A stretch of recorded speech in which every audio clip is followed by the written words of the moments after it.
Yep. Picture doesn't know justice. Let me see if I can fix this. For some reason, my camera just doesn't want to focus. So let me see if I can get something to help it focus. Do you guys hear me, or am I just speaking to myself? I talk to myself because Yeah, there we ain't hear no you. one to talk to. What the hell did my wife do with my shit? Oh, yeah, yeah.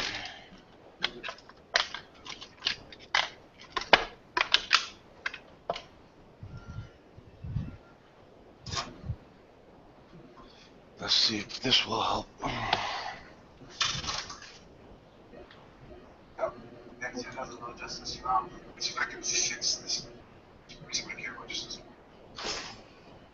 Sorry. I didn't think.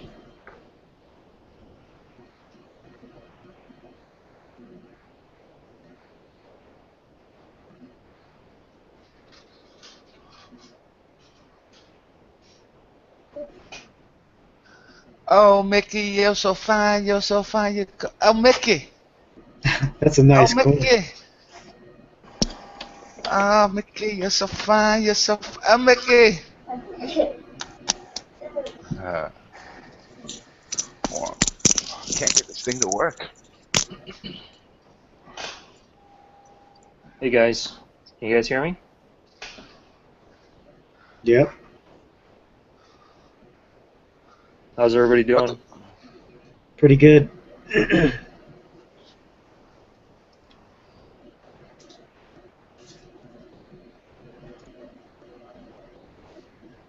Pretty cool how they've done the silver like tarnished and not tarnished and shiny, and it actually comes out looking like if it's black and white. I don't know if you guys can see that.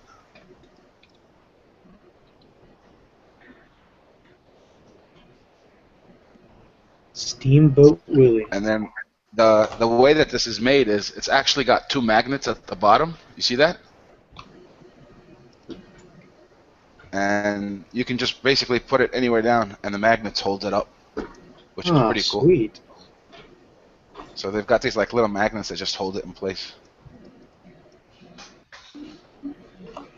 So what's your plan on these coins? You gonna flip them right away, or are you just gonna keep them, or? Well, what I did is I ordered 15 at the I ordered 8, and then I ordered 7 more, so I had 15 in total. But I sold 8. I ordered another 7, so I had 25 in total coming through. I'm really thinking about whether I should. I've got a guy who's offering me 150 for 12 of them, and seeing if I can, still, because there was only like 23 left or 30 something left. I'm not sure. I think I'm gonna end up having. I'm gonna be stuck with 4 of them because my wife and my kids, each one of them, want one.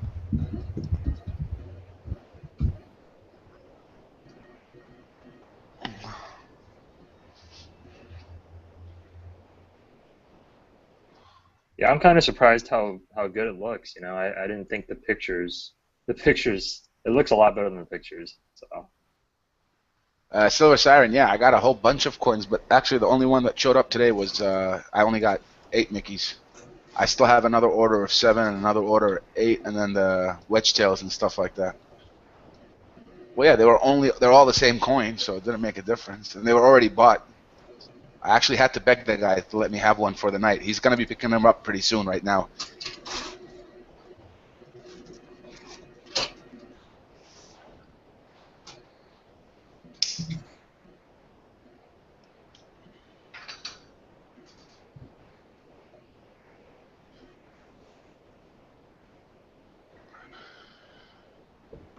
I really wish I had gotten the gold. No, I got them straight from the Perth Mint. Free delivery with over 400 bucks. The only thing I'm going to be getting from the dealer is the Poseidon coins, just because I'm only going to be able to get one when they're released, I think. And he gets to order 10 days beforehand, so I think I'm probably going to go for 5. I was thinking of doing 10, but I think I'm going to stick with 5. He'll charge me about 30, 40 bucks over the spot, over the release price, which is 145. Just give me 1 second. I got someone at the door.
Yes, I'm sorry, when you look at it, what comes to mind? What phrase? Look at it. Look at me. Look at me.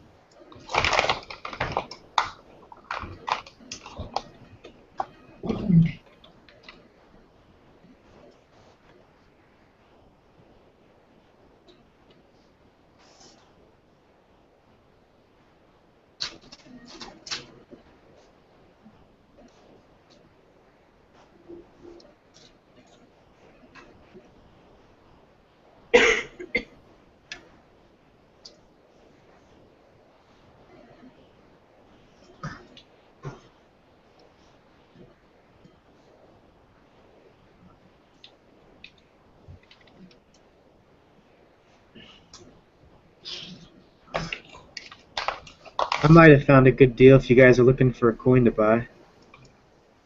You tell. Which The coin? 2013 1-ounce high relief silver elephant for $55.83. I looked on Amex and they're going for $134. It's a pretty coin. What site's it on? Gainesville. I think it's only going for like 12 hours because it just got. Yeah. I've been looking around at the prices and they're at least I think $100 or more for one of these on other sites. Were they having the free shipping promo? Or was I thinking of another site? I was probably thinking of another site. Yeah, I don't think it's free shipping. It's probably $10. But still, that'd be a good coin to get if it was $100.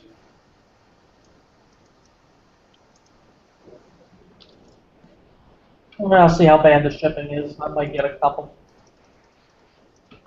I'm thinking about buying one. Credit card or bank wire. And either way.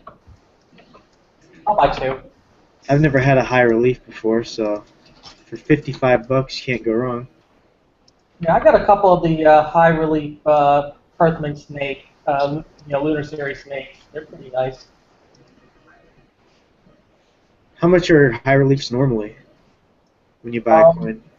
Ups and downs. I mean, it depends where you buy them from. I mean, I bought my two high relief snakes for about 69 each, which some guy mentioned about buying them for about $10 less a coin about 5 months later. But then another guy who bought them before me spent upwards of 90 for each of them. So do you think this is a good price? Let me see what they ding me with the shipping.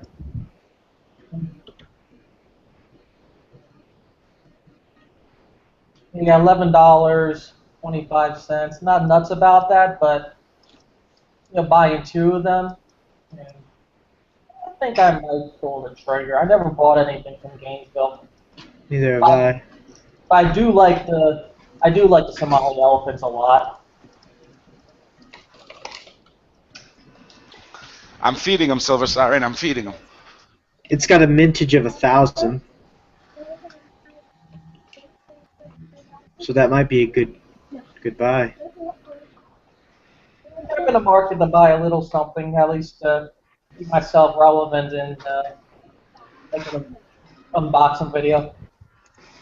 I think I'm gonna do it. I think I'll probably buy 2 of them too.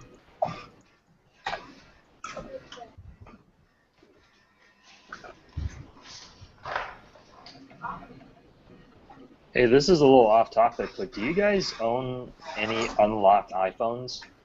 Like, have you guys ever owned any unlocked iPhones before? I'm just kind of curious, like, how that works, you know? I have. So you're able to use like any carrier, basically? Is that how it is? Yeah, I used it in Guatemala, and I was able to put in a SIM card from T-Mobile in the States. Ah, okay. And is it network specific? I heard something, you know, you can't use GSM versus CDMA or something. Oh yeah, Yeah. like you couldn't use Verizon. Even if you have an unlocked phone? Yeah. It depends. Well, it depends if Verizon can get you a SIM card. Okay, so if you have a SIM If card, then Verizon can get you a GSM SIM card, then yes, you would be able to use it. okay. So it's not with the iPhone, because the iPhone is a world phone, right? It could be on any network, right? I mean, all our phones that we buy here are all unlocked. We don't have locked phones. Oh, okay. Yeah, I'm thinking of getting like an unlocked phone. I just don't want to deal with all the, you know, all the 2-year plans and all that stuff.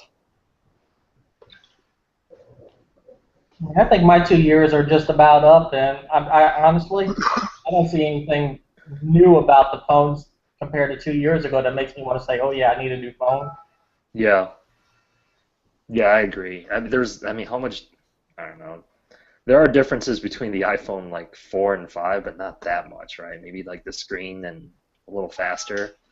Yeah, I mean, I got the iPhone 5, but I mean, that came out almost 2 years ago already, and it came out with the 5S, which was like big deal. I could do a thumbprint, and I could play high definition games on it. It's like, I got a console for games. It's okay. Right, and you can't even notice the difference on a screen this small. At least I can't. Yeah, I mean, mine serves me for what I need it to do, which is check my email, check my stocks, and a couple other little things that are, Yeah, you know, not that CPU intensive. right.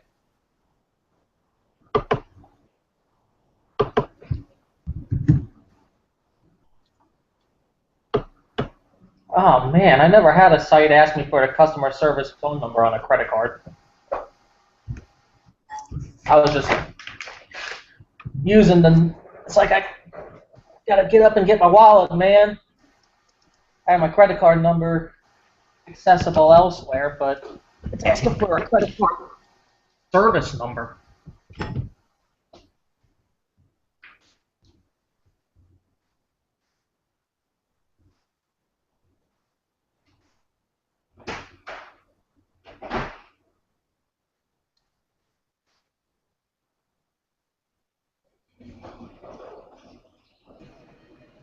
So you buying it? Yeah, I'm in the checkout process, but gotta grab my wallet. Yeah, anytime I order anything, I always look at anything else that I want to get. You might as well save up on the shipping. Hey, 24K. Yep. You there? Hey, I was wondering, are you in the oil industry? No, I worked. I'm in the public relations. I have a communications agency, but I do represent some companies and governments that work in energy. Okay. Yeah, because I was listening to like another chat, and I think you were just talking. I couldn't join for some reason, but you were saying how like, you know, Saudi Arabia has strategic reserves like kind of all over the world. Yeah. And then there was also something about, you know, how they would send empty tankers here and Yeah, there, you know, like to the U.S. Yeah, that's happening now. That's just so that the U.S. is able to sell its oil and reassure Europe with what's happening to the Ukraine. The American government, it's illegal for them to actually sell oil or to export oil. So the way that they're trying to do to save that issue would be basically tankers are being filled up here that were supposed to go to the U.S. To Houston, They arrive in Italy. They basically offload and then show up in some other state, not Houston, get filled up in the U.S., and then goes down to Houston and delivers as if it just brought in a load. Oh, okay, but because technically the U.S. crude is not actually leaving the country. Correct. What, you're not allowed, exactly. You're not supposed to be technically selling you're it. not. Okay. Yeah. Well, what if like you? Because I mean, the U.S. really needs to export its crude. I mean, it's like kind of a glut here. You know what I mean? Yeah. There's just too much stuff running around here, and all the companies are trying to export. Yeah, but the thing is, think of it. Let's flip that on the other side. The U.S. doesn't really rely heavily on its GDP from oil. So let's just say the U.S. doesn't use its oil. It's actually a capable country right now. I mean, yes, the economy is in shatters, but it is still a capable country where they can buy oil for the price that it's being sold. In about 10 years to 15 years' time, you're talking about if Saudi Arabia does not introduce nuclear energy, they will not be able to export their oil anymore. And think what the price is going to be then. So wouldn't it be wiser for the U.S. not to sell their oil now, especially since they can afford to buy it, rather than sell it now at a cheaper rate and then not be able to buy it at a later stage? Well, I mean, the prices here in the U.S. are actually low, and Yeah. WTI versus Brent is actually the differentials. You know how much it is. It's like $10, Yeah. $20. Mhm. So there's a problem here. Well, you have to remember it's also the cost of getting this oil out. So a lot of the OPEC countries are able to get their oil out at $2 to $3 a barrel, while North Sea oil costs about $78 to $80 a barrel. Right. So if you start dropping the price to below that, it would be no longer profitable for the North Sea oil to be coming out. And if you ever want to, by the way, I mean, I notice a lot of people, they trade and stuff in oils and stuff, in the petrochemicals. If you wanted to know what the price should be, you can actually tell by the Saudi budget. If you go read up on the Saudi budget, the way that they do their budget is planned according to what they think oil price should be. So they actually tell you, we want, for 2014, for us to be profitable and for us to pay our budgets, we would like oil at $96 or at $94 or whatever it is. And whenever it gets below that, trust me, they start calling up their friends and allies to see how they can push that up. Right. But 80% of Saudi's internal consumption of oil goes to desalination of water. So if they were able to solve that issue by, putting nuclear plants next to them, they will always be able to export their oil. Right. That's interesting. Yeah, I mean, because right now, like Saudi oil, the destination is no longer to the Gulf Coast. Yeah. Right. Because basically Correct. the oil from Texas and the Permian has displaced Arab Light. Yeah. And All Arab the Saudi medium and oil. all that stuff. Yeah. Saudi oils, I mean, it's still being sold to the U.S., and the U.S. is the person who's selling it forward. So that's always going to continue. So it's a collusion between the Saudis and the GCC and the Americans. The Americans Right. tell them who they would like them to sell their oil to. And basically, the biggest person who's buying right now, or the biggest purchaser, is the EU and Japan. Japan's number one. Yeah, Japan has no oil or gas to speak of, just a Correct. really huge reserve. They Yeah. usually have the largest reserve in the world, strategic reserve, I should say. Correct. They've actually given the Saudis free land in Japan to set up a reserve there for them. Yeah, I think they kind of learned a little something when, back in World War II about that. Because it was the U.S. that was sanctioning them. So Well, the real competition is it's actually not Japan. It's if you want to sell someone oil and you want to ensure the next 50 years of outputs and growth, you do it with China and India. The problem is the Saudis are not able to sell to the Chinese because of American pressure. No, I'm just saying though. The reason why Japan bombed Pearl Harbor, one of the leading reasons was because the U.S. was withholding oil from them. Mhm. They were playing a game, so they're The U.S. has been doing that. The U.S. has continued to play that game with China and India today.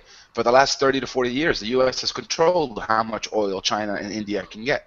That's why the Chinese are so up in arms at going all over Africa and mining for their own oil and making these strategic agreements and things, because the Americans have forced them to cut back, and that's why they use a lot more coal and stuff like that. Their industries are actually out energized. They need more energy. Right. It's all about energy security. Oh, the whole thing is about energy For security. the whole thing, yeah. So. Yep. For the last 100 years, that's all we've been thinking about. And I think the next 100 years will not be about energy security. It'll be about water security, but that's just me. So does Saudi Arabia or like just the Middle East in general, do they have a problem with condensate in their oil Do they have a streams? problem with? Condensate.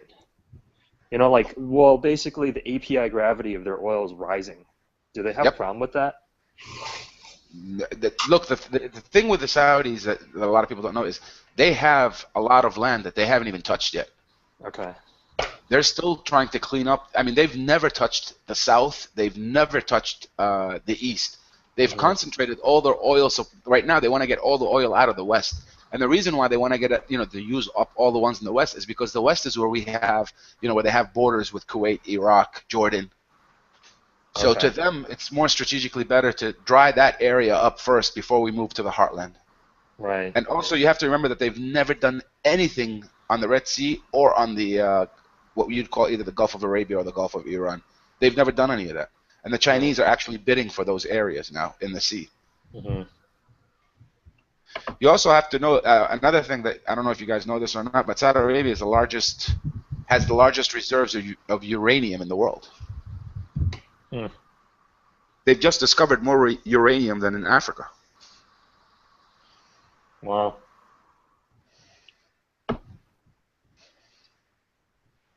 So if they haven't even touched these areas, why? I mean, they're still going to be burning oil past 2030, right?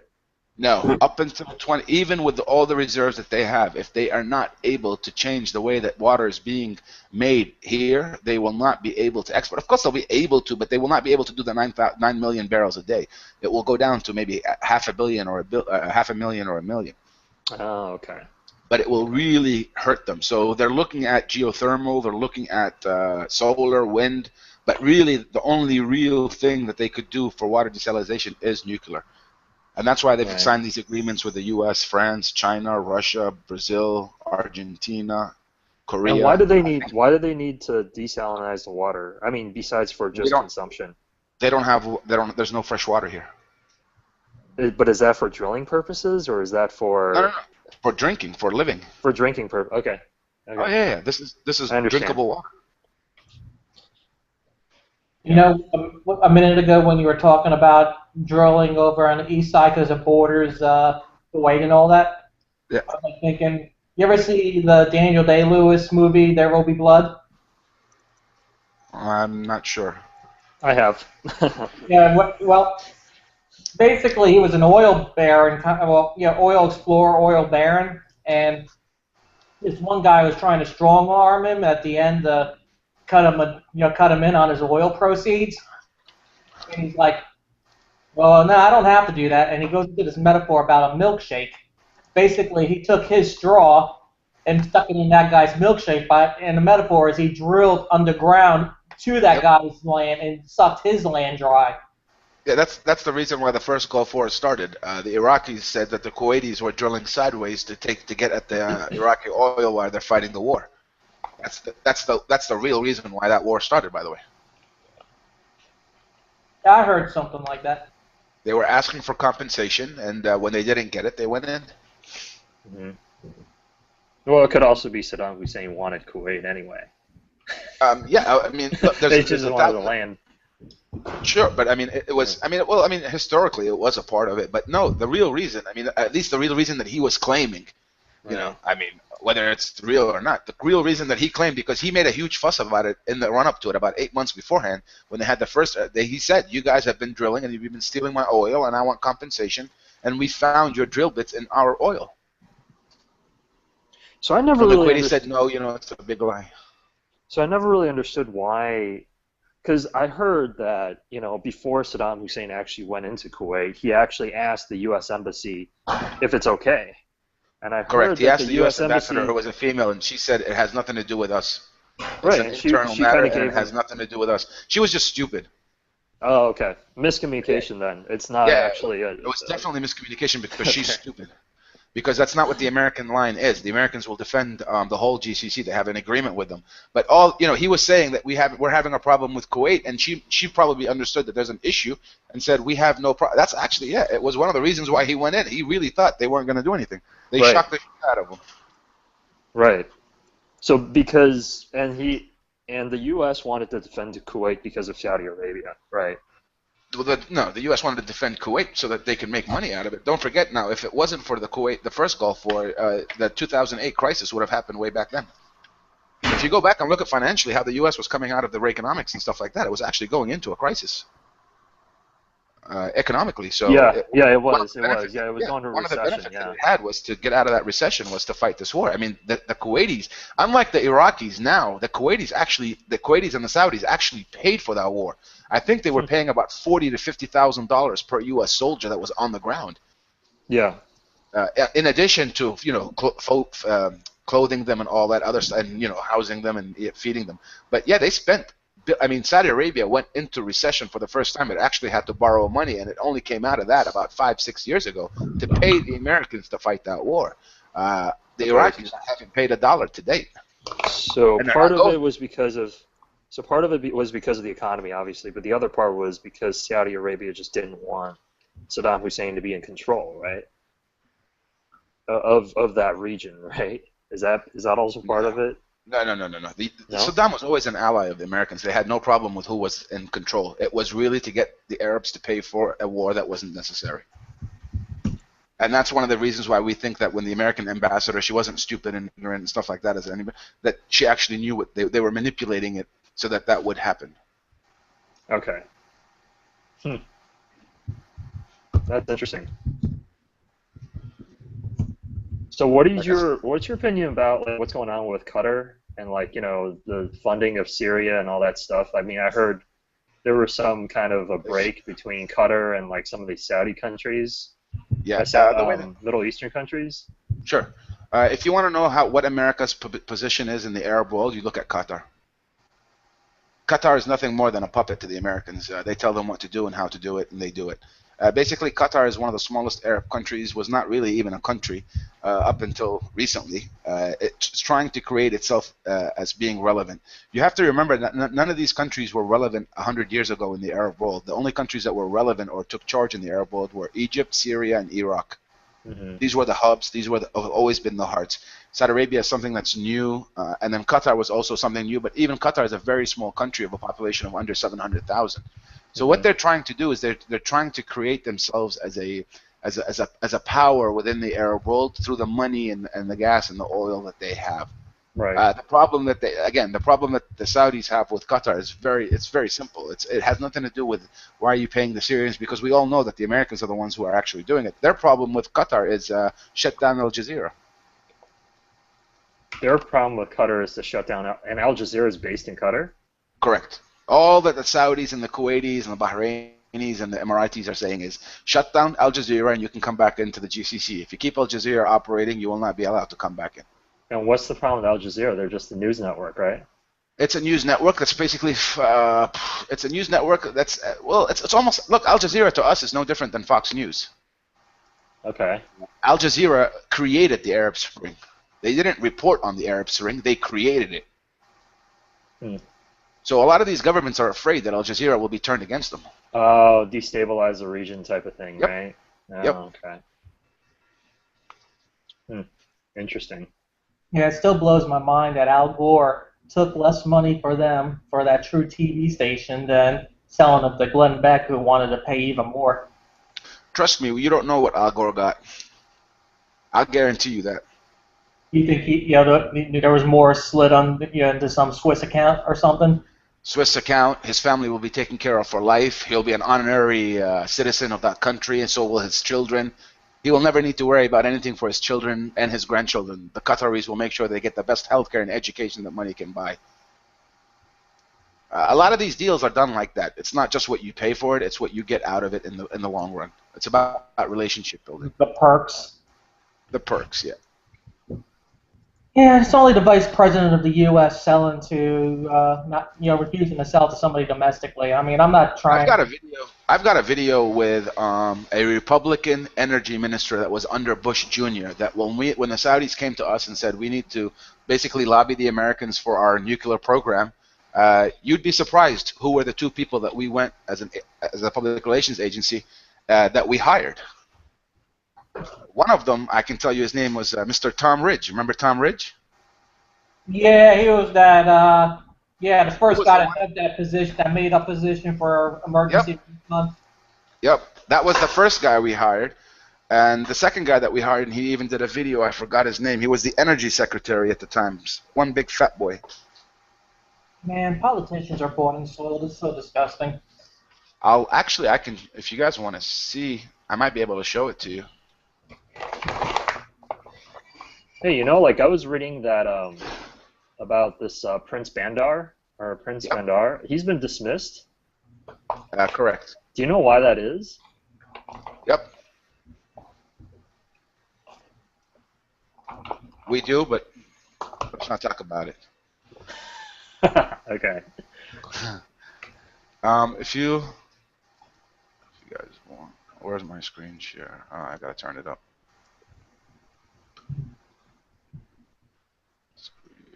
I'm interested in all this just because I also work for a domestic American oil company. So If you look at my screen share, yeah. that's Mr. Spencer Abraham, Uh-huh.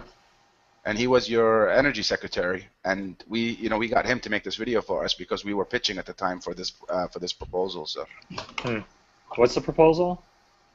it was a communications proposal with Rukn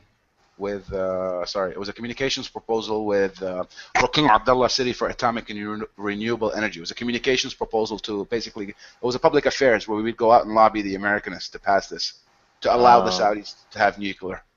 Okay. So when we did our research, we found that the two best people that we could at the time were Tom Ridge and Mr. Spencer Abraham. Mm-hmm. Do you think like U.S.-Saudi relations are still strong at the moment? Or not so much? Is it like a frenemy kind of thing? No, it's an Complicated? there's no way the Saudis can separate themselves from the Americans, just like there's no way the Americans can separate themselves from the Saudis. And if you wanna, if I can give you the best example of that is September 11th. While all the planes in the U.S. were not allowed to be flying, there was a plane in the sky that was going around picking up Saudis and taking them home. Right. Yeah. They were actually picking up the guy who you said did the thing. They were picking up his cousins and family members. Yep. So yeah, it's one of those. I mean, even though like Saudis sometimes like to make a fuss out of it, and the Americans sometimes like to, it's really an unshakable kind of relationship that they have. Right. Even though the market is like in the East now, even though the biggest market is in China, there's still no change in the status quo, right? No. That's the reason why, if you asked that question before, a couple of the younger people now are saying, guys, we have an opportunity to move east. Right. What do you need the Americans for? Like that's kind of what. Yes. Exactly. Mm-hmm. And that's creating a rift. Right. And because the American support for Israel and all that stuff, right? I mean, it's. Well, kind of look, pissing it's people off, like I or said, what? it's no, trust me, that's an agreement that's done between all of them. They all share in that the Americans wouldn't be. It's just a very complicated politics. Yeah. Fine Silver is asking, what is an alternative to Al Jazeera? Well, it really depends. I mean, the way that I watch the news is kind of different. If I want to know what's going on in America, I watch RT Today, or I watch the Chinese channel Al Jazeera. If I want to find out what's going on in Russia today, I watch the American programming or the European. If I want to know what's going on in China, I watch the Western. If I want to know what's going on in the Arab world, I watch the BBC. So you just don't watch whoever's giving you the news, just to make sure it's not from that country. So if you're in America and you want to watch what's going on in the world, don't watch Fox, ABC, NBC, or CBS. Go watch one of the other ones. Well, NBC is like such a delusional network for news. Well, yeah, I mean, I don't know what's going on, but for the past 2 years, their advertisements have all been about how great America is and how great we're going to take it to be and how great we Well, it's all want it to about like be. Obamacare and shit, and like how great Yeah, Obamacare is. yeah. Yeah. The funny thing is about Fox News, I don't know if you guys know this, but the second largest shareholder is a Saudi prince. Oh yeah. I mean, Yep. I don't take Fox Interesting. News too seriously myself. I really don't know what network I could take seriously. They're all kind of goofy in their own way. Like you just got to like PBS? pick through it on the internet and Do we make still your have own. PBS? Or they've gotten rid of that? What? PBS? Well, they still have PBS. What are you talking about, like McLear or something? Yeah, I mean they used to have shows like politics, like Sunday mornings and stuff. They'd have debates, and it was it was public. It wasn't paid by anybody. They didn't have advertising on there, and they usually were pretty good at it. Do you think like all these like deals with Russia and China, between Russia and China, like and Iran, do you think that's going to have an impact? I mean, just like Definitely, on the supply and demand and all that stuff. definitely, definitely. No, it's not going to have an impact on the supply and demand. It's going to have an impact on the dollar. Direct hit on the dollar. It will not have any impact on supply and demand whatsoever. Because what's going to happen is that the Russians and the Iranians will start flowing all their oil towards China and India. Other Right. countries that were selling to China and India will just cut back and go sell to someone else who the Russians and the Indians were selling to. The problem that you have is that the agreement between Russia and Iran is to sell their oil to China and India, not in dollars, but in rupees and yuan. Hmm. Yeah, that's For him, interesting. So I basically, have the I have oil's going to then just airtights. go I ahead. have airtights for 1 ounce bars.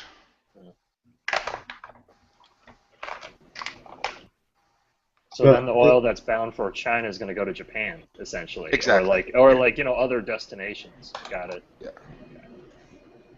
Yeah, I don't like keeping them in sheets. My 1 ounce. I don't like any sheets, to be honest with you. I like to remove them all.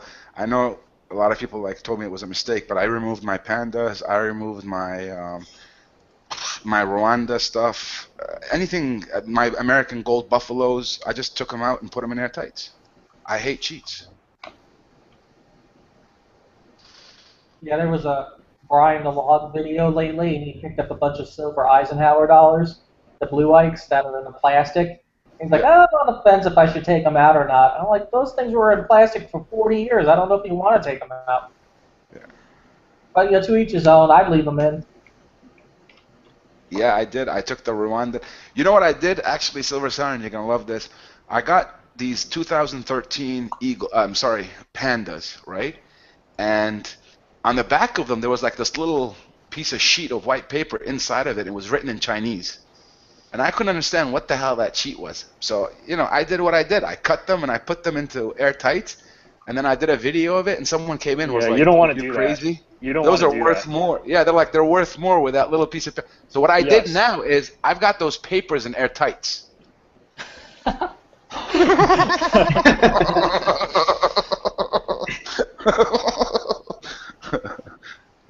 Yeah, those are supposed to be kind of like certificates of authenticity type. Well, not really, but No, they're they not. kind of What treat I, them what I like found that. out, Yeah. what a Chinese told me was that they come in sheets of 25 or 30, and that just tells you the serial number. It's only one in every sheet would have those, and it tells you the serial number of it. Okay. Okay. Yeah. Maybe it depends on the year. Because Yeah. did it have a number on that? On that No, sheet? it just had some writing in Chinese, and apparently Yeah. what it said in Chinese was that this batch was serial number blah blah blah. Okay. Yeah, I've seen those before, and I thought they were saying that it was just just basically it was made by the Chinese men and all that Yeah. stuff. Yeah. I don't know. I don't know. But I know you're not supposed to take them out though. It's too late now. Yeah. The problem is It I doesn't wouldn't be matter. able to go to sleep if I didn't. You know what I mean? Like it just sits there and itches Yeah. at me. Come on, take them out. Take them out. You've got the air to take them out. And to be honest, it's all about the coin, not about the packaging. Yeah. Some people And just then get you. confused. Yeah, but I mean, no, I've actually, look, when I've done the research, I would recommend Yeah. to anybody not to do what I do, because I've seen Right. how you actually do lose value, but I don't care. I prefer mine like that. Yeah. And yeah, storage is a pain in the ass when you've got them in those sheets, especially because I've got I got these bags and I've got these storage things for them, and it's just more enjoyable to see when they're in airtights than they Right. are in sheets.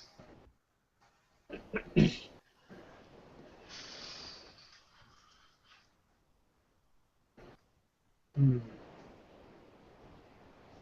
But yeah, I wouldn't touch any 24 karat because I've seen some people do that, guys. I wouldn't touch any 24 karat gold with my bare hands. That's just crazy. Because if you get fingerprints on them, you'll never be able to remove them unless you put a tarnish on it or you put it in a liquid. It's only 22 karat that you can touch it with your hands, and I've seen a lot of people on YouTube sometimes touch 24 karat with their hands. You can touch it with glove, though, right? Yeah, you can touch them with gloves. Yeah, but also try to not touch. It's not like silver. Try not to touch them. Just try to touch the edges with it. Yeah. Yeah, and with gloves, I would say rubber gloves, not cotton, because you leave like hairlines with cotton. Yeah, that's why you have to make sure that the cotton gloves that you get are actually a good brand. Yes, I agree with you 100% because I once ordered cotton gloves and I ended up getting all these hairlines in my air tights, and I just changed the gloves and got another kind, and it's fine.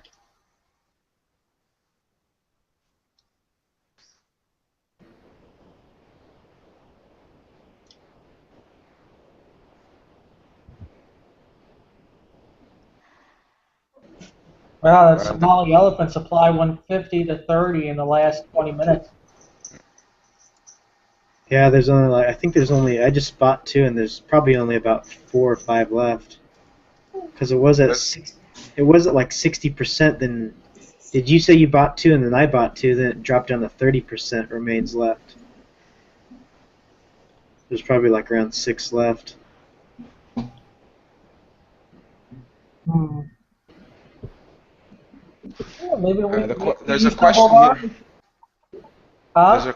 There's a question here that says price movement in the metals, and does it make you more or less excited about buying? What do you guys? It makes me more excited because I think it's going down to around 15. Maybe not right away, but maybe in the next year So or you're buying. earlier. So you're buying all the way through to 15, yeah? Yeah. And what happens? What about on the upside? What do you guys? What do you guys have for the upside of it? I'll still be buying. Well, what's the case for the When do you, upside? when do I, you I sell? Well, I've kind of been selling right now. Yeah. Yeah. Well, I mean, the way that I look, I mean, for silver, for me, is a bit different than for gold. For silver, it is an investment, so I really don't look at the price of the spot price, just because I'm flipping quickly and I'm actually trying to buy numismatic coins or what people call semi-numis, these proof coins, which I think will be rare or will be worth something in order for me to get my bullion. In gold, it's a completely different story. I actually, I do look at the spot price before I go buy. But it doesn't change what I'm buying. But I also do have a plan of if gold gets to 1600, then I do want to sell 5% of what I own. If it gets to 2000, I'm going to be selling 10%. And what I do is on the upside, I have that. And on the downside, I also have something similar. So at 1100, I actually want to add 20% to what I already own. At 900, I would be adding 40%.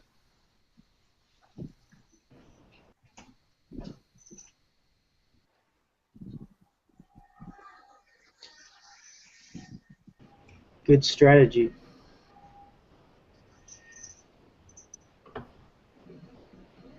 So is there a big demand for, those silver numismatics like the Mickey Mouse coin that you just got?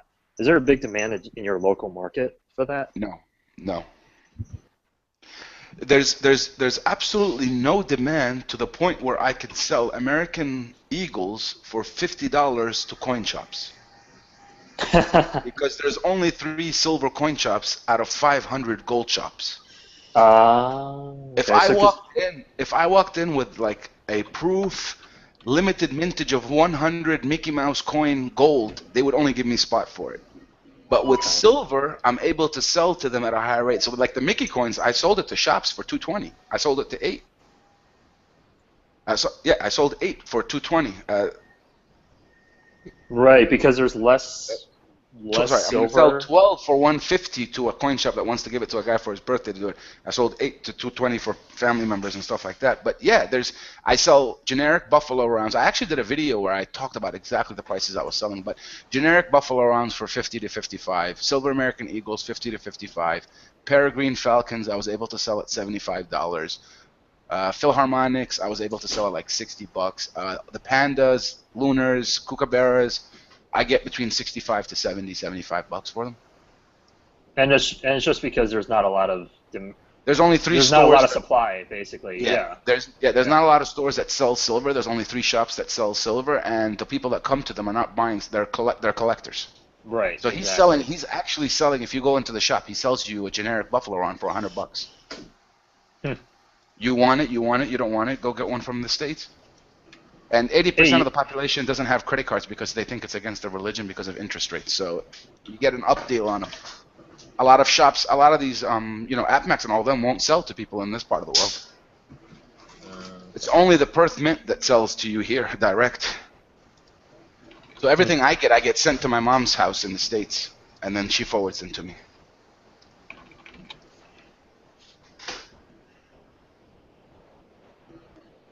Yeah, Silver Siren, I thought about that with a couple of friends about opening up our own little silver shop. The problem with that is they'll eat you alive here.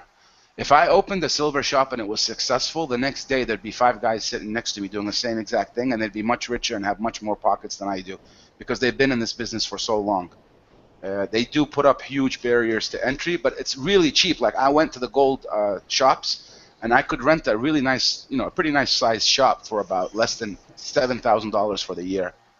And I really think I can make a turnaround on it and make good money. The problem is there's no way that I could keep others from not doing the same thing I'm doing. There's no what do they call it? There'll be no copyright. There'll be like everything. They'll copy you everything. Even the name, they'll write the same name up on top.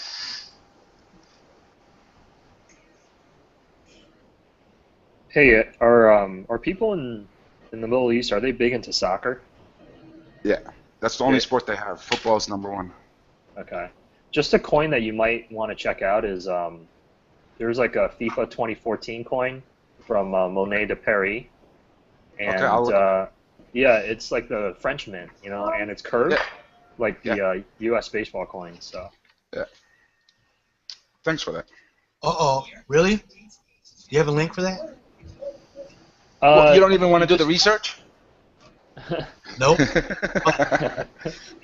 It's called Monet de Paris, and you could just Google it and you go straight to the website. Yeah, it's the Paris Mint. Yeah.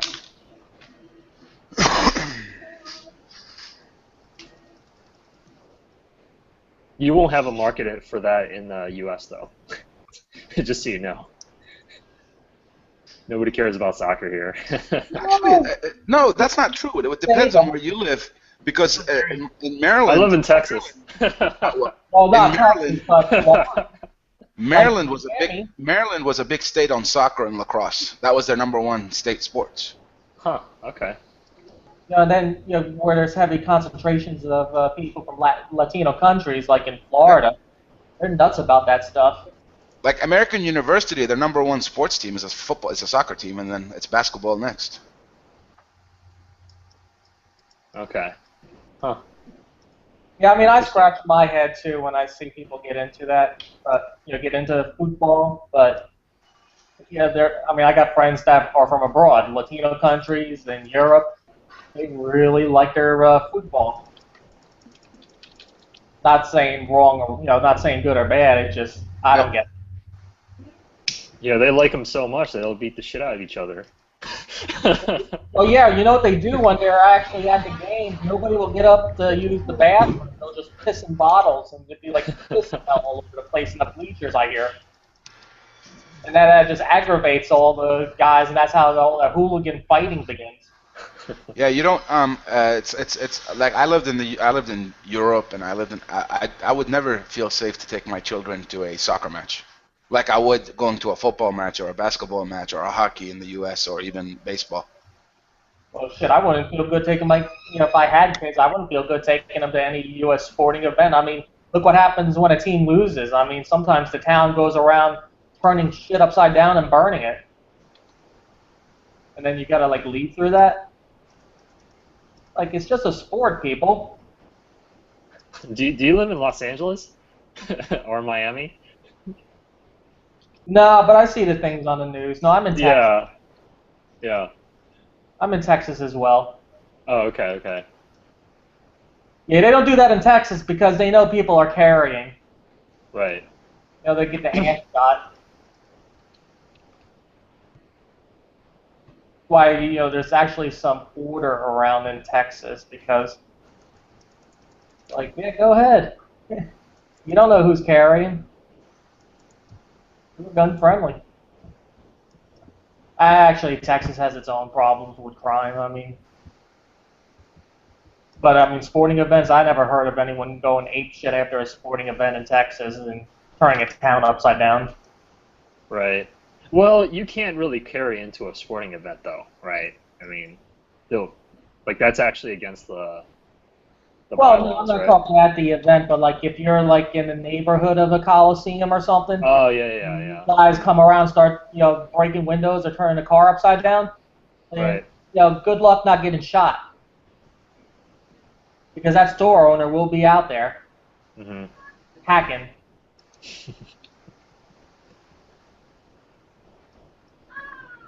But like Yeah. California and Illinois, well, not so much Illinois, so much as Chicago. Only criminals are allowed to carry guns. You know, Chicago's not as bad as people say it is, just so you know. Because I mean, so here's I lived in Chicago for 20 years, and then I recently moved to Houston. So I'm actually in Houston right now. I've been here for like about a year. Right? Yeah, but I do agree. Certain neighborhoods of Chicago is very bad. But they're kind of like Chicago's really segregated. You know, like Yes. it's a very very segregated. You know, like white people live like in a certain area, and Asians live in a certain area, and blacks live in a certain area, and it's like all the murders that you see are in, a very specific area. So, I know what you're saying. yeah. Are those gold bars 24? Those look like poured gold bars. Yeah, they are. What's the weight of those bars? 50 for the small ones and 100 for the big one. Grams? 50 grams and 100 grams. Wow. Those are beautiful bars. Thank you, Salve. Very nice. Good to see everybody here today. How have you been? Been doing great. Been doing great. I was issued a challenge by Mr. Bo Peep to come on and debate him about these. Who's Bo Peep? Oh, Mob Mod Deep or whatever his name is. Bo Peep. I have to remember that one. So I was accepting the challenge, and I just thought it's nice. Hope everyone's having a great Mother's Day out there. Yeah, thanks. Thanks. Yeah, I wouldn't worry about debating Bo Peep. Just tell him he's 12 years old. He loves that. Yeah, maybe I'll do that if he comes on. I think he's just. I mean, look. I think his heart is in the right place. He's still young and he's learning. He just thinks that I guess he's in one of those phases where everybody's out to scam or everybody's out to do this or that. I've tried to talk to him before, and I've tried to explain to him. I mean, I like you a lot, Salivate, and you've helped me out in the past, and I've told him that, and I've told him about Silverfish, and he just seems to think that I'm being biased. And I told him, why would I be biased? He thinks that you got paid over the shark coins, and I told him, are you stupid or crazy? If AppMax sent me a coin, I would do the same thing. I would review it. I didn't tell you to go out and buy it. I didn't tell you to do anything like that. Why wouldn't you do that? I'm happy that you're able to do that. And I actually bought one of your cards. You're the only one that I bought the card from. Well, thank you. And yeah, I mean, it's I appreciate that. I mean, that's what I told him too. I said I was essentially just sent the coin, and I was not even told to push it or promote it. They asked me to review it, and I personally liked the coin. Now, if they were to send me a coin I didn't like, I would probably message them back and say, well, you know, to be honest with you, my heart's not in it. Let me send the coin back to you.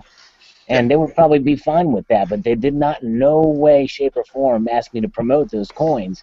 And as for the silver cards, I'm of the understanding that there's another fellow named Alan G. Gold who is, or Alan Gold, who is commented as well on my posts and stuff like that. And he says there's a guy named Don Harold who it was a scammer of some sorts, and I don't know. I think All in Gold is is Mob Deep also, because he's been coming on my. I mean, I told him, I was like, "Is it you?" And he said, "No." I was like, "Well, I'm gonna block you anyways." Yeah, he came onto my channel and was making dumb comments about different people within the community, and I just didn't appreciate it. Right, it's almost like a trolling type of scenario. And I mean, you know, I don't ever want to be involved in any kind of scam or anything like that, or a company that would do that. But I mean, I made sure that I was sent these cards to review myself before I put my blessing on it, you know. And if they were cheap or that type of thing, I would just probably just drop it. But they're pretty well made, and you know, it's not one of those things where I mean, when I bought the card, I didn't buy it for the silver. I didn't buy it for anything. I bought it because it said Salivate Metal on it. I bought it because, like I said, you and Silverfish and Bix, you know, I used to write emails to you guys before I even did any of my videos, and you replied, and your videos were very helpful to me. You actually saved me a shitload of money, taught me things that I wouldn't have been able, you know, wouldn't have learned. And I keep telling them this, and they're like, no, you know, you just don't know them and stuff. And that's fine. You know, I guess to each his own, but I wouldn't worry about it. Like I said, he is a good person. He's got a good heart, but I think he's just acting up.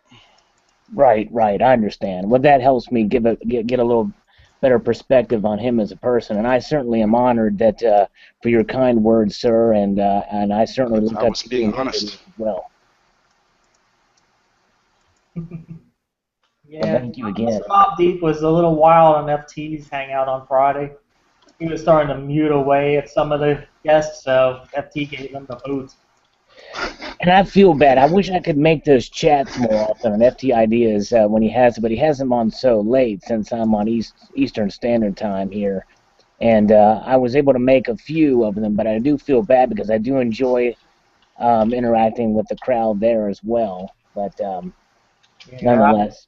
I was up till midnight Friday on his chat, and I kind of paid for it because I wake up early. I mean, that's just me. And right. I was like really beat yesterday. Thank goodness I did not have to go to work. I did my routine, morning exercise, came home and just really did nothing but like loaf around because I was so tired staying up so late. I understand. By the way, not to change the subject too much, but how is your work situation going? You had a tough time for a while there, didn't you? Oh, it was brutal, but I see the light at the tunnel. Well, that's good. I mean, it was a very high pressure. I mean, I really can't say I worked too many extra hours, but just a daily run of it. We had like these daily meetings for like over 2 months straight, and it was just horrible the way the manager facilitated over them. I mean, I like the guy, but there's times when it's like, dude, we're grown men. You don't talk to us that way. Right. Understand. Yeah, that makes it difficult when you have a manager or micromanages and that type of thing. I've had to deal with that on several different levels recently with other folks and even some at my workplace. But thankfully, I'm through that, and I do feel for you, and I hope that things improve soon for you. I think they will. I mean, as long as I survive the acquisition in December. Right. That's the part that really bums me out because I've been to a couple other companies that were either merged or acquired. It never ends good. Right. Yeah, I understand. It's tough. But, you know, it's just more of the same old, same old. Some guys in some merger and acquisition office like an American Psycho is going to make a bunch of money. Right.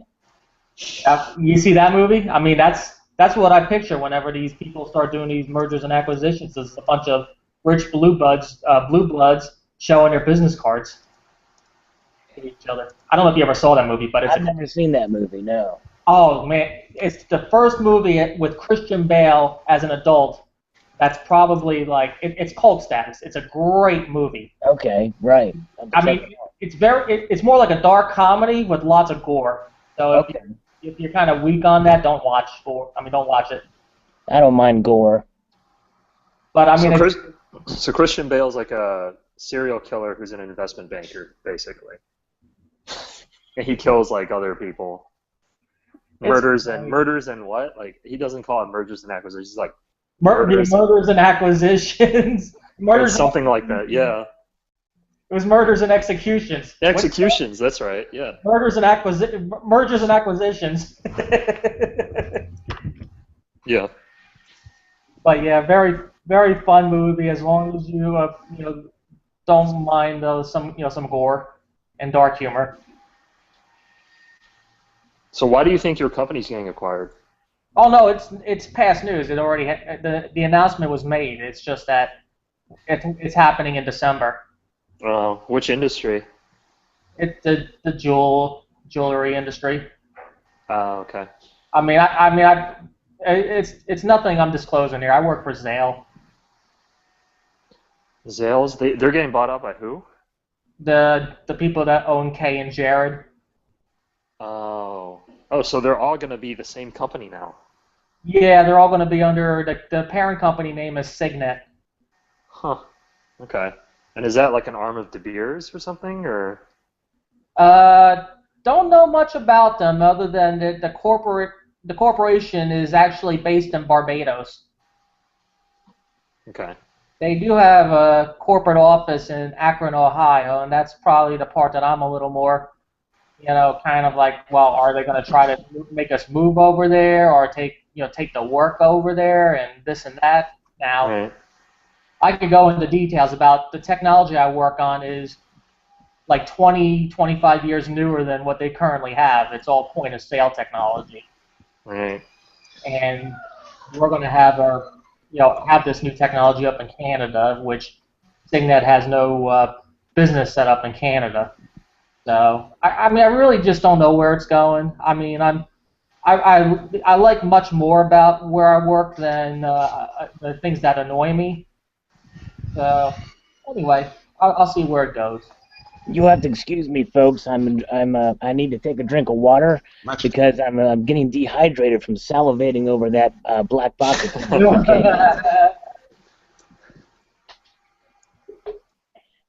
Yeah, who had? It was Cybercurt and Twitcher had that Atmix the faux box. Yes, and Igor blew the letters off. That was classic. That was a great video.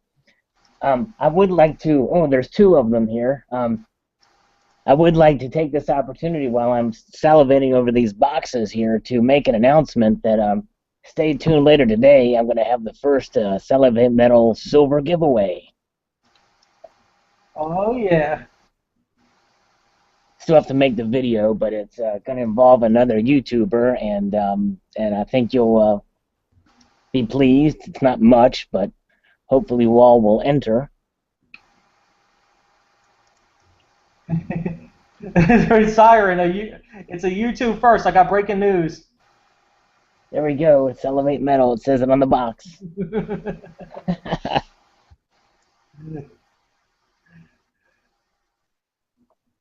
That's awesome. There. Look at the Steamboat Willie. 1 ounce silver coin. Mickey Mouse. Were you listening earlier when we were talking about the Gainesville coin deal of the day? No, I missed that.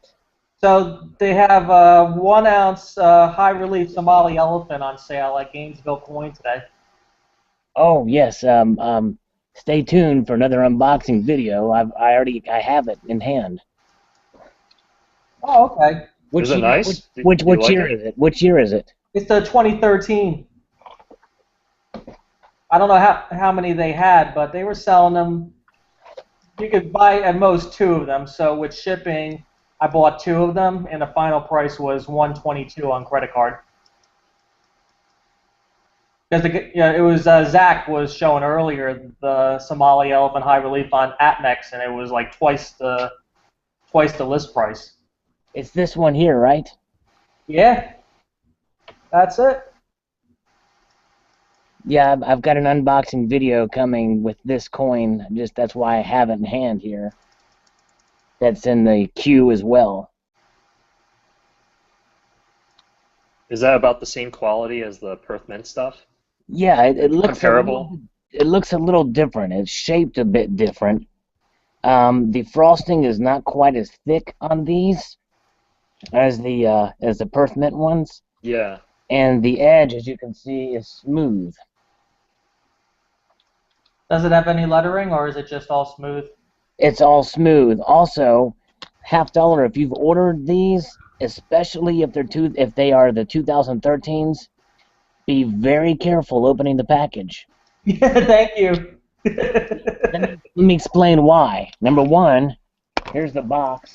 It does not stay open. It comes, which isn't a big deal. But the other thing is mine came out of the capsule. In other words, the plastic was completely off the coin, and the capsules are very, very loose. So the coin literally fell out of the capsule in shipping, and on Jeez. the 2014s, which is right here, which there's another unboxing video that I'm doing on those as well. They come with this piece of foam. They learned from 2013 to 2013 to put this piece of foam to prevent the coin from coming loose. So here's the 2014. High relief. I like the elephant coins. And the mintage is so low, only 1,000. Right, exactly.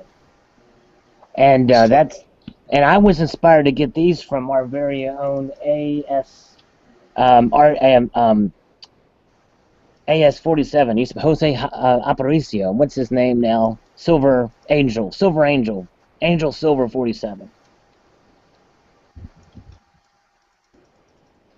Oh, he suggested them to you? Yes. Hey, Zach has his the same view as mine. And watch when I move mine, he's gonna move his with me. Ready? Ah, Watch him.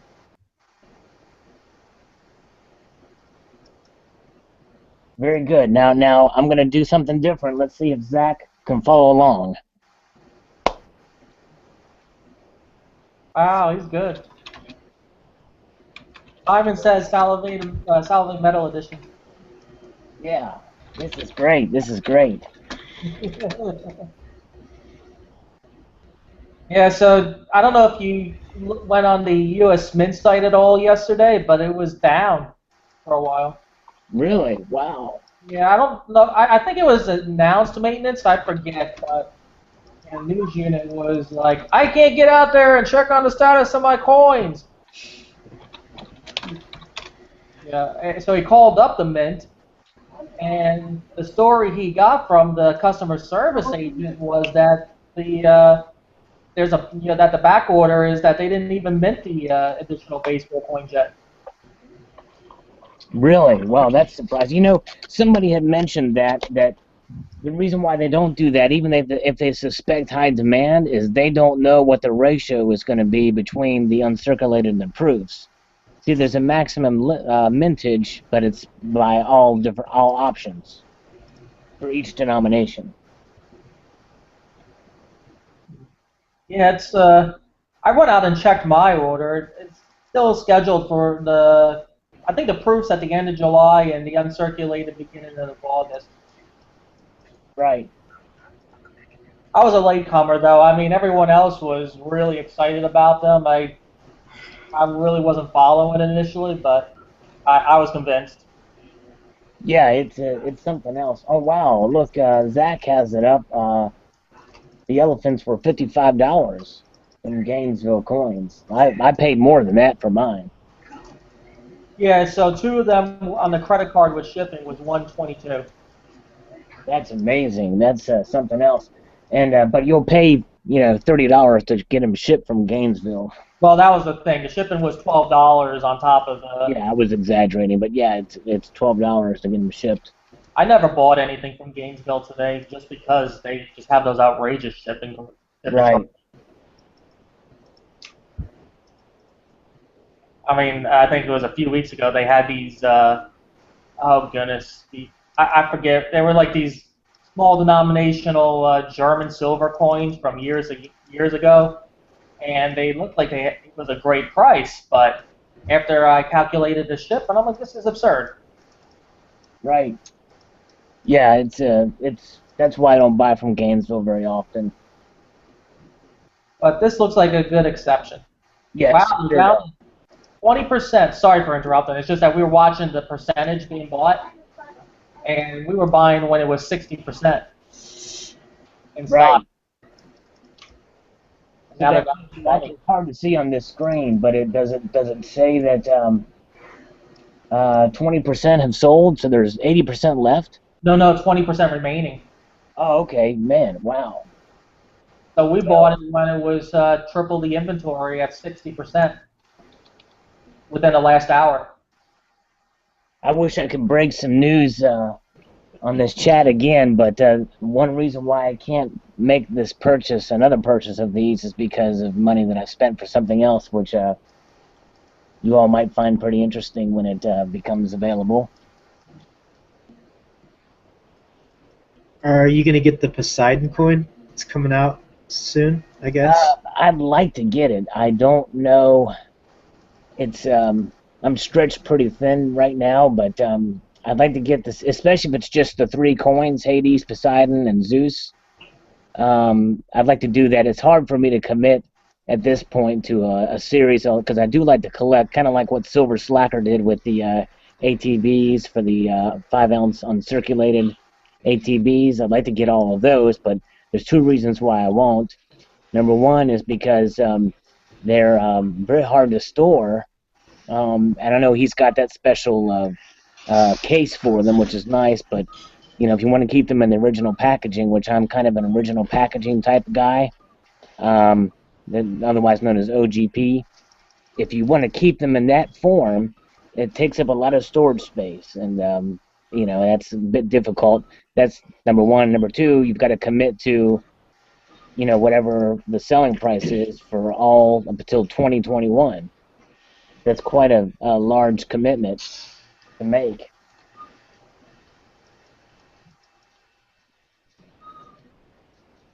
Hey Salvate, I'm curious what your opinion is like on French mint coins.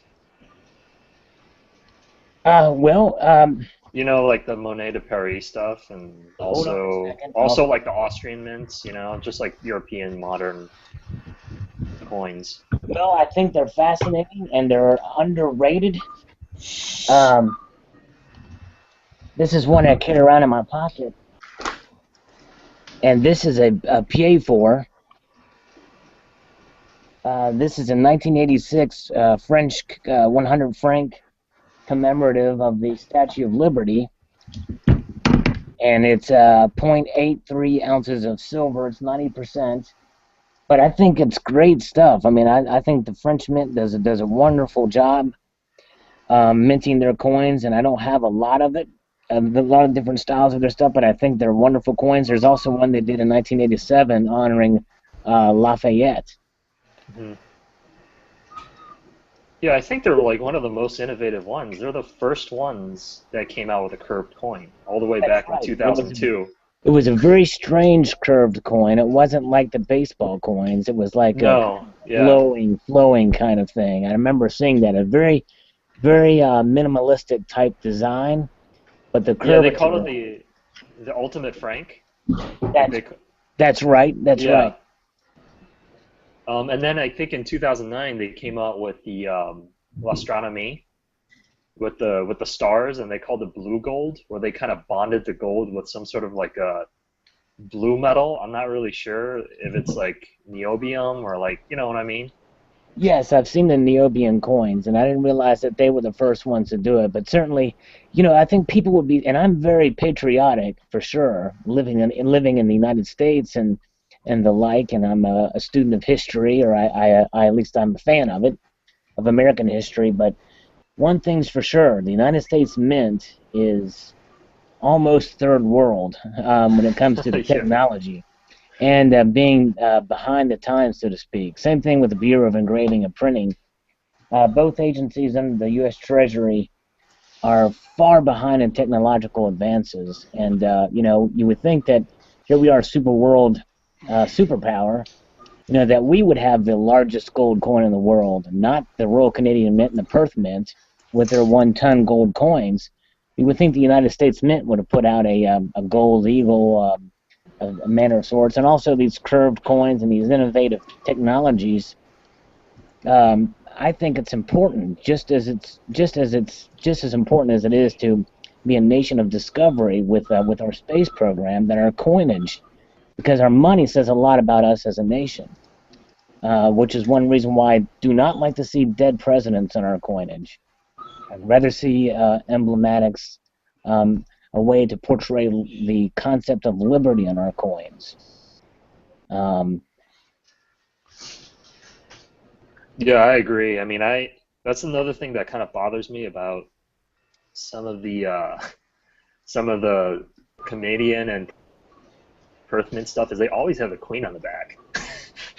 I just always kind of thought, you might want to just put something else there for a change sometimes, Exactly, I agree. It's all the nations that are under the I don't know if they're like Canada. I mean, they're considered under the crown.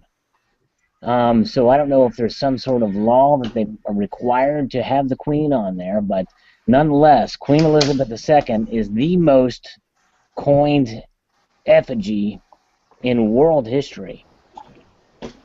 Of all the world, there are more coins with her face on it than any other effigy of any royalty or any other person in the world. Yeah, well, the reason for being is, as you stated, it's part of the Commonwealth countries. Now, out of all the Commonwealth countries that there are, there's only about 4 or 5 that actually stand on their own and wouldn't need the Queen, such as Canada, Australia, and maybe South Africa. All the other, or maybe even Singapore and Malaysia, all the others actually participate in it because they get better economic help and assistance.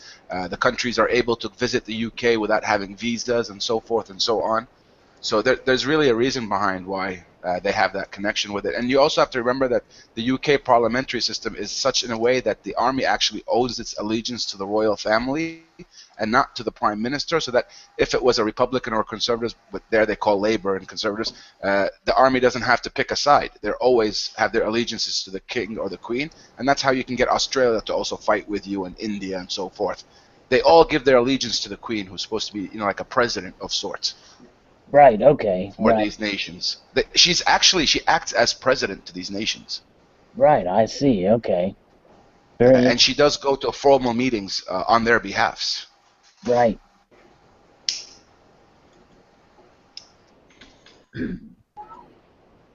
Thanks for that insight, 24K. That's no problem. What was an interesting coin, Salivate Metal? You made a comment on it. It was those MacArthur peso coins in the Philippines. I mean, they looked like U.S. minted products. Other than the fact they were... That's because they are. I think that they were actually minted by the United States Mint. The United States Mint also did Panama's coins for quite some time as well. Yeah, other than saying pesos rather than dollars, would have fooled me thinking that was a U.S. minted, something that was circulated in the U.S. Right, right. If you look at my screen, this was minted in the U.S. Mint. The guinea? Oh, wow. Yeah, the Saudi guinea. The original Saudi guinea. The first guinea that they ever received was from the U.S. Mint. They only then went and made one on their own in 1954. But in 1948 or 47, when they first received their first batch, it was actually done. The design and everything was done by the U.S. Mint. What does it say there? What does it say in Arabic? Hold on, let me just look at it. It says the kingdom of. It just says the Kingdom of Saudi Arabia. There is no God but the one God. And then it says the date, and it says the how much it is. Huh. But we also have the silver guinea was also minted by the U.S. Mint, and so was this. But you guys have seen that, but. Yes, yeah, that's a beautiful piece. Yeah. Aramco, right? Yep, I got 5 of them since I watched your video. Earlier on your screen there. That's amazing. You got a good deal. You got those for relatively close to spot, didn't you? No, the first three that I bought off the guy. Well, the thing is, I had run into them before, and I never paid them any attention whatsoever. Right. Because I just thought it was something that was made here locally until I saw your video. So then I started really looking for them. I couldn't find them. Finally, I found a guy who was willing to sell them to me. He actually he sold it to me for 1666 per coin. Okay. Right. But and I only had gotten one. But this Kazakh ambassador walked in and bought the 40 at 8, and he charged him $2,000, and the guy paid for it. Wow. So I was like, dude, all right, give me another two. The two recent ones that I got for about 14.20. Okay. Right. Still a great deal. Yeah. They're really expensive on eBay. I saw them like for 2,000 plus.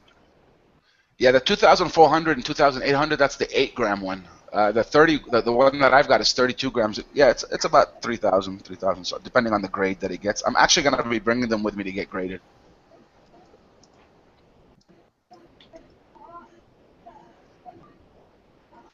How often do you get back to the States, 24K? Usually I either go in the summer or my mom comes. Okay.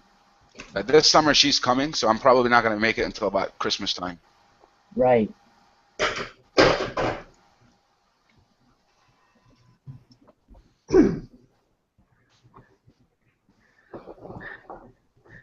Let's see, Siren. Yeah, that's just interesting. That the U.S. Mint, made such coins abroad, for countries abroad. Wonder why, like, they want to choose a mint closer, like.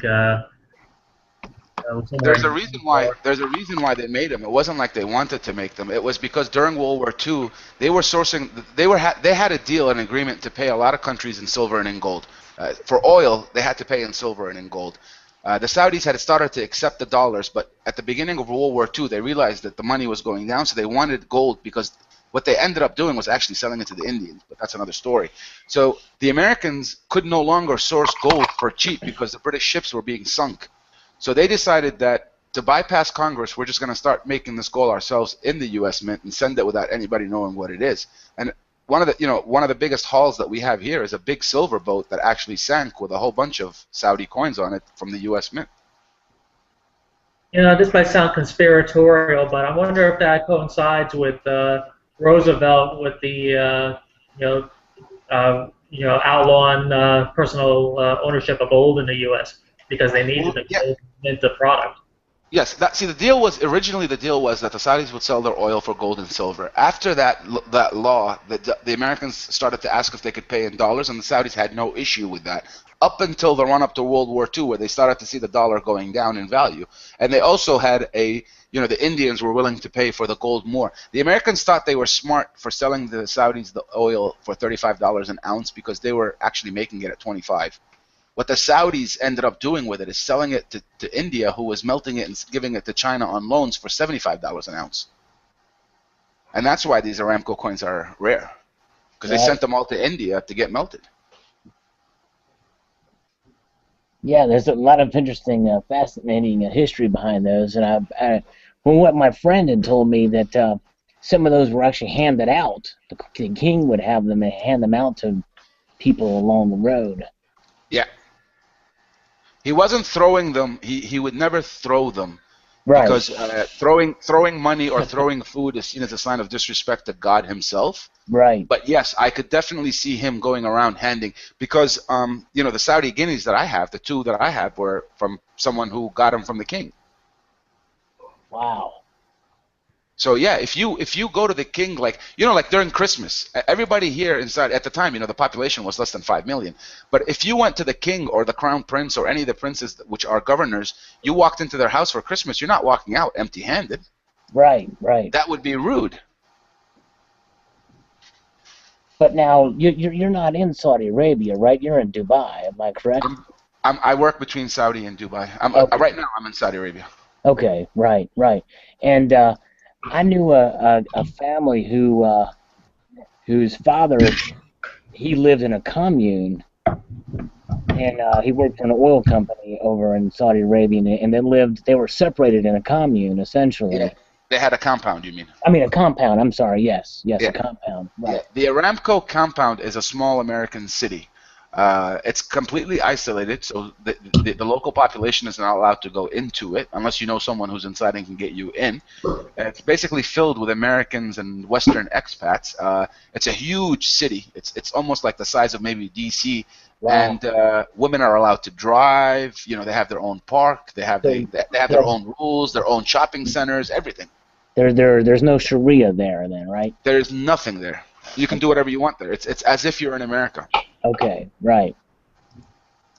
So why are they there now? Like, why are they there now? I understand, like, they run you know, the oil. Who's going to be? It's called. You know what Aramco stands for? It's the Arabian. It's the American. You know, Aramco starts with the American oil company. So it's an American Saudi oil company that has been built. Okay. Look, and I to thought be it was fair, like a national.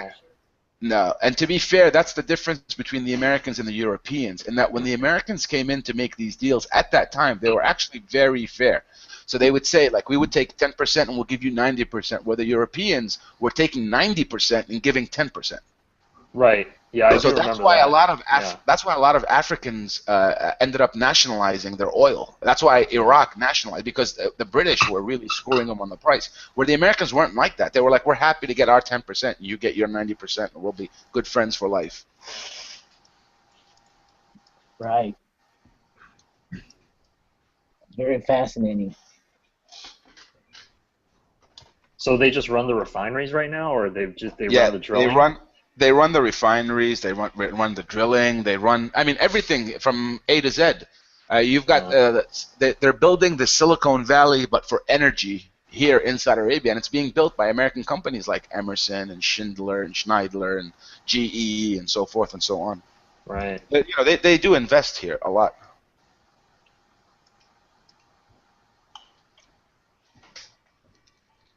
Very fascinating. It's amazing where the technology is going for the energy exploration these days. Yeah. Well, Lord forbid you try to do anything with energy in this country. Right, exactly. I hear you. Well, because we're not exporting, that's why. Or it's been outlawed. Well, it was outlawed in the 70s. Yeah. It was outlawed in the 70s. But that's the whole point of what's happening now in Crimea. You know, that's what a lot of people say is the whole point of this fight with Crimea is to get Congress to pass a law that would allow the Americans to sell their oil.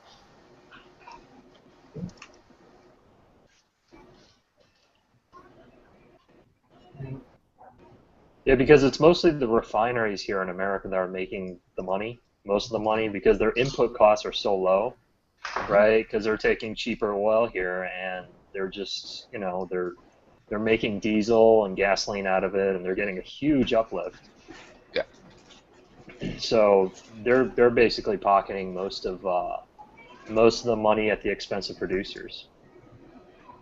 I mean, do you buy the fact that we're not doing that pipeline from Canada because of environmental reasons? No, No. I don't buy that. That can't be right, because if that's for real, then what would be safer, a pipeline or these trains that are exploding and killing thousands of people and destroying all, you know, huge areas? I mean, You saw what happened in Canada. No, I don't know if I did. They had a train blow up, 50 or 60 people died, and the whole city was destroyed. Oh. Wow, that's I heard about a wreck in Virginia, oil tankers, trains, but I didn't hear about the one in Canada. That's And they've even instituted new rules after what happened in Canada that they're trying to now refit the trains, and it's going to cost billions and billions of dollars. So it's better to build the pipeline. right. Right, and plus it's a lot cheaper too. I mean, transporting by pipeline is, I mean, transporting by train from, let's just say, the Bakken to Louisiana is like about $20 a barrel. You know, it's very expensive to go by train and very inefficient.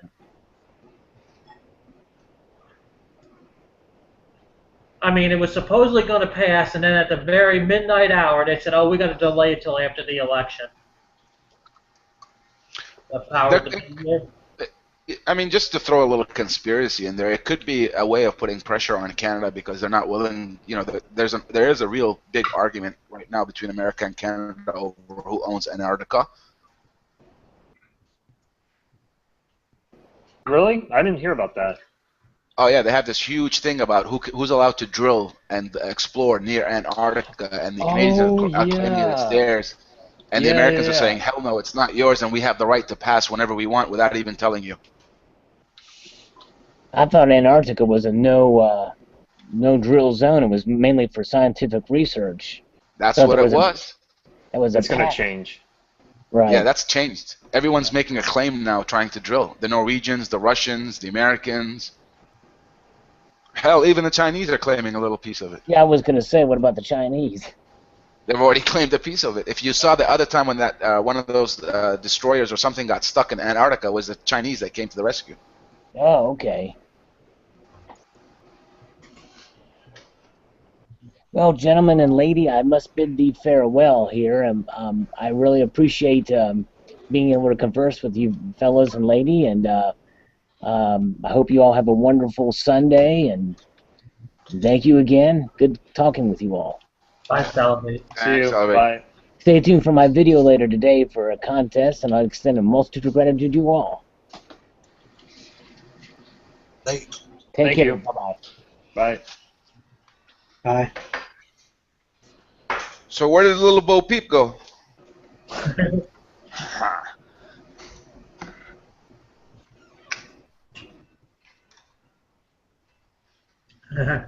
he's probably he's He's probably probably not. asleep. Yeah, he's been up for a couple of days. He's been up for 6 days. He's been doing hangouts for 6 days straight. Yeah, there was no hangout last night, so that may. I wonder if he finally just. There was 2 hangouts last night. Yeah, the hangout went till I left at 4 o'clock. They're still Yeah, going half on. dollar. There was 2 hangouts last night, not just one. They had 2. I know the one was news units. Yeah, they had one at News Unit, and then they moved that over to Mobs. Yep. What time they move it over? Yeah, Siren said it just exactly right there. It's hard to keep track because they're just so impromptu. Like, oh, I'm having a hangout. Yeah, he retaliated against FT on Friday night. FT gave him the boot after some shenanigans. FT was in his hangout last night too. Oh, Yeah. I mean, there's no grudge there, but he does get reactionary and start up his chat whenever he gets kicked out of someone else's. I think they kiss every day, Siren.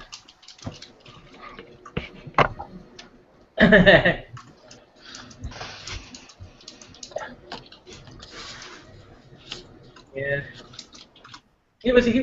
Don Harold stopped in Friday night, so Mobb Deep was just really, laying it into him. He kept on muting Don Harold and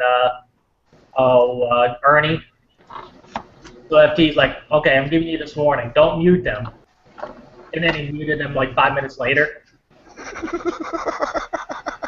So FT's like, that's it. I warned you. You're out. Gave him the boot. Listen, I mean, you guys all live in amazing countries, and you can go out and have a lot of fun. You can go to a cinema, a club. There's a lot of activities that you guys can do. I've had a headache since this morning from laughter. These hangouts are turning into like Comedy Central 101. I mean, I going just after Ernie making a video about being bullied at 60 years old. I mean, I was just on the floor cracking up. Yeah, I didn't understand what that was. It's just like stand-up. I swear to God, it's like going back to high school, I want to sit at the cool table. Well, Rocky's on the hit about me because I called him a troll in the comments section of a video. Yeah? Yeah, and then I showed up, I think it was the news units hangout, I think a day ago. Rocky comes in, his arms across, he's just not saying a word. Did you call him a troll on purpose? Yeah, because what it was a video by Belang P. Yeah. And Rocky was commenting on everybody's comments. Oh. it's like, this is just bad etiquette to do that. So my remark was, hey, this is how I see this and that spelling bee. And then my final remark was, let's see if Rocky trolls this. And yeah, it's spun him in a tizzy. Like, I don't know. I'm just kind of playful that way. I don't really want any real drama. I mean, because it's YouTube. Nobody should be taking it that seriously. In the first place. Yeah, and that's like, I'm thinking Mobb Deep created a secondary channel because out of nowhere there's a comment from a video I made a month ago saying, those peace dollars look clean. It's like, yeah, I think that's Mobb Deep. I honestly think it's either him or News Unit who's all in gold. What do you mean all in gold? Like they There's hold? there's someone now called All in Gold that's been going around making comments on our videos and stuff. Could be tacos too. Yeah, but I don't take it too. I mean, I don't put anything out that's going to be controversial to begin with. I just do unboxings. That's my channel. I have no message other than, hey, check out this coin. But if somebody, I just don't. I just think like with Mob, sometimes he takes it too far. Like if you say, "Oh, the coin is good," or "the coin is," I like the coin, then he's gonna be like, "Oh, you work for somebody else," and you have like some agenda. oh, all you gotta say is Argent Agent. Right, or like I don't know, it's just funny. Like not everybody has an agenda. Yeah. They could just honestly like the coin.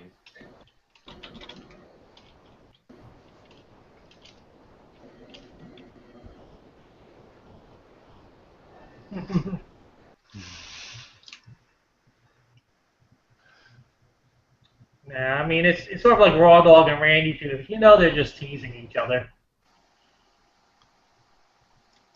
But I think Raw Dog was legitimately angry at Josh Gall. Oh yeah, he was. Which he shouldn't be, because he just gave him more attention that way. Josh didn't call the guy out. I don't know who Josh is. I mean, I went and watched that video just because I saw Raw Dogs. He didn't mention Raw Dog. Right. There were 6 people that are doing cards. Yeah, I really don't see the how those cards are offensive. It's just basically a way of saying, I'll buy your little token to support your channel. So yeah. Yep. And like I said, I wouldn't buy a Raw Dog card. I don't know who the hell he is, but I have no problem with buying a card for someone who helped me and saved me so much money and taught me things that, how much would a book have cost me? $49.99? $39.99? Right. These guys were answering questions. I swear. I mean, I was sending a message to Silverfish. I have no videos. He has no clue who I am. Asking him, "What do you think of this?" or "What do you think of that?" And this guy would actually take his time to write back. yeah, the other day it was some video he had about owning property and something about home ownership came up. He replied back to me saying, "Dude, just PM me personally. We'll talk. We'll have a private chat if you want." Yeah.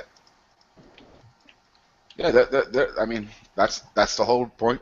That's why I supported it.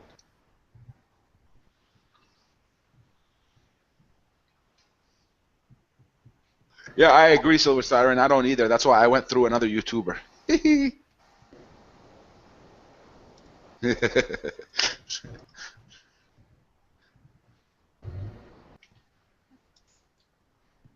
Yeah, the only YouTuber that knows my exact address is Rocky. He mailed me something, but I didn't give him my name. The only guy that knows my well, I don't even know if he remembers my full name, but I met Silver Hair Stacker in person.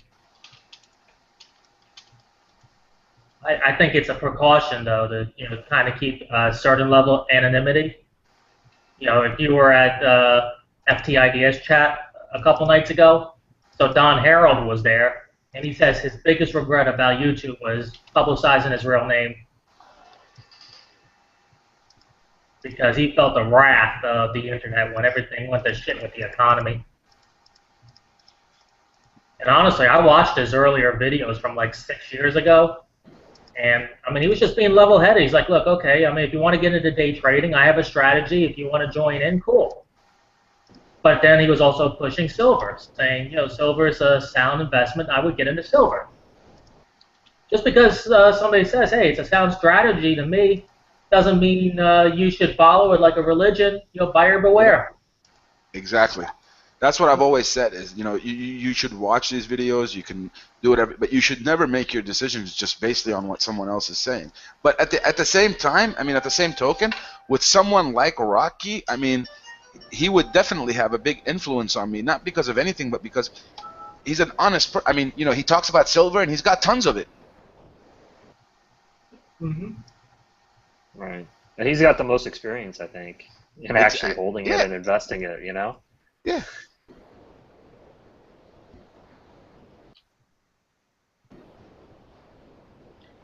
Yeah, I mean, there's a lot. Every website, every Silver Siren, every website or every website that I bought from usually will give you an offer on free shipping, and that's when you jump on it. You know, Silvertown has that little free shipping section. Provident has their free shipping section. Even AppMex does free shipping every once in a while. You just jump on it.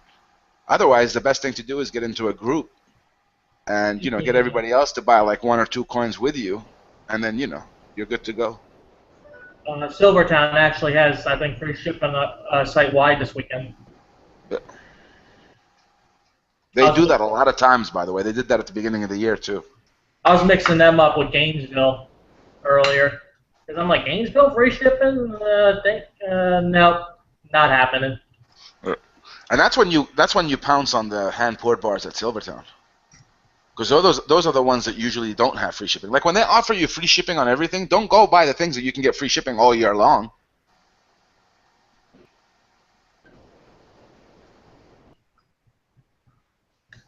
I tell you, the free shipping promo that was pretty cool for a while there was the Provident Metal free shipping. Because they actually had some pretty cool products you could choose from to get the order for free. I mean, to get the order shipped freely. That's the thing I don't like about Silvertown is that if you order like 20 coins off their free shipping and order one that's not free shipping, they'll charge you, and they usually charge you a big deal. Well, that's kind of funky. Hey, but then Provident Metals kind of, you know, now the free shipping products aren't worth it. It's like, you know, overstocked stuff I don't want. But I mean, I never had Canadian junk silver before, and you know, then Provident offered it with free ship, and I'm like, I'll jump on it. I don't know if you guys have seen this website. It's a European website called Europe Silver Bullion. But if you like to color coins, I mean, these guys color every coin there is in sight. They color pandas, elephants, regular. They've got a beautiful red maple leaf. They just take every coin you can give them and color it. Does that kind of like distract from the value, though? Coloring coins? It depends on how you sell them. It all depends on how you sell them. And I mean, look, I work in marketing, so it all depends on how you position them, right? Mm-hmm. If you're selling them as to someone who's a coin collector, yeah, you've definitely detracted from there. But sell them to someone as jewelry or as a key ring, Sell it to someone that can give it to their kids and teach them about silver who wants something more colorful. Mm-hmm. Yeah. You know, that's how I hooked people with the Mickey Mouse coins. I actually, you know, I just started teasing people. I had my 2 little kids go out and tease their nephews and nieces, their cousins. Like, you know, Baba just got us a Mickey Mouse coin. Baba got us a Mickey Mouse coin. Oh yeah, for sure. Then everybody's got to have one. Everybody's got to have one. I'm telling my brother, you can go order it right now from the site. It's still available for $95. You just have to pay for shipping. Right. Or, you know, you order over $400 and then you get free shipping. And he's like, dude, I don't want to hassle with all this. You know, you've already got, just when you get them, give them to me. I was like, dude, but I'm trying to make money out of them. He's like, all right, what do you want out of it? I was like, $220. He's like, all right, I'll take it. And then all of a sudden, you know, I'm selling it to everybody in the family. I'm like, oh, shit. But, you know, that's how you, if you're going to make money, you got to make it off your family first, right? I don't want to go take advantage of people that I don't know.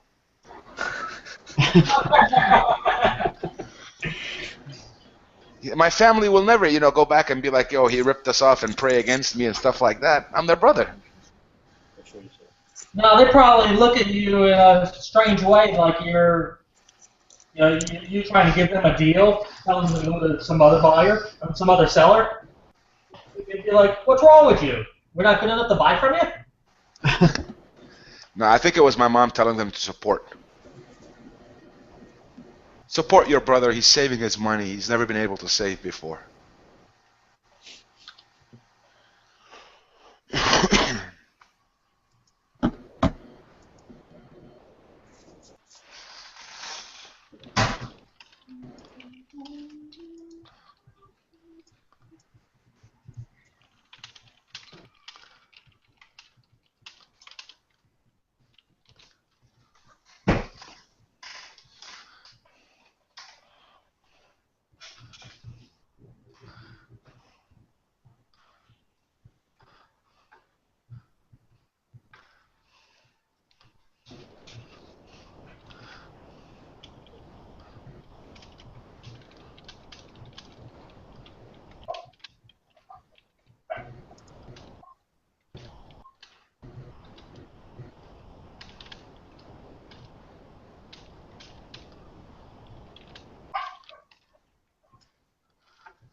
All right, guys, I'm gonna head out for some lunch. I'll talk to you guys later. All right. Enjoy. Bring some back for us.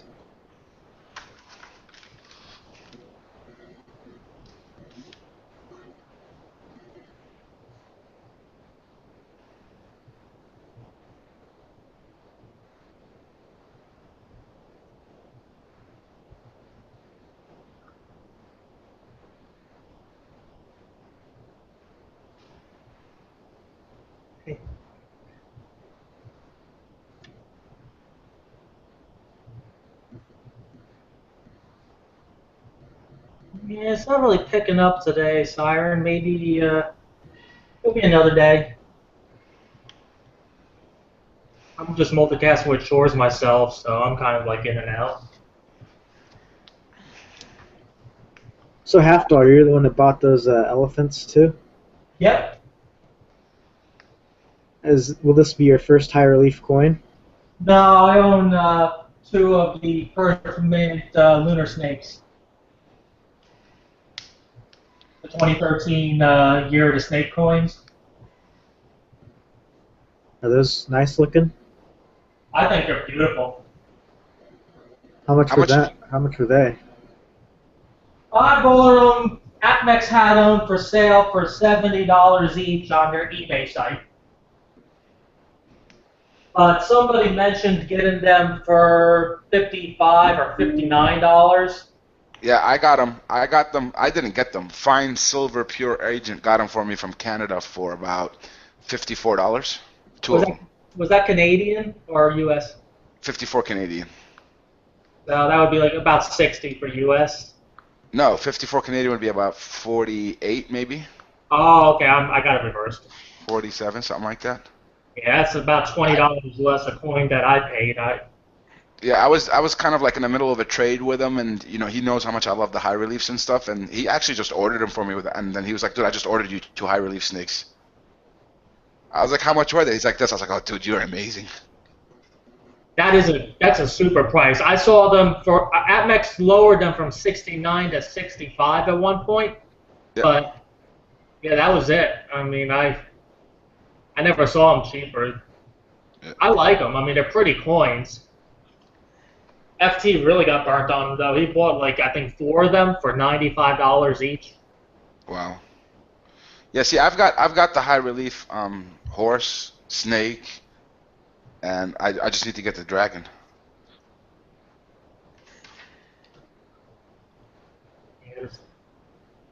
I wish I would have gotten more involved a few years earlier, so I could have gotten the different Lunar Series coins. But I'm not going to go backwards and pay exorbitant amounts of money. They're all probably higher price back then because silver was in the 30s. Yeah. Yeah, Yeah, sort of like even the U.S. Mint, the cost of the silver, silver coins from the U.S. Mint, the silver sets. If you look at the prices of the American the Beautiful quarters, for example, 2012 was more expensive, I think, than any other year's ATV quarter set.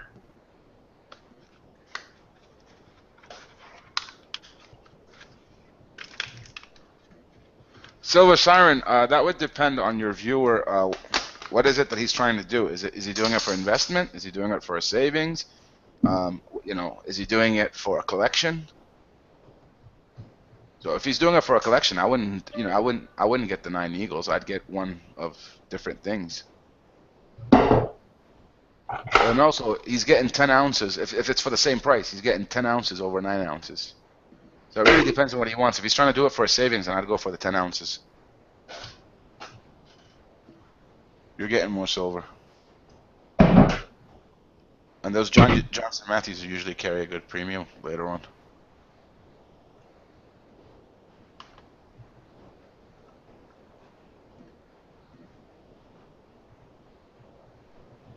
So after all, you never bought anything from Gainesville, you said?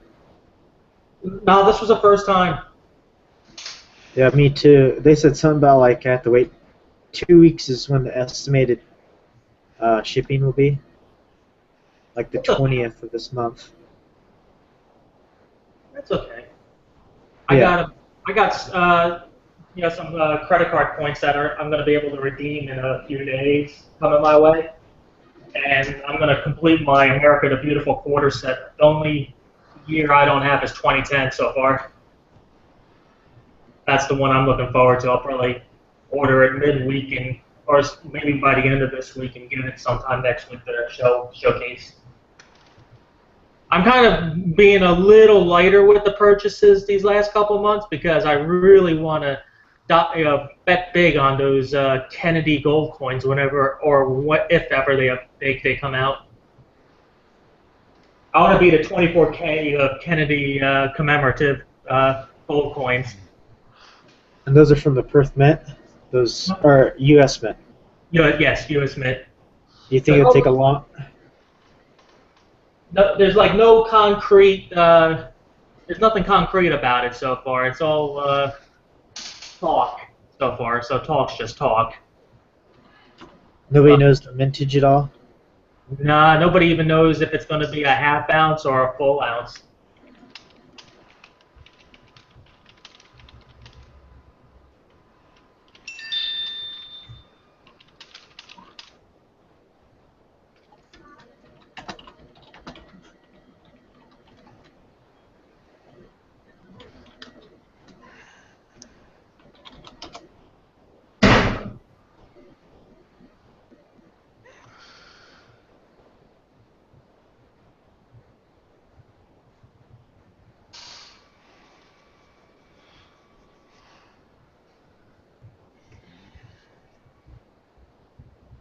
Yeah, let's see. Following everyone would show up some 3D printing goodies. Can you get?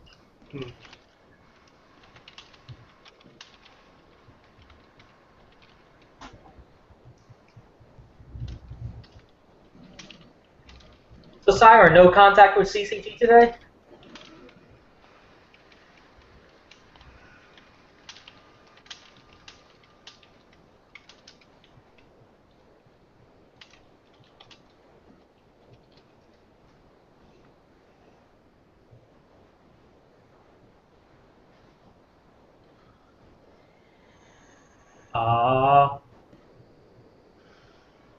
Yeah, we would have an interesting silver discussion on the Mexican silver I picked up this past week.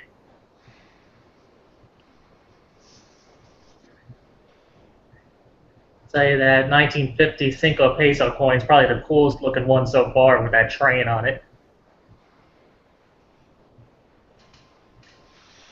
I think his jaw dropped when I did that video because he doesn't have that one yet.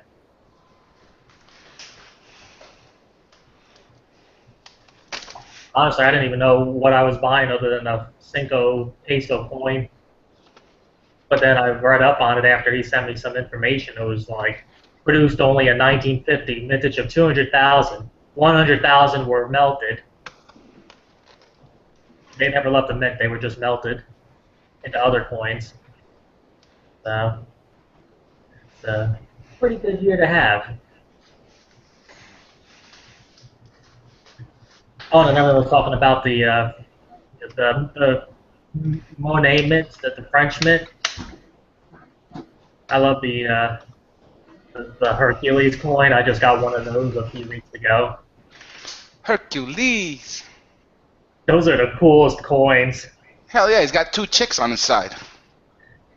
It's like, oh yeah, that's like a Valentine's gift to give to your lover. That's the original pimp daddy. That coin's just boss. I mean, I got a great one. It was uncirculated from I think 68. I think is the year. Very cool design.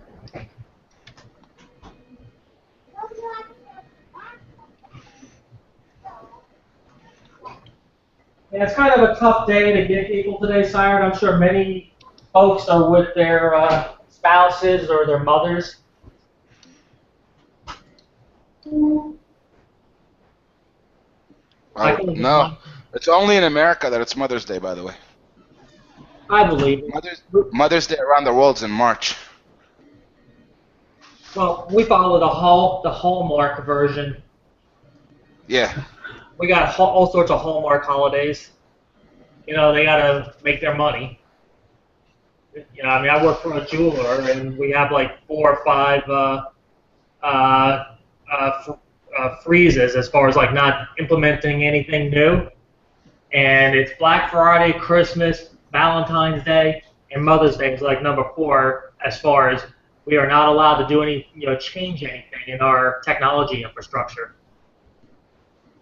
Because it's like, no, we want everything to move smoothly. No surprises. I mean, Mother's Day is like number 4. Because I called up my mom this morning, and I was like, yeah, I'm calling up to say Happy Mother's Day to the best mother in the world. So then I asked her for the phone number of her daughter-in-law.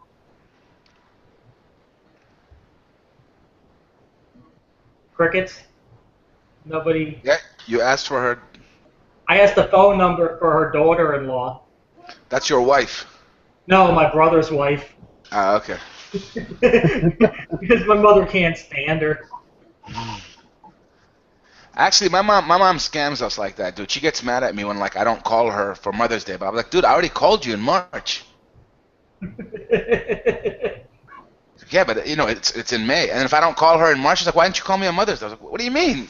You want to follow the American or the rest? We can celebrate it twice a year.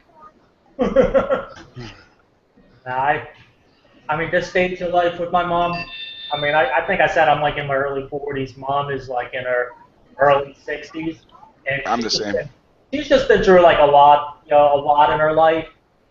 And without getting too much into it, both my brothers are real schmucks, and their wife and ex-wife are schmucks as well.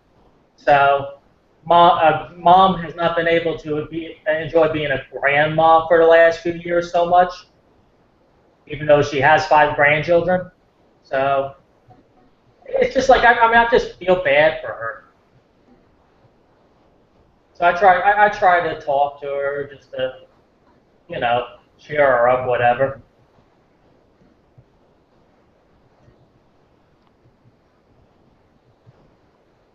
Wow, 10% left.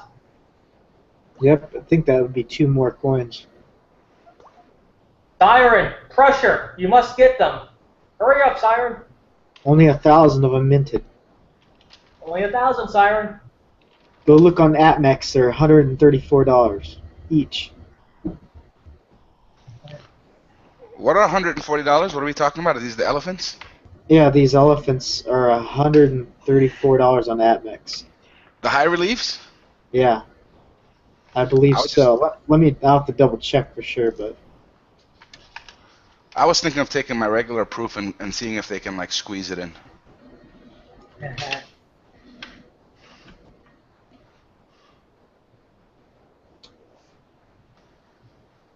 heard CCT can make it into a high relief for you. You know, cut off the edges. Yep. Yep, it's $134. I'm serious. What happens? I mean, I might do it with like a generic route or something. Just, what happens if you start hammering it like they do when they make the rings all the way around? Is it not going to go and form a high relief? You know those videos how they make the coin? They make rings out of coins and they hammer it for like an hour and they just keep switching it over. I wonder if that would turn a coin into a high relief. I have no idea.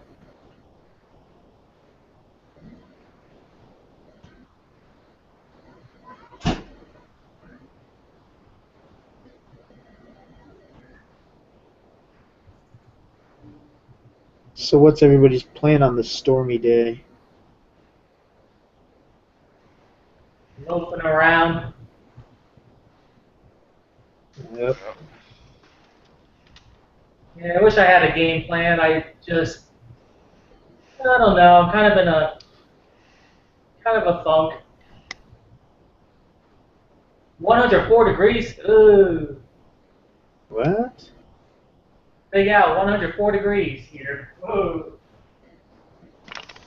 And 80% humidity.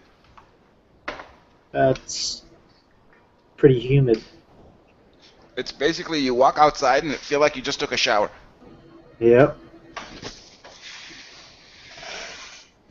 But luckily, I mean, everything. It's almost like Canada. Everything is prepared. You can, if you have an indoor garage, it's air conditioned and stuff like that.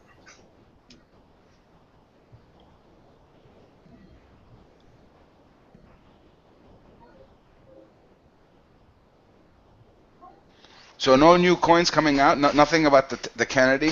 The baseball coins. I hear. I mean, they sent an email saying that they're now in October, November. For those that haven't received them yet. My thing said shipping is like 7/7/14, so that'd be July. That's not going to happen because we called them up and the lady was kind of like trying to be.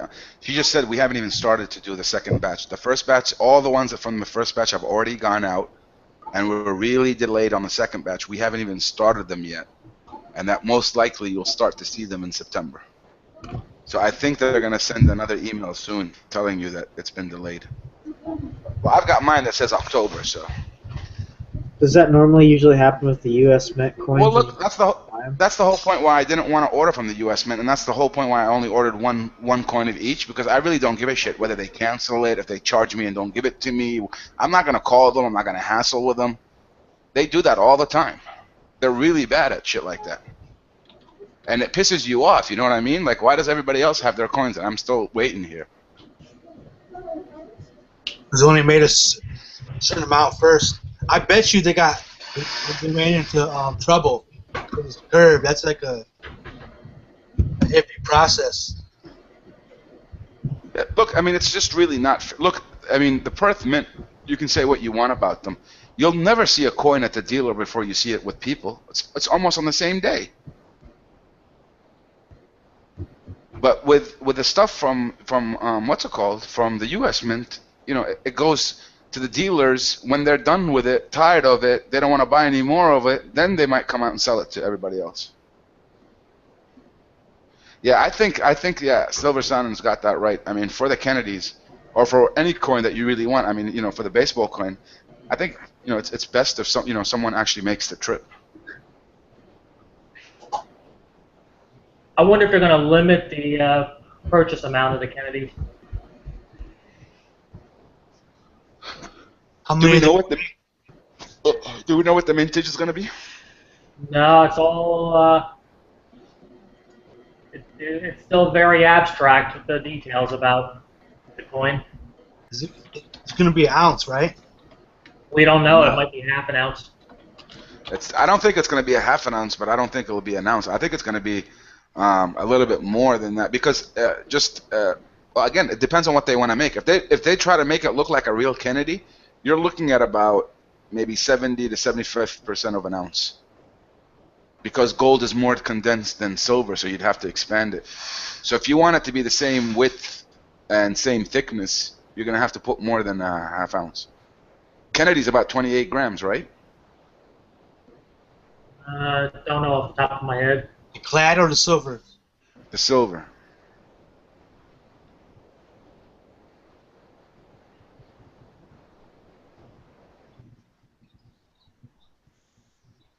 Is it gonna look the same? Yeah.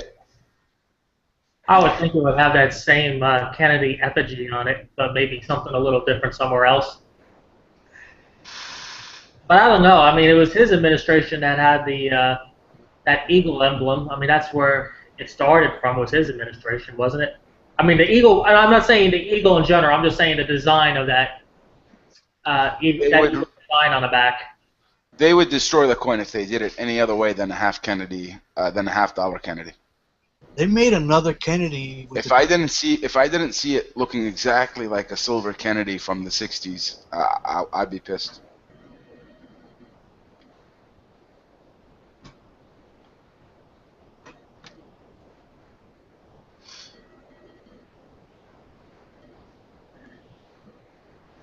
Yeah. So just to kind of answer your question, nobody really knows the details. It's all shrouded in mystery. The U.S. Mint is keeping us all for a half Kennedy. I mean, what I'm looking forward to is seeing the design on the Poseidon.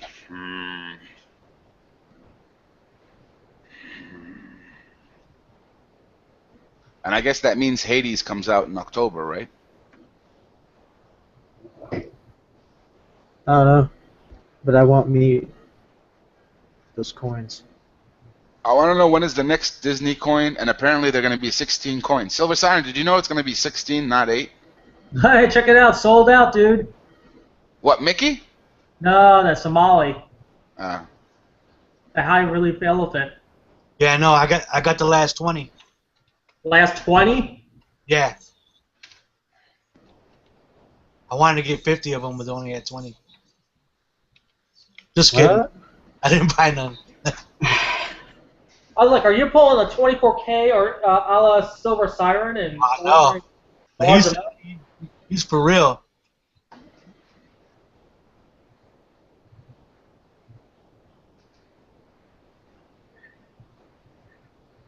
And it's like, I thought I ordered a bunch of those baseball coins, ordering 4 total, and then Siren, I think, said she bought how many? The baseball coin, I think she bought a pretty large number. 40.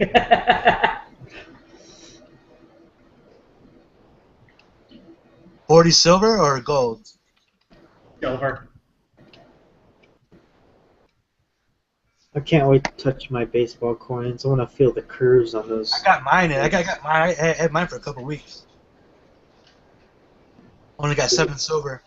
I wanted to get a lot more, but my money timing wasn't right. Does it feel good when you rub on the plastic or the airtight since it's curved? Yeah, they had to make special airtights. That's sweet. I think they'll always hold their value because it's the first curved one the U.S. Mint made, right? Ever? Yeah.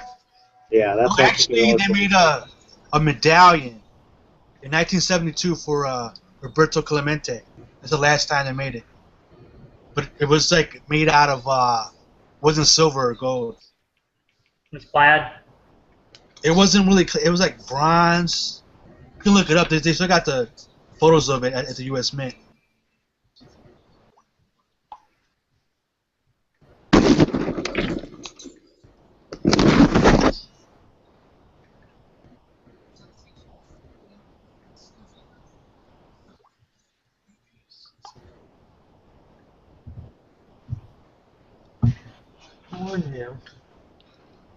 dude, I got idiots for family members.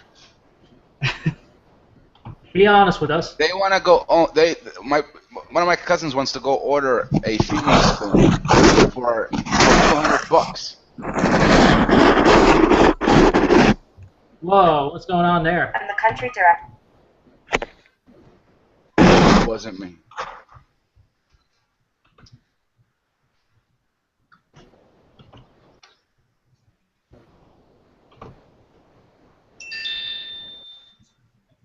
Tinfoil Hat Girl's on the outside.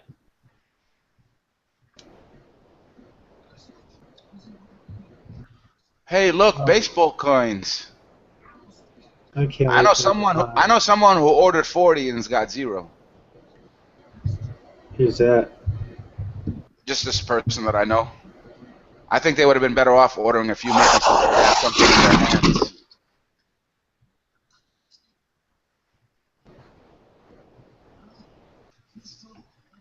There might be like a big controversy. Might have to make a new die. I wonder if they'll admit it.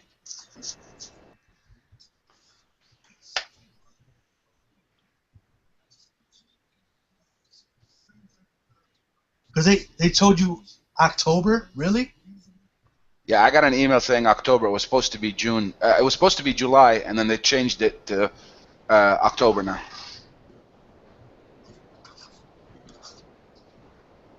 Mine's been consistent. The proofs end of July, the uncirculated beginning of August. Mine was supposed to be for July. They haven't sent me an email sending anything otherwise. Yeah, some people have been getting emails from the Mint about back ordering. I got one about 2 weeks after I ordered mine, but that's it. It's just been the same date since. They didn't even send me my bag. Well, yeah. Mine says back ordered 7/7/14. They emailed me right after I bought it right away. They sent me this the next day. That doesn't mean they're going to ship it out that day. I don't think. I got in on a back order too. Hopefully, I'll make that. Another 7 more. But I doubt it. Man, I wanted to get like 50 gold. Damn, man, I would have made a killing. I was gonna bet the house, man. We go all out. I can't wait till they come out with that football coin. That'll be awesome. Is that gonna happen? The football coin? Nah, I'm just Really? guessing they would.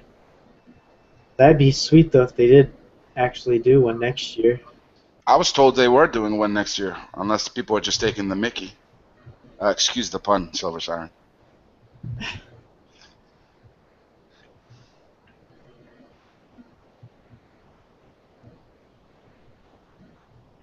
Well, I'm glad I came today just to get that Somali elephant. I was kind of looking for something, but just not sure what.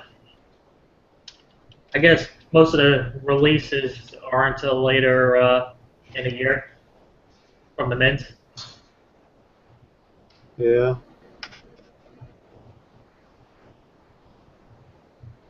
I mean, the Silver Eagles were earlier this year, but like the Libertads or the Libertads.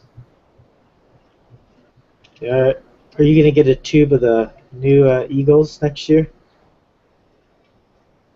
I'm sure I will. I mean, unless silver is obnoxiously priced, maybe then I would have to do an exchange with some other silver I have. I mean, I'm not going to be the kind of person to buy silver when it goes above, say, $26 an ounce. I'm done after that. It's weird that the new Eagles are gonna be $5 instead of $1 denomination. Yeah. That should tell you something about the dollar. Right?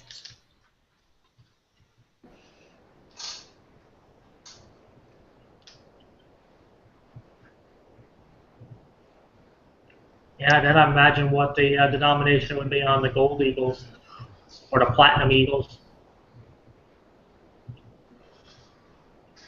The Gold Eagles are 50.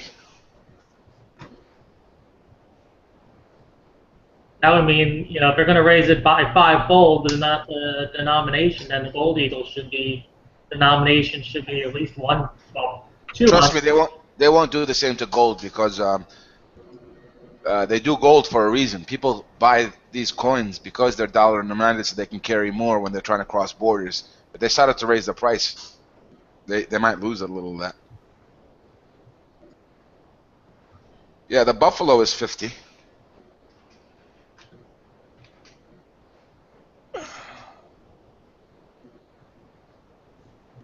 And the eagles are $50, the 1 ounce.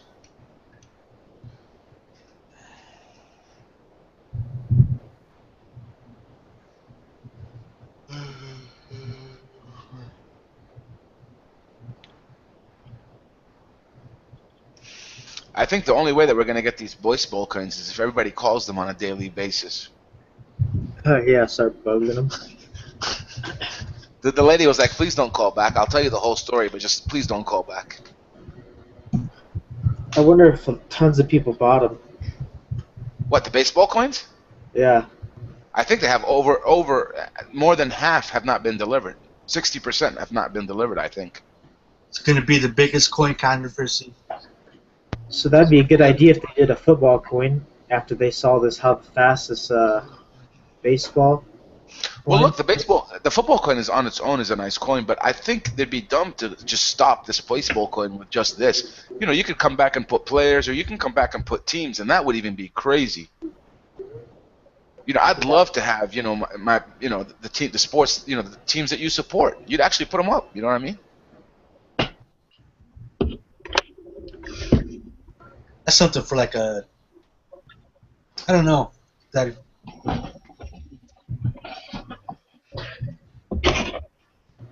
Canadian Mint has done teams, hockey teams, but then they colorize them. Yeah, you'd have to do the same thing. I mean, you wouldn't have to do the same thing, but I mean, you know, it'd be nice to get the blue, you know, get some pinstripes. Those Yankee coins will go for crazy. Yeah, those would. See, there's just too many people with the baseball coins. Well, they came out with a commemorative with Nolan Ryan. Roberto Clemente, that was pretty interesting. 72. Yo, the Jackie Robinson gold coin sells for like 3,000. Yeah, Jackie Robinson, and then I don't know if there's any other ones. No football players. Mm-hmm. I don't know if they came out with a football coin. I don't know. Imagine if they had a sweetness coin or the fridge. Michael Jordan. Ooh, just have that number 23. You wouldn't even need to put Jordan. Just put 23. I'll buy it. Jordan on there. Type of dub or something. How about an Obama one? No doubt that'll happen. He'll be the first living. Because I guess it's supposed to. I don't know if it's unwritten or the president the person has to die before it can be on the money. It'll probably be the first exception or something.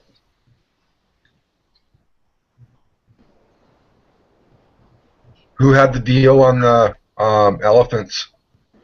Gainesville. Gainesville had them? Yeah, I wouldn't be able to order from them anyway. Why is that? Well, it's too expensive for shipping. Yeah, they suck. Yeah, their shipping costs are obnoxious, even in the States. Yeah. How much were they? They're 55 each about. What? That's a smoking deal. For a high relief, only Yeah. 1,000 minute. Yeah, I know. So the I'm shipping. still waiting for my gilded Bien elephants. Ordered them like 6 weeks ago. Still not fucking here. The day and night ones? Huh? Did you say the day and night ones? No, the Bien elephants, the gilded elephants. Okay. Yeah. Okay. Because the day and night ones looked cool too. Yeah, the guys I bought them from ended up giving me a $3 off each coin for the long wait, so that was kind of nice of them. Yeah.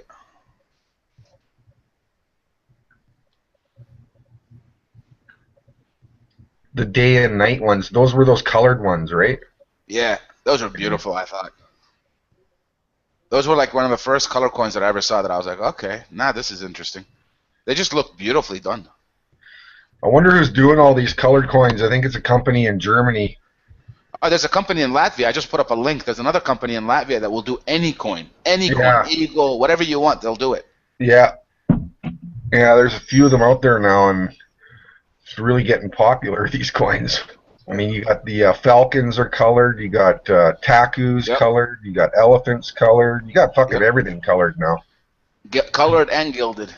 Yeah. They've got them in gilded too. I saw that.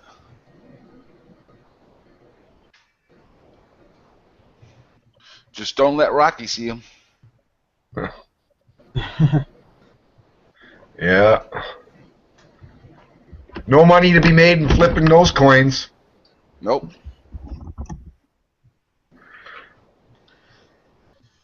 Rocky's boycotting your channel.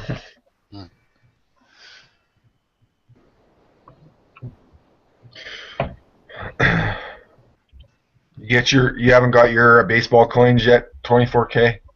Nope. October. October? Yep. What?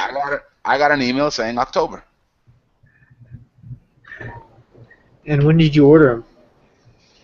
That's like 7 months. Probably like maybe 2 weeks after they came out. Like I was just doing a hangout with the guys here, and someone was gonna order them for me, and then I was just like, let me just go order 2, and I don't care if they deliver them or not, if they cancel or not. Just I'll try to get 2. I'm still gonna try and get.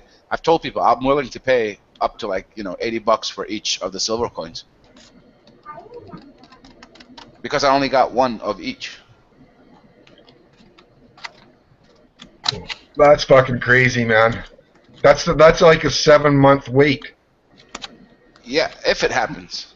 It's not going to happen. Yeah. They're going to say due to the manufacturing process, and then they're going to skyrocket the ones that got them, like me. Yeah. Worth, Oh, I can totally see that happening by the U.S. Mint. think so? That'd be nice. That's why I'm telling you. That's why I didn't order all the ones I would have loved to order, like 2020. It went nuts. Like Silver Siren did. But the problem is, that much money to lose it all at the end, or to get it canceled, and them holding my money for 7 months, and then telling me I would have hated myself every night. The U.S. Mint don't hold your money. They wait until they can ship. Yeah, but the problem, and I have a problem with that, is that my credit card, for you to be able to they sent me a text message, and I actually have to reply yes. Oh, or they will not allow it to go through, and that happened to me once with the U.S. Mint, and my order got canceled. So that's what I'm telling you. It could be canceled. Because if I'm not awake when they do it, and most likely I won't be, then I'm out of luck. Because I've got literally less than 5 minutes to do it. Crazy. So I didn't want to go to sleep every night with my mobile phone next to me.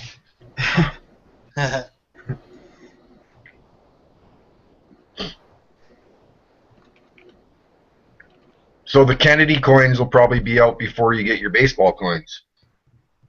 Yeah. I heard that they're going to release a special baseball set.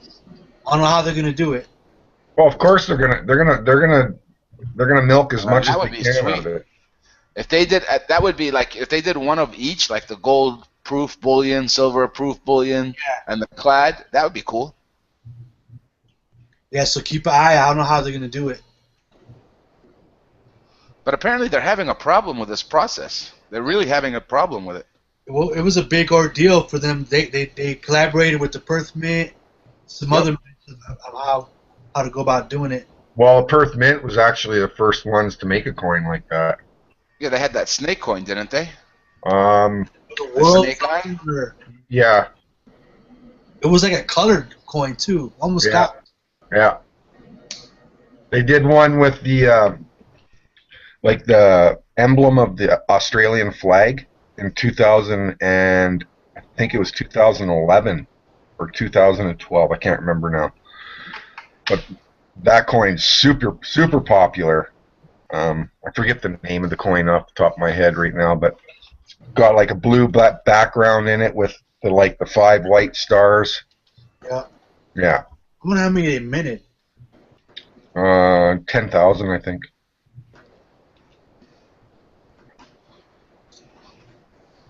I bet you after they strike so many, the die gets screwed up. They have to, I know it's difficult.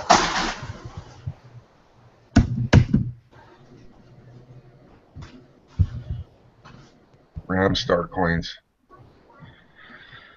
Yeah, I'm just too lazy right now to open up another browser. Silver Siren.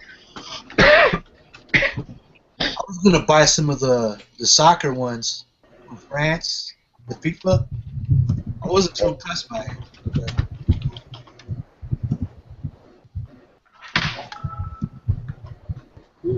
Still might skip one.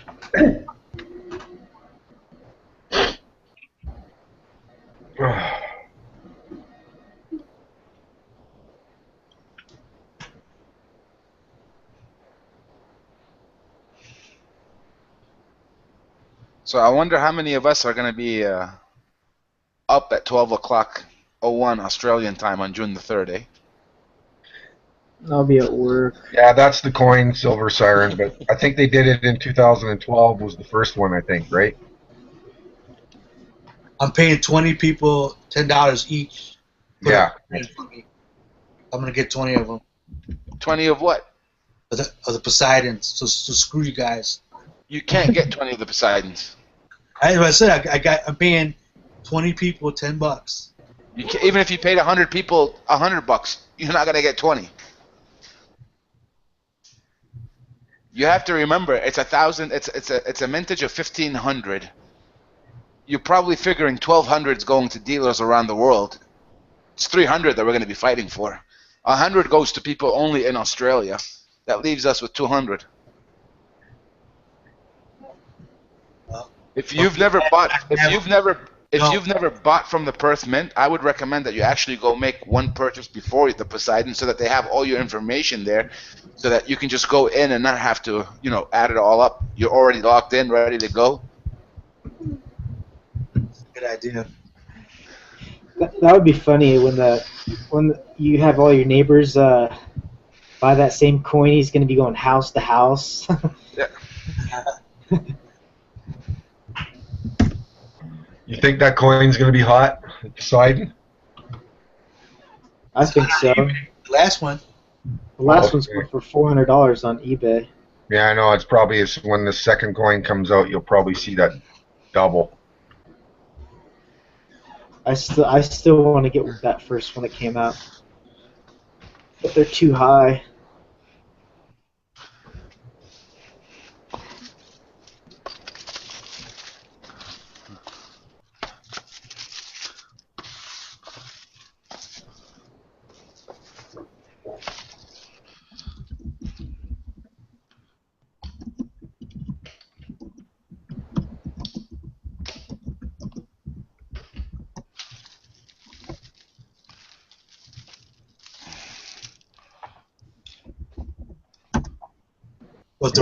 What they do now, Silver Siren?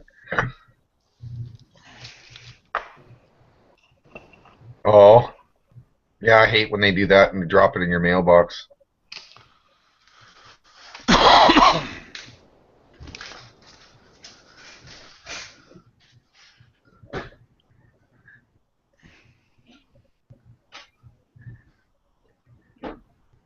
Hey, Zach. Yep. Look at my screen.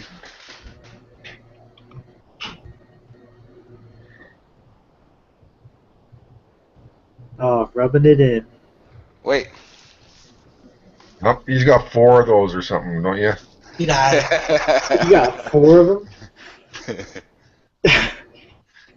Dot, dot, dot.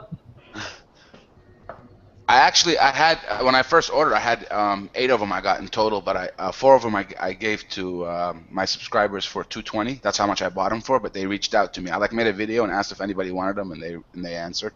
So I ordered it from this guy, the dealer in Dubai. Oh. Got any more of those for sale? Yeah. I do, but they're not for sale. They're for trades. You're gonna be our hookup for the next one. Yeah, for the next one, listen, I mean, I'm going to call the guy. Just give me on tomorrow, actually, Monday. I'll call the guy. I'm going to call the dealer up tomorrow and see how many we can order for them and see what the price is. I'm thinking he's going to be probably charging us $30 more than the release price. The release price is about 145. That's what it was for the last one. If that's the case, then I'll put up a video, see if anybody wants them. Because if that's the case, I'm going to probably order 10 of them. They're only sold at the Perth Mint, right? Well, they're only sold at the Perth Mint for 145 on the release, but if you buy it from their distributors, I can get it from this distributor for about $30 more. So if he does sell it to me for only $30 more and doesn't charge me the $220 that he did last time, because he told me if I make the order ahead of time that he'd charge me less. If that's the case, then I'm probably going to be getting 10. 10 from him and then 1 from the Perth direct.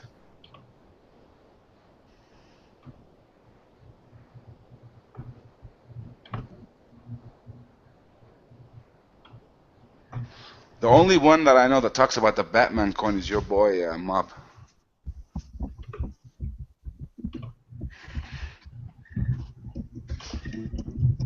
He says they're coming out next month. Didn't he say for like $700 or something like that? Yeah, it's going to be $700, and he doesn't know what the weight is, and it's going to be 18 karat gold. Oh, they're gold. Okay. 18 karat gold. 18 karat gold means you'll not be able to sell it to anybody except a European or an American. Just remember that when you're buying.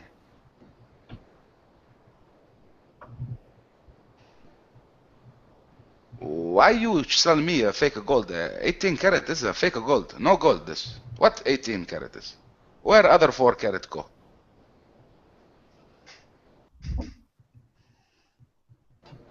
You're better off buying the 5.9's Wolf, I think. Batgirl.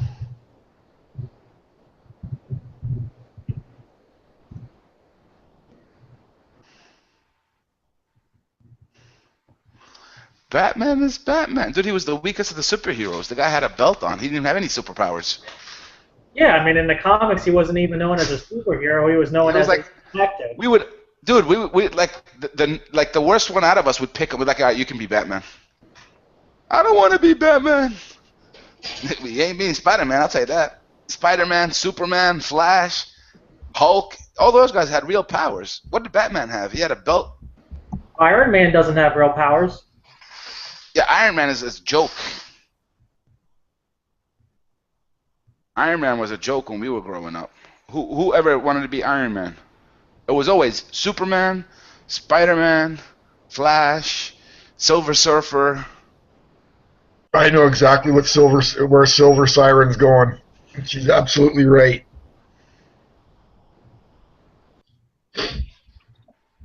Batman coins are gonna go crazy, man. As soon as they come out, you guys better be on them.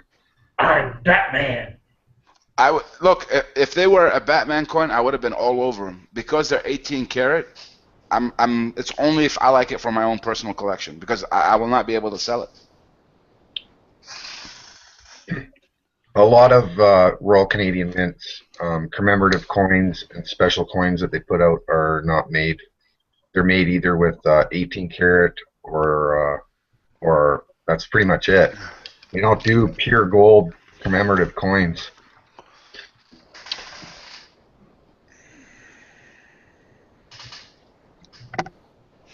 Yeah, flip, flip, flip, buy, buy, buy. Yep. Mac Daddy says, flip, flip, flip. The Mac Daddy says, flip. And unlike the U.S. Mint, you'll have a fair shot at getting these coins. And they'll be delivered on time. Yeah. You know, you'll probably get them before the baseball coins. Well, I don't know about the time delivery, but you'll get them. You know, you'll have a fair shot at getting them compared to, like, those fucking baseball coins. That was crazy, man. I mean, wait till the Kennedys come out. It's going to be the same thing. Everybody's going to be fighting just to get one. Like Probably. Black Friday at Walmart.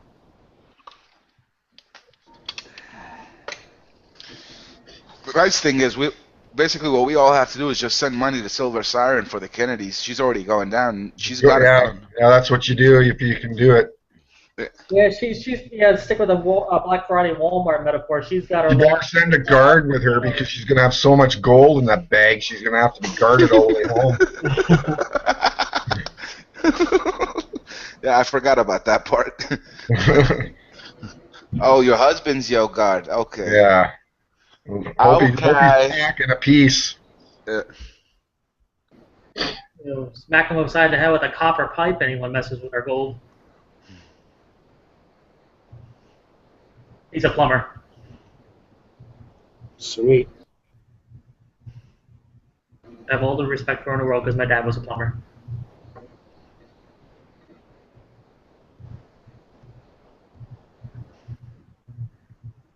Yeah, I really do see a lot of competition amongst everyone to get at least one of those Kennedy dollars. What if the U.S. Mint says limited to 1 coin per household on the day it goes out? Do they even put limits on their purchases? I've never seen any limits with them. Yeah, I've never seen any limits on the U.S. Mint. No. They have? You think they will? What happens if you go to the place and get it personal? I don't know about They that. still I only think give you I think one? they probably sell you one if they put a limit on it. maybe the gold. Oh yeah, that's right. I forgot about that one, Silver Siren. You're right. That's before my time.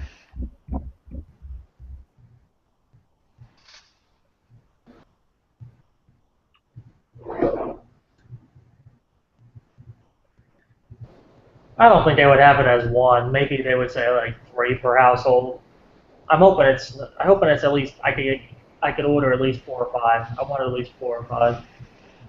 I'm willing to put a wager, and this is for Silver Siren, that the stock horse that she wants will be released by the Perth Mint before the end of the year. Which stock horse? The 2014. Yep. I got- Just like they did the wedge tail. They released it for U.S. government, and then 4 months later they released it in the Perth. I'm thinking that's gonna happen.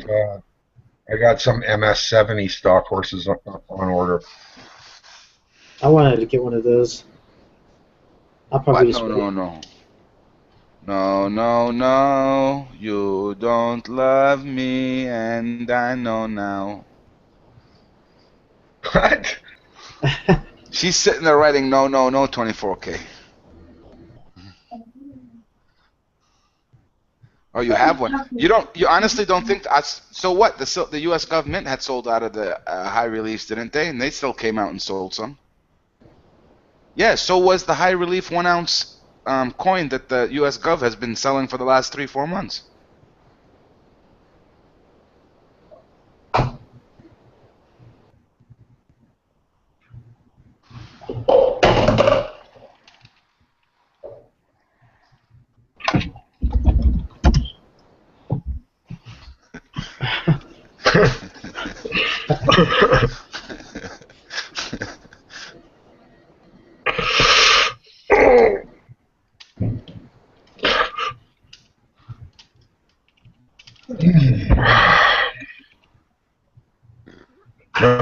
I'll be right back.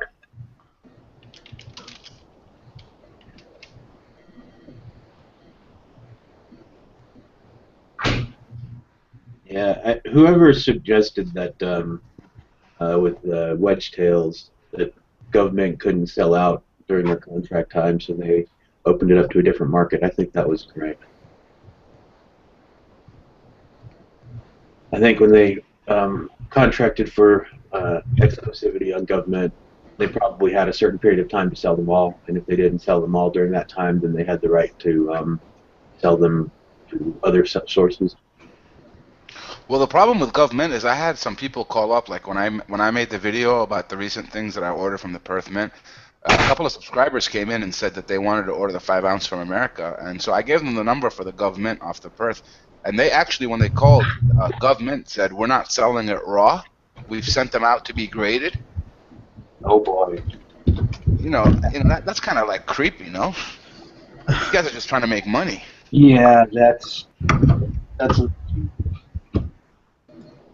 cheesy that they sent them all off graded.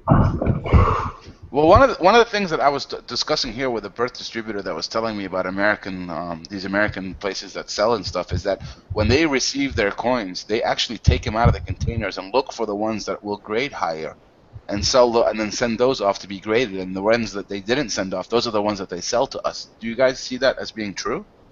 I believe some dealers would. Yeah, I mean, I think if you find a dealer that you can trust, that you can probably get a straight up deal. But I wouldn't put it past, like, there's probably 4 or 5 coin shops in my area, and I would say, one of them I would semi-trust not to do that, but most of them Well, I think would do it. Just give. if you look, Sorry, go ahead.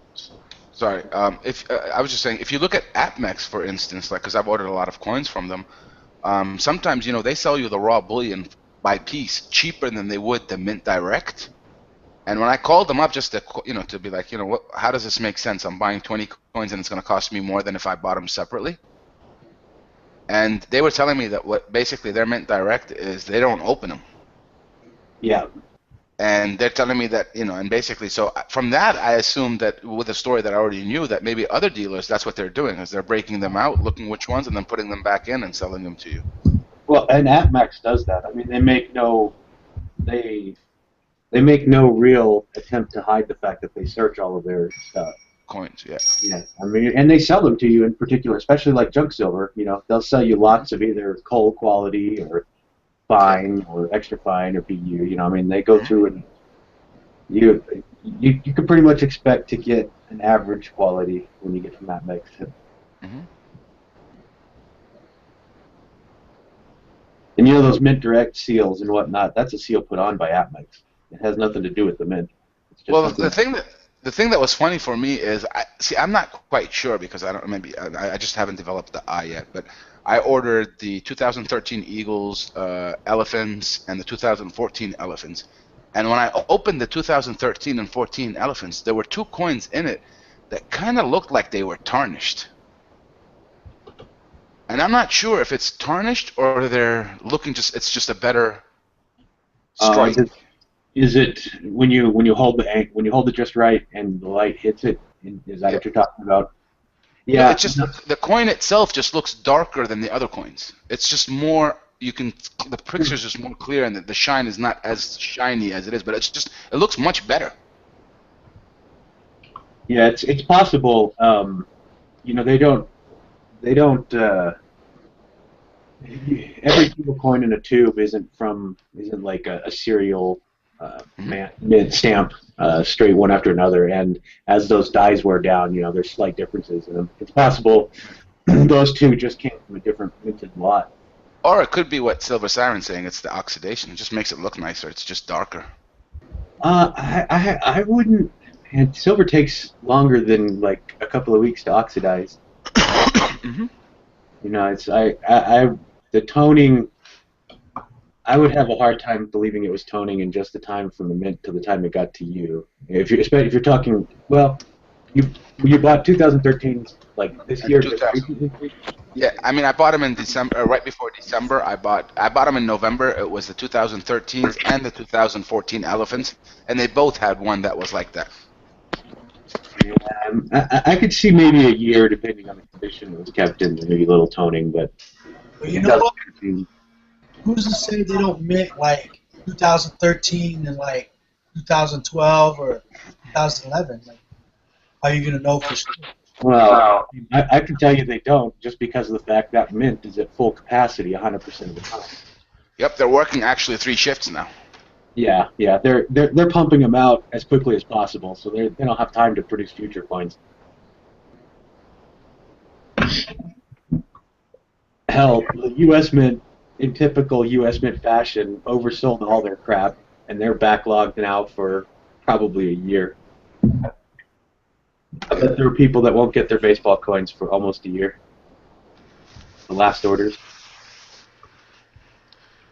I mean, the worst thing is, you go and you order 40 of them, and then they send you the first shipment of about 5 to 6 just to appease you, and then 6 months down the line they cancel your order of the 40. I mean, you'd be pretty pissed off, right? That's why I've always kind of stayed away from the Mint because I got burned by them a couple of times back in like the late 80s, early 90s. And I noticed every single time I dealt with the Mint, there was always those kind of that kind of business practice. It's not my sort of thing. Like I'll wait, I'll pay a few extra bucks and get them through secondary market most of the time. Yeah, dude, I'd really feel bad for anybody that ordered more than 20 of those coins. I mean, they must be like having sleepless nights now. I mean, all that money invested in those coins, and you don't even know when they're gonna get them, and by the time that you get them, everybody who wanted them has already bought them, and you're trying to sell them for like $20. Yep. That's just, that's just bad. Hey, Silver Siren, did you get any of your coins? Your baseball coins? How many? All of them? Yes. I got the first order of 8, but the 40, I'm still not sleeping well at night.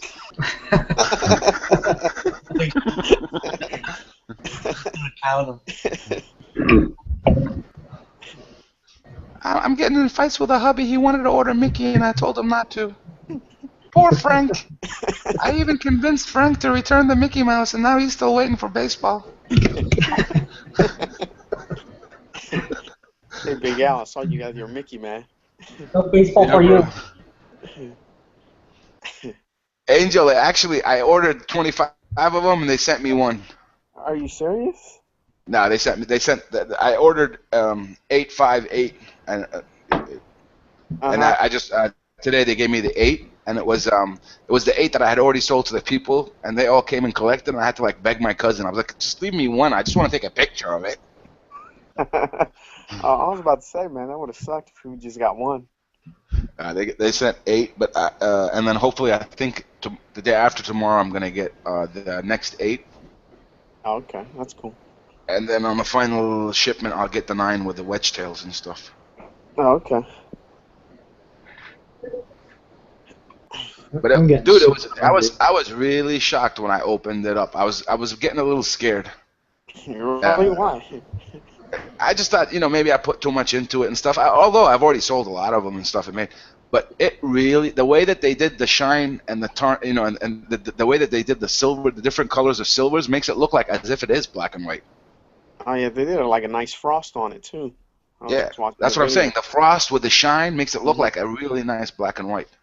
Okay. And I just can't wait for Mini to come out. Or it's from the Australian Mint, right? Yeah, it's the New Zealand Mint. Oh, New Zealand. They do pretty good stuff too. So. Well, they got a deal now for 16 coins. 8 classic Disney and 8 new Disney. Oh, okay. Wow. Wait, what? Yeah.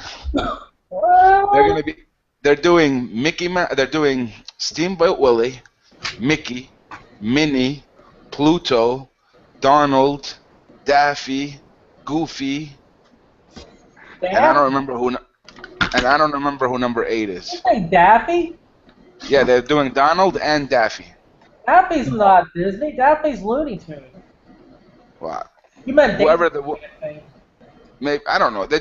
Or maybe I'm mistaken with the girl duck. And then they're doing Pocahontas, Cinderella, Snow White. Yeah, Daisy's really Daffy cross-dressing. Yeah. That's despicable. So when is RCM gonna shut down the first Bird of Prey and the Howling Wolf Gold?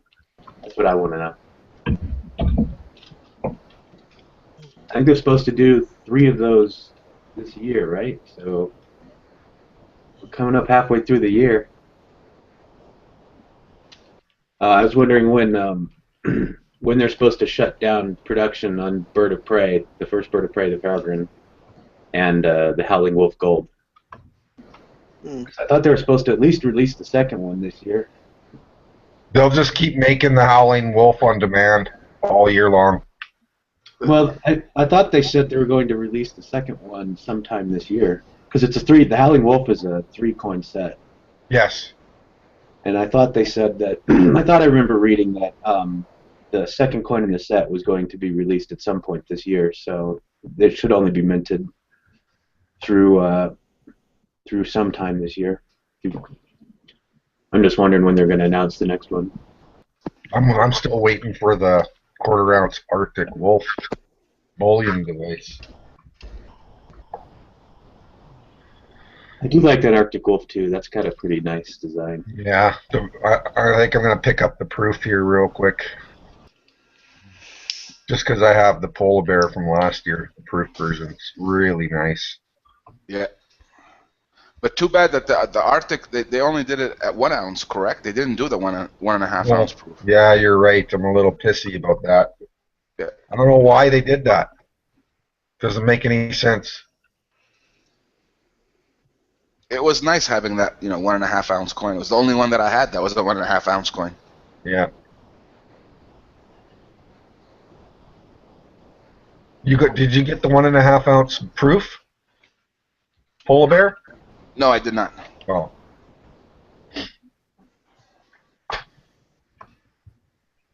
I got my 1.5 ounce polar bear from Not a Polite Canadian.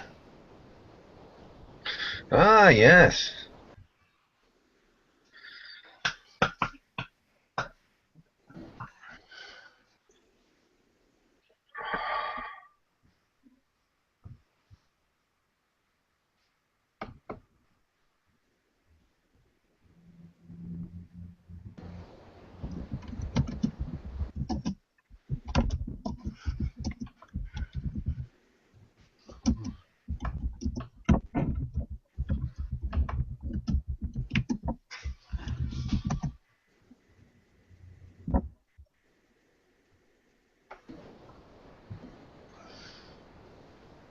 Oh, Silver Siren's cooking for us.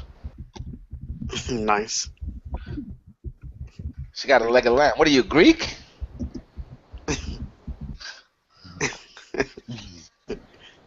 What's she cooking? A leg of lamb. What?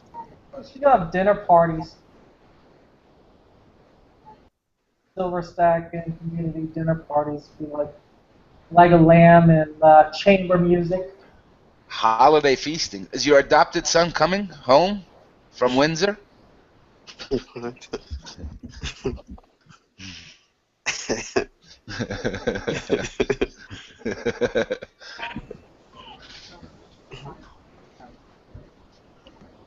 He's asleep. I'm telling you, he's been up for 7 days straight.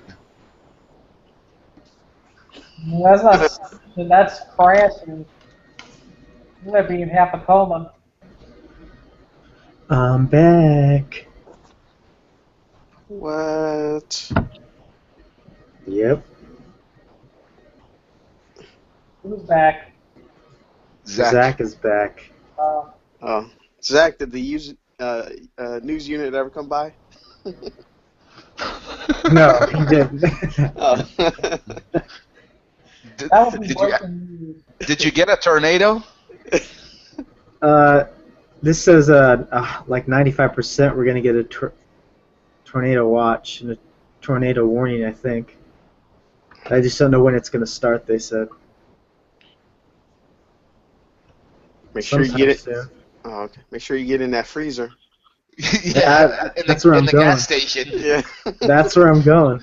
Stop being crazy, dude. What do you mean that's where I'm going? You don't go to a fucking gas station. Yeah, I was watching the Weather Channel yesterday, and some guy went to the freezer in the gas station, and they survived. It's the best place to be, they said. Oh. I just stick away from gasoline. Yeah. It shouldn't blow up. It should just blow those metal things over. Well, if it knocks one of them over, or if it's a pretty strong one, it picks it up. Any spark will light it. I don't know. They only said about 70-mile-an-hour winds. Some pesos. Captain Ray. Nice.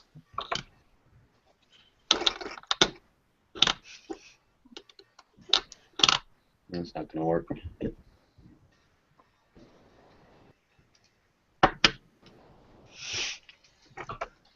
Quarter ounce ounces.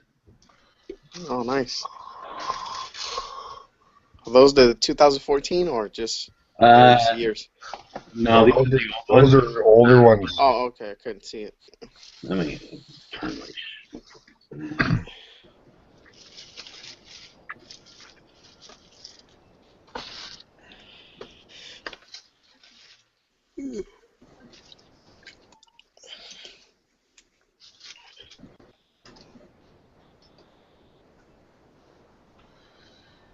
Real nice. Yeah, they're pretty neat. That's beautiful. That gold is nice. Yeah. Yep.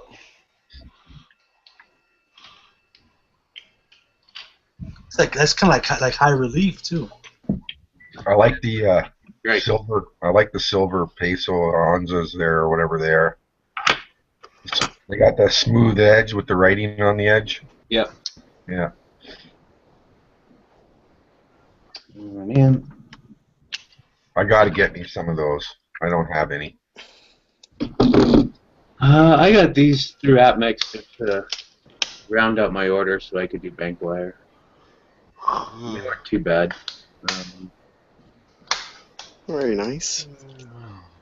Yeah, those are classic. That's a classic piece of silver right there.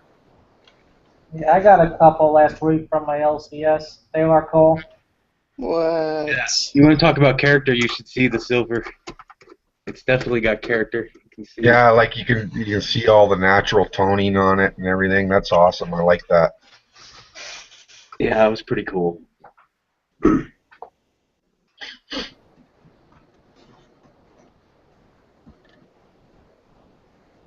Did you pick up a tube of them?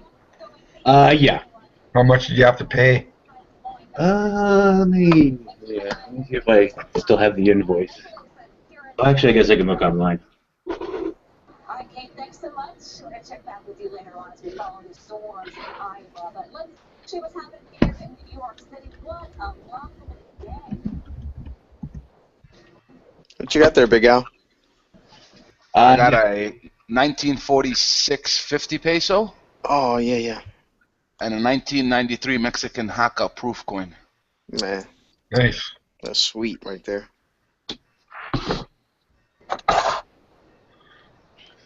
If you know when they talk about low mintage and everybody starts going crazy about it and stuff like that. Mm-hmm. Well, here's a great example. This is a coin that I picked up from AppMex for their end of year sale. Okay. I actually paid $20 over spot for it. Limited mintage of 400. Wow. Yeah. Yeah, I just couldn't understand why it was going for so cheap. Yeah, that's definitely a nice coin to pick up. And they sell them like on other websites for like 1900. Oh, yeah, I bet. a lot of those Libertads are low mintage. Yeah, Silver Siren was just saying that too, and what surprises me about it is I feel that the pricing on these are way underpriced for the mintage of the coin. Yep. Yeah, I paid about $9.50 a piece, about the same price as Walking Liberty. Yeah. The Mexican mint is a very popular mint outside. I don't know how it is in the U.S., but here it's one of the oldest mints in the world. I mean, you know, it's older than the British mint. Yeah. So people here love their old, you know, especially in silver and gold. They love the Mexican stuff. Yeah. Yeah, and the Mexican Mint does weird things like just stop producing a coin middle of the year and shut its total mintage down to like 300. Yeah. Yeah, because it's all on demand. Yeah, well, and they also it's also kind of political based too. So like, if something happens in the government and they decide they're not going to pay to run the mint anymore, they just shut down the mint. It stops minting coins for that time.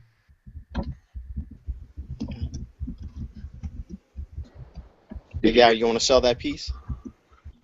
Which piece? The proof. No. Come on, man. Dude, it's like it's. Look, first of all, it's my favorite coin because of the price that I paid for it. Right. Second of all, everybody talks about low mintage, low mintage, low mintage. That's like this. This is the coin that I take out, and everybody's like, "Wow, limited mintage of 400." Yeah. But dude, I swear to you, it's $30 over spot. Oh yeah. At Max's end of year sale, and and it came down to this one or the Canadian Olympics one that was also looked something similar to this, but I just ended up getting this because of the really low mintage of 400. Yeah. That's a beautiful sound. Yeah, that's 70%. I'll give you this for the that one coin I want. You got. Zach, is that you? What is that, Zach?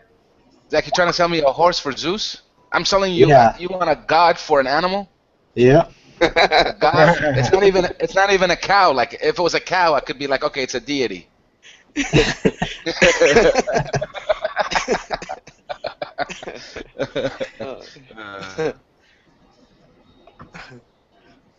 It's 5 ounces. Yeah, double it up. Show me 10. Habibi. Oh, assalamu alaikum. Dude, what, you both walked in together? Were you out on a date together or what? Yeah, we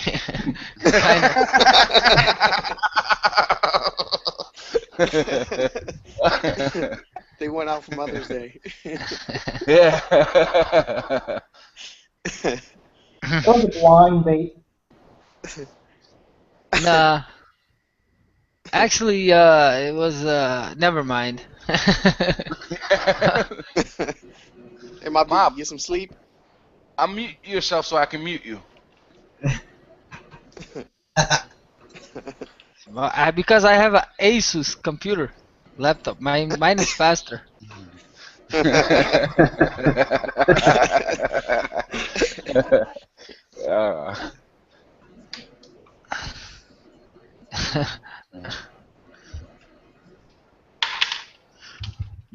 So did you hear about the news in the Ukraine? It's going down, eh? What's going down? It's been going down. Yeah, a lot of people got shot today again during the in the polling station during the referendum. Really? Was it Yep. between separatists and nationalists, or was it like police involved?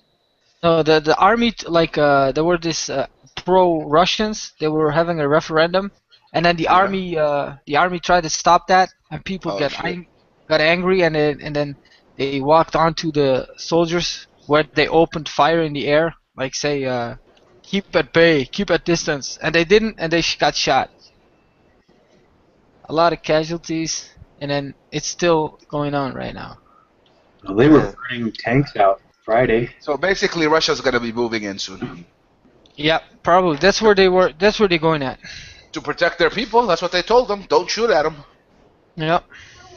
And it was kind of clever for Putin to come out 3 days ago and tell the people, don't hold the election now. Let's just wait a little bit. The time is not right, so that he could come back and say, now look, I told them to hold it off, but you guys went shooting at them. I got to protect my people. Putin's playing this like a fiddle. Oh yeah, he's playing. He knows what he's doing. Oh yeah. Oh yeah. It's everybody else that has no clue what's happening. Yeah, he's smart when it comes to tactics, man. Dude, it's his backyard. Why are you gonna go fucking? It's my backyard. Imagine if someone came and did something like that in Canada or in Mexico. America would have a crazy fit. Yeah. Canada, they don't have guns, so Yeah, he has a lot of provocateurs, where they provoke the army and stuff, and they make them shoot, and then they film it, and then they put it out, and they're like, you see, they're shooting. Ever since the fall of the USSR, I'm someone that lived through it and studied it and stuff. I always used to say it was wrong for the West to continue to humiliate Russia for the way that it came out of the USSR. So basically, you were just egging on a sleeping giant that wanted to come out. I mean, the Russian people want someone to come out and say, we are a superpower. You know, we are not behind England and Germany, and you know, we might be behind the U.S. and China, but that's it. Yeah, and that's one big difference. I think that Reagan, even though he was able to end the Cold War, I felt that he had a lot of respect for the Russian leaders. Oh yeah. Particularly Gorbachev, they had a lot of respect for each other, and that just disappeared after Reagan left office. I think George W. Bush had a good rapport with Putin. Yeah, that was the initial Putin phase. Yes, it wasn't until Putin came in, because if you remember, between Gorbachev and Putin, we had a drunk. Yeah, Yeltsin. Yeah. Boris Yeltsin. I think George W. Bush and Putin had a good relationship. I think Obama's just being an idiot to him.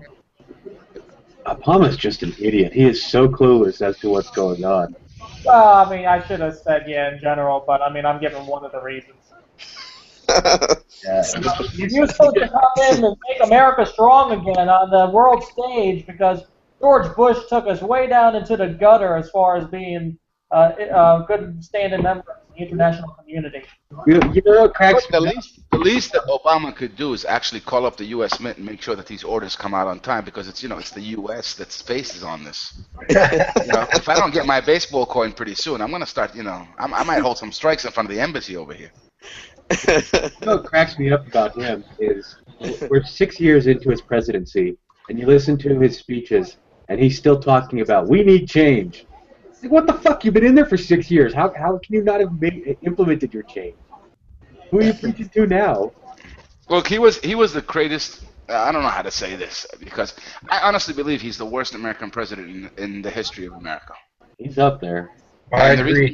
And the reason why I say that is not because of what he did or what he did. It was because of the promises and the ideas that we thought, the change that was coming, the way that the whole world believed every word that this guy was saying, and then just to turn around and throw it on everyone's face was kind of crazy. He's the Antichrist. Who? I mean, I wouldn't take it as far as an antichrist, but I mean, he came with that hope and change, and everyone believed it. It wasn't just America; the whole world voted for him. Yeah, if you read the Bible, that's what it says. There will be one following to one He guy. said like, "Yes, we can." Oh yeah, well show me. So far, I didn't see you do nothing. Yeah, a bunch of people said like, if you take "Yes, we can" and play it in reverse, you hear "Thank you, Satan." Did you have you seen those movies on YouTube or not? Yeah. He's like, "Thank you, Satan." Ahmed is playing Led Zeppelin LPs backwards and shit. Oh shit. Stairway to Heaven means kill your mother on Mother's Day.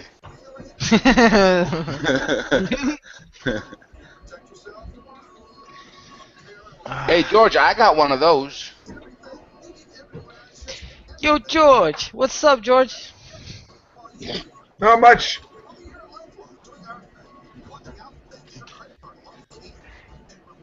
How are things over there in Holland today? He's probably working. He works on the weekends.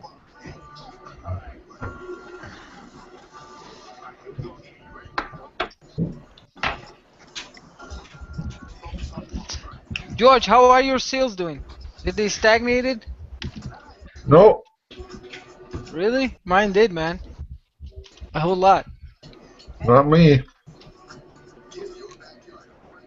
It's because a lot of Dutch people go on take a vacation during summer. A lot of them. They go to like Spain, Italy. They go to other countries. That's why I think probably they'll like saving money right now and not buying a lot of stuff. Yeah. That's a plausible explanation. Plausible? Yep.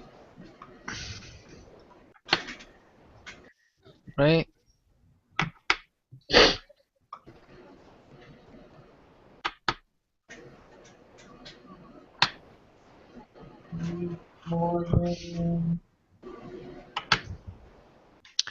Yo, everybody lies. What's the deal with the menstruating Morgan dollar? Oh, I don't remember where I picked that one up, but I got it cheap because it was damaged. I think it's a paint or something. Did you try to dip it?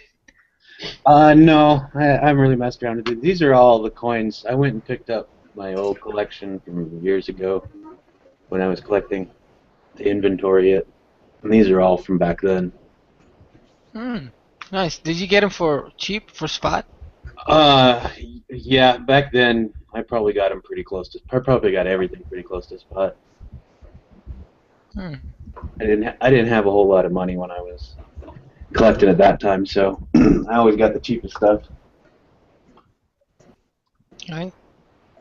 I wonder what we will say in a year where silver will be, and we'll say like we made good purchases right now, or like if silver would still go down, or it would go sideways. I don't know. It can stay that way for a while for all I care. It's nice. Yeah, sure. Like for the coming 3 years, it'll be the best thing for me. I mean. Yeah, I don't think we can see it go too much further down before we start seeing mining companies shut down. I think there's already been, I've been hearing and reading about a lot of rumors of significant M&As for mining companies for junior miners this year. They just can't keep up with the current prices. They just can't stay afloat. They're going to start merging, and they're going to start being picked up by the bigger miners. And then as soon as that happens, production will decrease, and prices will go back up.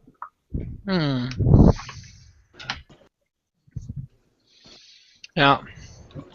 Yep. Part of the reason silver's in particular has gone down is we've had a surplus for the first time in almost a century in the past 2 years. For 100 years, we had a deficit. We had a supply deficit, and for the past 2 years, we've had a small surplus. And that's mostly due to digital photography.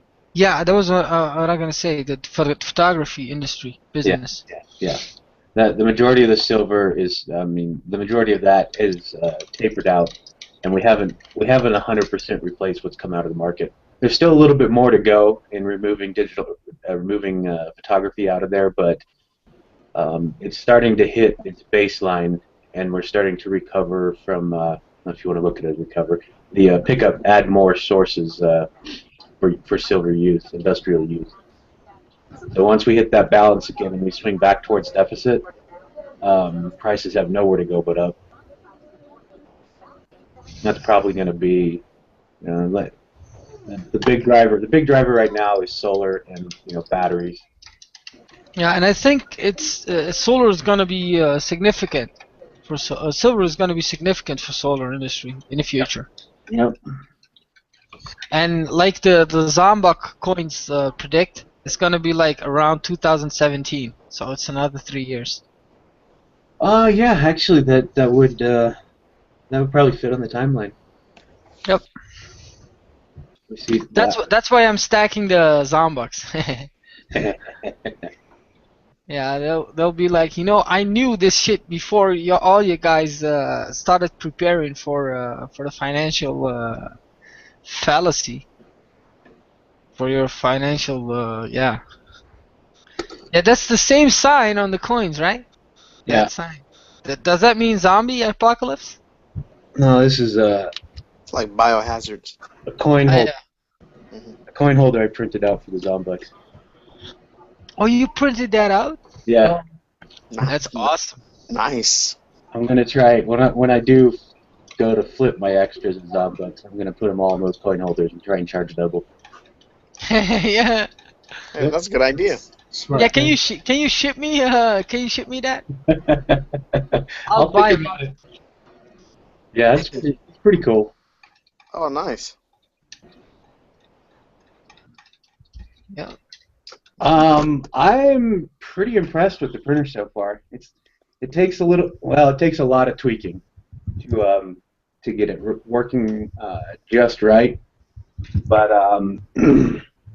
I've printed out a number of different things and designed a few things. The coin holder, this coin stand is, and it's worked.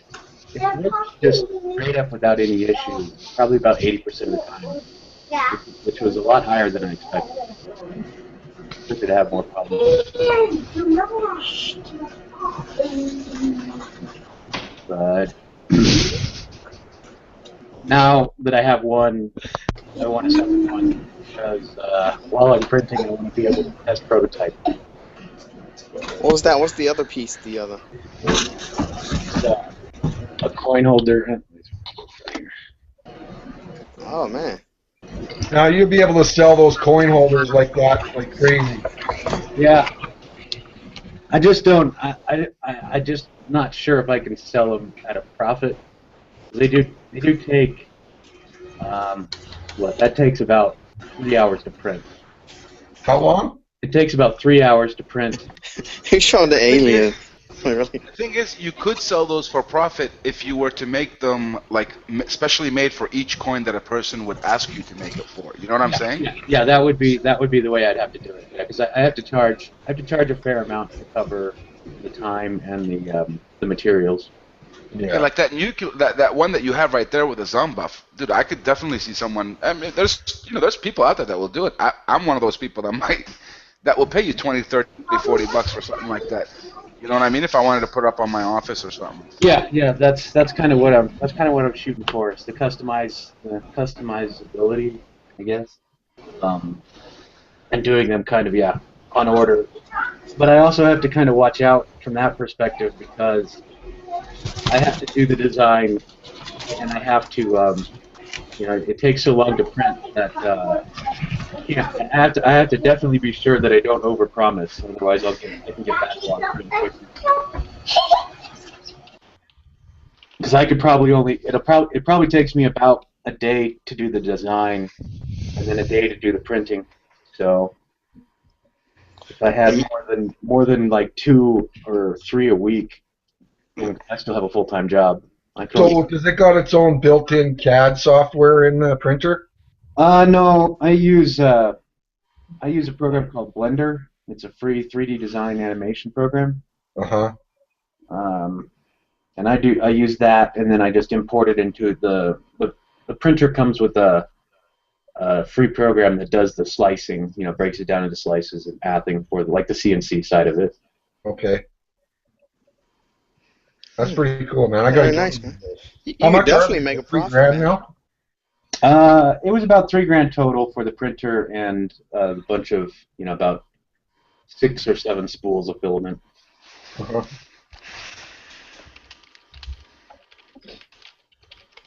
Very nice. Yeah, maybe a few more years you'll be able to get them for half that, probably, eh? Yeah, you can get some of them for half that now. They just have some more additional limitations as far as size and reliability and. Right. But you could get one to start playing with for under $1,000. A pretty decent one too, not a total piece of junk. I mean, something that'll actually work. Started. So what colors can you get that filament in? Like I see the green and the red and the black and the white. Total number of colors right now, I'd say there's about 2 to 3 dozen. If you go through different companies. Okay. If you use a different material type, that opens up another couple dozen. But this is using ABS, like the kind of stuff that's made out of that Legos are made out of. Yeah. And it's pretty flexible and it's pretty sturdy too. So. That's looking cool, man. Yeah. All I can say. That's a great idea with that. Yeah, especially for like the bigger coins or the new coins that they're coming out with, the high relief 5 ounces. When they came out with a 1.5 ounce polar, there was nothing there for it. You could definitely corner a market on it. Absolutely. Yeah. And it could be also something where you might look into where you do the design and do the prototype. So basically, what you've got, and then once you get it signed off and people like, you can always go to somewhere in China, somewhere else and get it done for much cheaper, right? Yeah. I can. I mean, the printers are their biggest advantage is the rapid prototyping, like you said. And then once you have the prototype, you can just break it down into pieces and have somebody build a mold for it, and then just make it out of injection molded for mass production. But there's some fairly sizable startup costs, startup capital costs for doing injection molded plastic, because you have to have somebody tool the molds. It's not terribly bad, but you better make sure that you have your market ahead of time. Otherwise, you'll take a loss.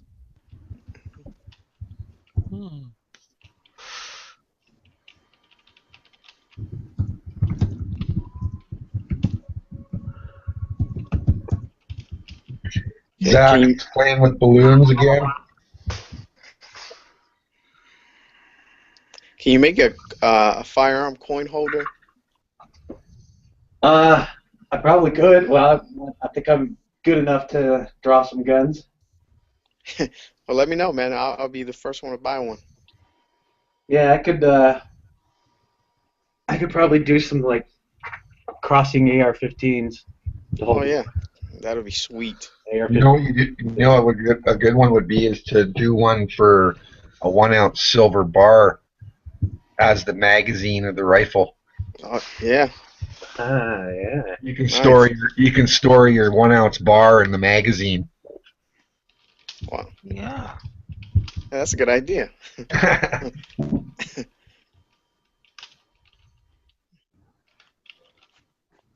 Yeah.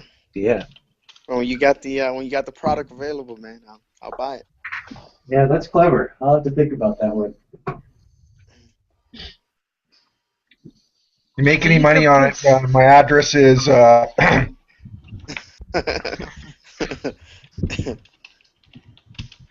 You can print silver.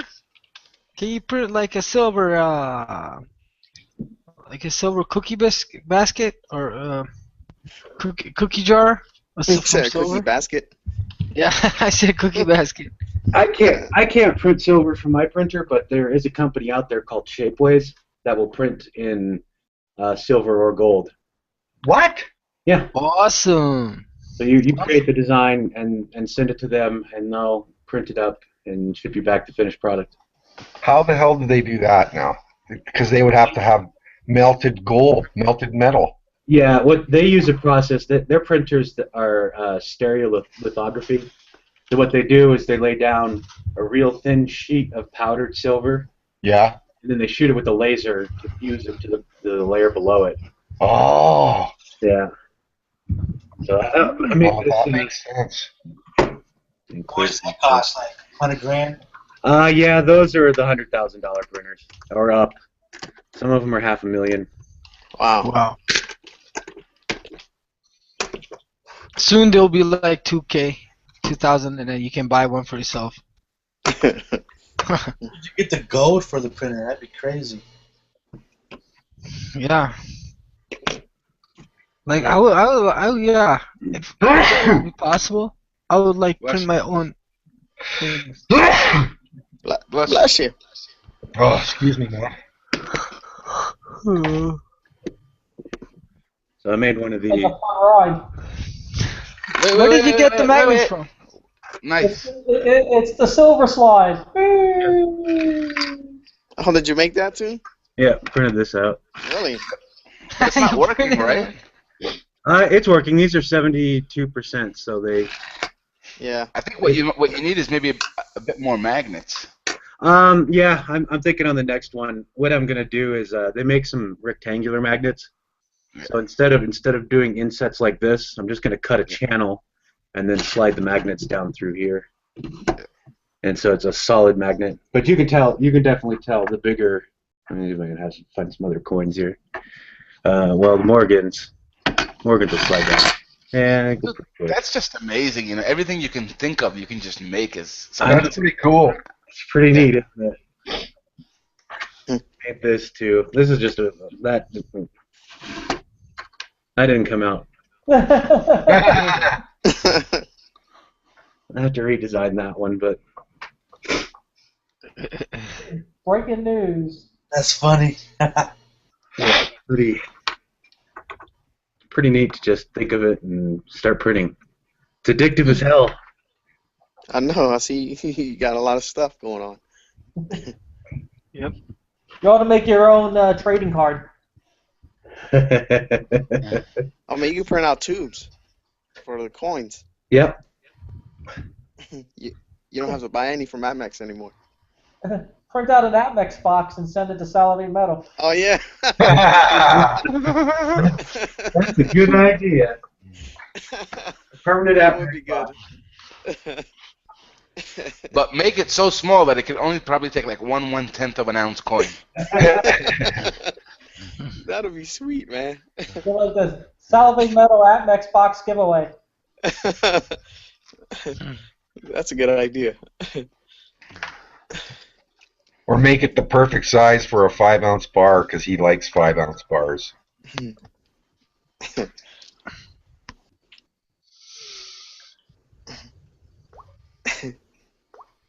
Yeah, that's awesome. But you can't buy 3D printers in Holland, as far as I know. Dude, could you imagine? You could make all the bowls and pipes to sell to all the tourists. I'd set up inside the airport. I'd just be setting up bowls, pipes, bongs, bowls, pipes, bongs. Make a killing. Yeah, actually, you can. Dude, you could quit your copper job. Actually, it's funny you mentioned that because in college, I used to go to the hobby store and buy all kinds of shaped glass bottles and drill them out and make bongs out of them, and I made a fortune in college. Yep.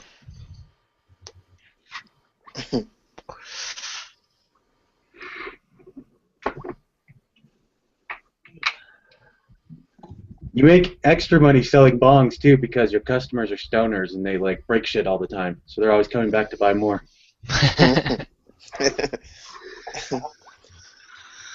Drop my bong, bro.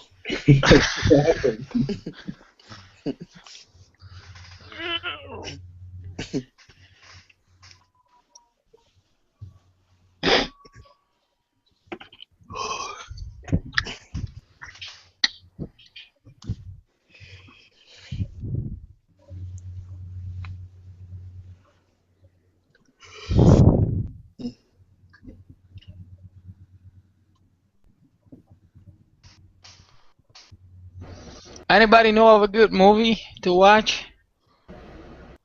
The Copper Thief. That's common date. By the Pink Panther. Godzilla comes out next Friday. That'd be a good movie. I'm gonna go. Sweet! I can't wait till that movie comes out. Yeah, I'm gonna go to it. It's gonna be great. Godzilla. Maybe we should do a hangout tomorrow, and I can show you Godzilla. Oh, sweet. For free. Yeah, dude, we can do it live right here. I like it. I like the idea. It only cost me like $2 to buy it. And then Independence Day 2. That should be a good one. I think YouTube would take down the channel. Yeah. Yeah, I mean, what if we do? No, we could do it as a non-live hangout. Yep. Yep.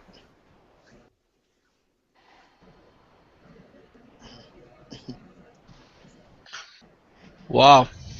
Brazil is to deploy more than 30,000 troops in a huge military operation to secure its borders in what authorities are calling the country's single largest mobilization ever for the World Cup. Soccer?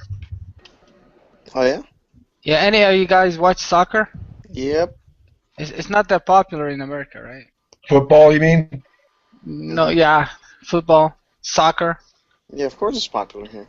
In Canada, I guess it's more popular than America. Yeah, because they got snowballs. No, I heard like people say that's a in girls' Canada sport. it's more popular. The ball freezes. Yeah, but you at least have balls, right? I think it's called, I think soccer in Canada is called hockey.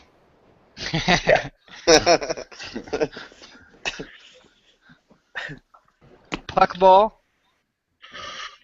Soccer on ice. But actually, Ahmed, to get back to your World Cup thing, what's kind of interesting news is that for the first time in FIFA's history, they've actually gone into Brazil and they've taken away from them the right to build and do all that. They're actually managing it from A to Z. Even with the Olympics, they're actually bringing engineers from different countries to tell the Brazilians how to build and do stuff because they've been so laid back and they're not up to it yet. They're super laid back. That's like the culture is like. Back. Yeah, but it's kind of, I mean, if I was a country in a sovereign country, I'd get I'd be pissed off as hell when these guys are coming in and telling you how to do things and they're managing you and. Well, they're like, if you want to make money, you gotta do as we say, and if not, then you got a problem or something. Problem. That's coming up too, man. That's like 2 months or something. Yeah, it's soon. It's gonna be fun. It's gonna be. I think it's gonna. There's gonna be shit gonna happen. Like the people protesting and stuff. They've been protesting a long time now. They don't want the World Cup. That's why so many. Brazil is a big soccer country, but there are a lot of hooligan deaths and shit. People stabbing each other, shooting each other for a soccer game. And in the favelas, the people from the favelas gonna be down there to make some money, to rip off the tourists and shit. It is that's why they deploy the army, because the army is probably gonna get in on the action.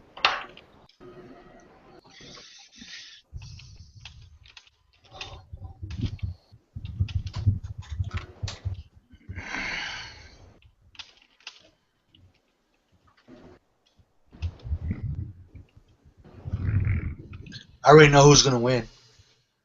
I think Germany might have a standing chance this year, or Brazil, of course. Mexico's gonna win. Mexico's gonna eat some tacos, man.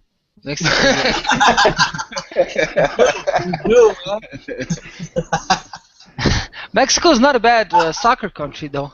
I mean, I saw them a few years ago with the. There's only one country that's gonna win. Saudi? Hell no! It's gonna be Brazil. It's in Brazil. No. Brazil or Argentina. Watch, I'll bet you money from now. Dude, the Germans are good. Dude, Brazil will kill them. Nah, yeah, it's in Brazil. You're right. Look. Let's just be honest. The only reason why you say Germany is because 80% of the team is Turks. Yeah, you're right. No, I like the German team. They have good spirit. They have a good team, but there was the year that they were so good, and then in one match they got they lost 4-0. They had there was they made a small mistake and they got 4-0 behind. And sometimes that happens if you have a young team, but this year they're more experienced, and this year they're gonna knock people off their feet. Yeah, but I think the most important thing that we should be talking about right now is the playoffs. Did you guys see Portland get their asses whooped? Portland? Yeah. Hell yeah! Trailblazers ain't doing jack when they're fed up against a team that can play defense. I don't know what you're talking about, man. It's not my league. The poor Wizards look horrible now that Indiana's finally trying to play some defense. They scored like 70 points. No, Ahmed, basketball is it's like hockey, but you throw the ball. And it's like soccer, but you use your hand. Yeah. No, I know what basketball is, dude. But you can't use your head. No, you can. With basketball, you can't use your head. No. You can. You can't use your head. Jawohl, mein Freund. Du darfst dein... Actually, I don't know. You can. I wonder. It's not a penalty for using your head. Dude, If could you imagine Shaq jumping up and heading the ball in? Yeah, that's some brain damage for you. Yeah, I know. I tried kicking, headbutting a basketball before, and it hurts, man. Yeah. It's not like a soccer ball. It's Dude, try it with a what's it called? With a lacrosse ball. what's the lacrosse ball look like? Just have someone shoot a lacrosse ball at your head, and then you try to bump it.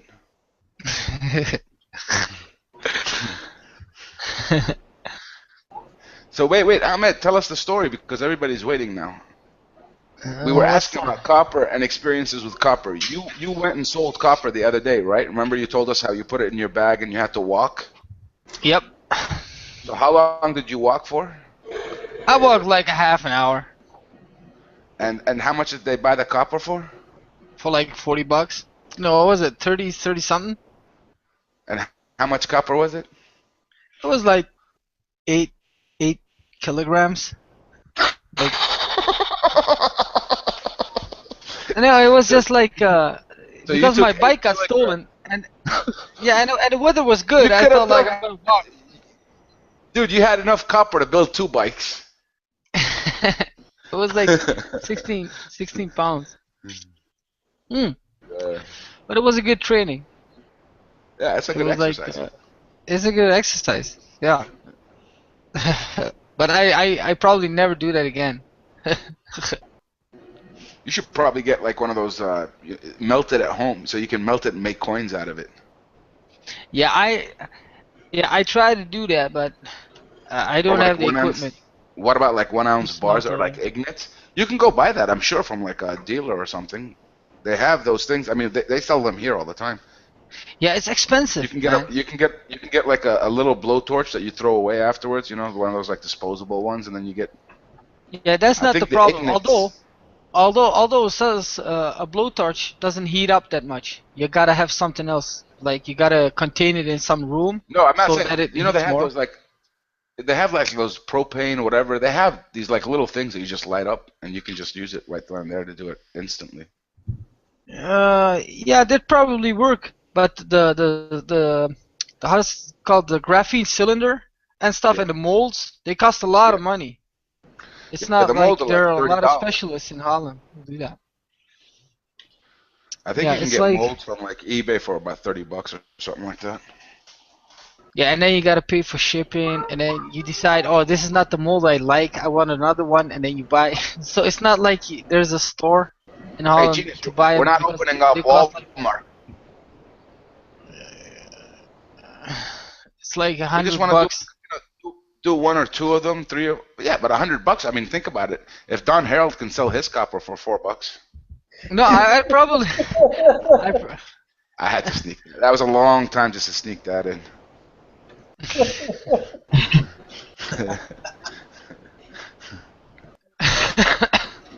I'm gonna do silver ingots, but I'm not gonna I'm not gonna say what kind of ingots they are, and I'm gonna sell them like silver bullet, silver shield, and then I'm gonna be rich. Hey, everybody, you're the one that came up with Arab, right?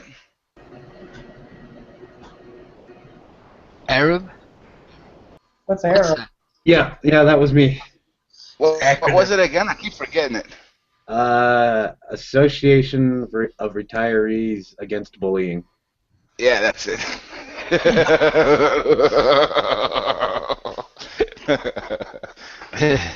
I gotta write. I'm thinking of opening up an NGO here, just to name that.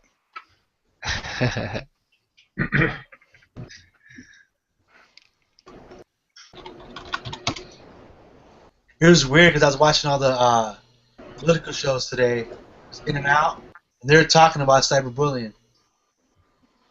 Nice, but I'm sure they were talking about it. I mean, cyberbullying. At what age do we stop bullying or getting bullied? Never. Rocky's the biggest bully. And he's 70. Rocky's a troll. Yeah, he looks like a troll.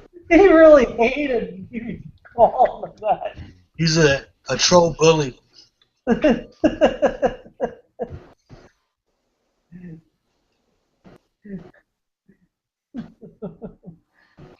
Oh. He was really getting mad at who was it? That's not yesterday. Who was he talking to? He was talking. FT. No, it was News unit? No, it was that new guy. Tom came in. Tom in Ascend.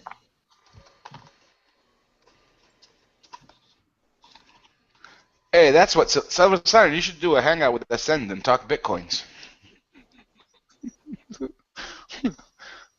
Man, you might get raw dog in that conversation. Bitcoins are retarded. So retarded. Look, I think the funniest video I've ever seen Raw Dog do is when he did his impersonation of Randy Tooth. He had his shirt off.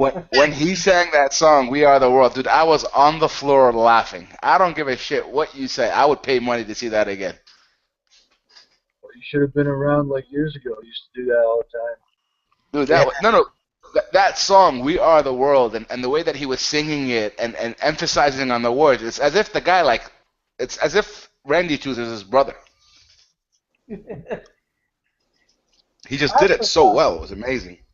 He actually replied to me for the first time the other day. I asked him if he was doing his Randy Tooth exercises, and he said no. All he said was no. That's all he said was no. But dude, that Randy Tooth guy was open the windows and left.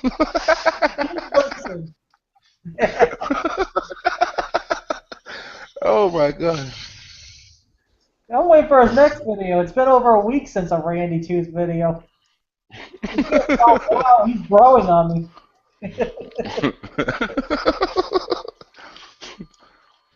I'm even sipping on the Kool-Aid. No, look, Randy Tooth on his own is not a funny person. Randy Tooth with Raw Dog, that's some funny shit. I think he's kind of... I mean, I saw a couple of his non-Raw Dog videos. I think they were kind of funny. Did you see the one where he's playing online chess? No, did you see the one where he was singing to a girl, and then Raw Dog was talking about the girl, and it turned out to be a guy? Yeah. It took someone else to show them that, dude, you guys are fighting over a guy? Oh, God.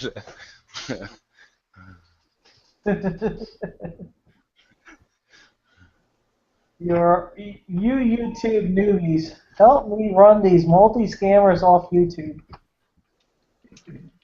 Ernie says, job the mob. Ernie says, join the mob. Watch my newest video. I think Mob Deep's got a card he wants us to buy. mobdeep.freesilvercard.com.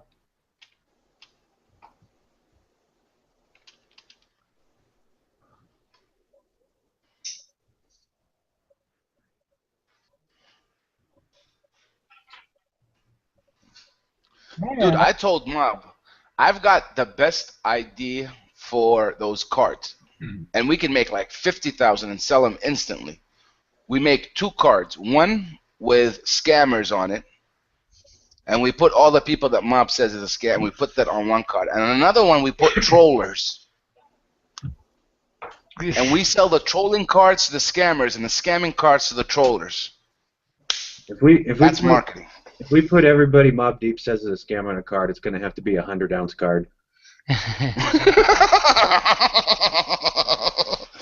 But then he'll be happy that we're selling it. At least we're selling it for 100 ounces. That'd be Mob Deep, and the slogan would be, that looks clean. That looks clean, and they're a scammer.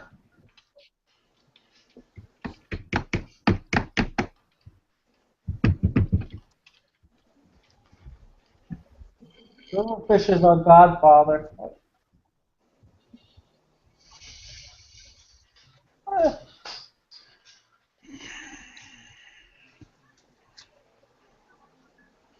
Nicest guy on YouTube I've met. Salivate's more like my godfather. Silverfish is like a big brother.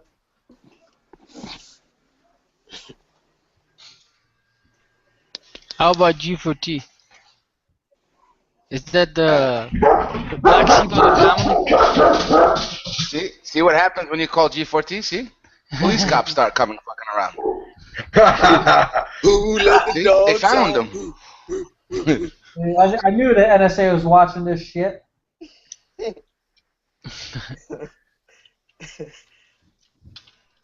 let the dogs out? Who?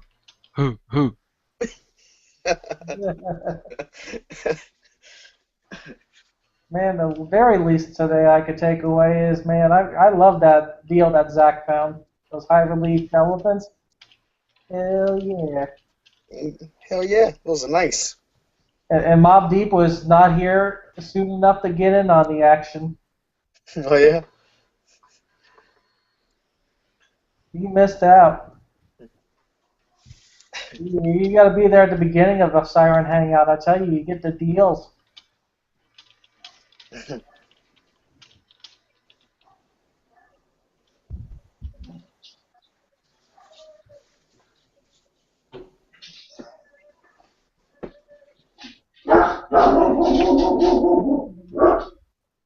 Who let the dogs out? Ooh. That's Mob Deep's dog. Or What? George's Mob's dog. on mute and the dog starts barking? Uh-huh. Oh, that must be George's dog. Yeah, it's my dog. He's going nuts right now. What? Did he saw a cat? Yeah, Unboxing. one of my daughter's friends rang the doorbell, and he don't like that. I thought it was the mailman coming with an unboxing. On Sunday? Not on a Sunday, buddy. Oh yeah, it's Sunday. Oh yeah. I'll have an unboxing on Monday. Sunday, Monday, happy days.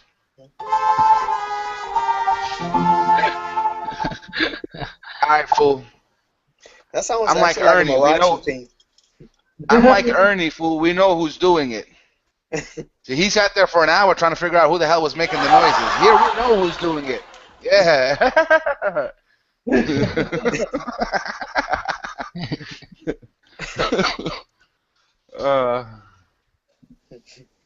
Oh, Mob Deep came back in? Yeah, didn't you hear the noises? Yeah.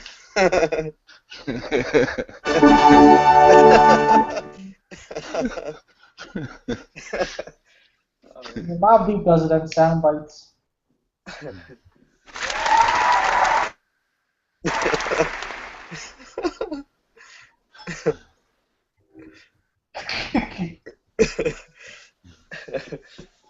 Man, what an intense muting battle.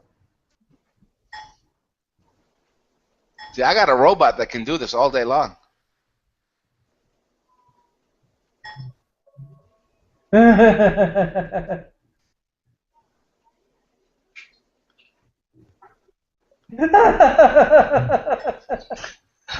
little Mob Deep icon microphone. Hold on.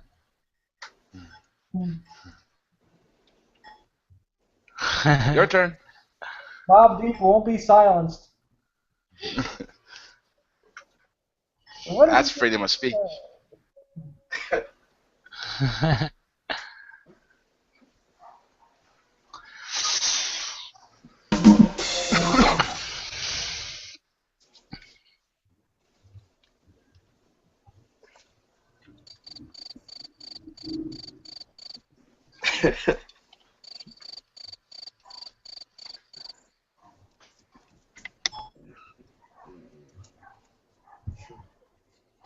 Muting battle begin.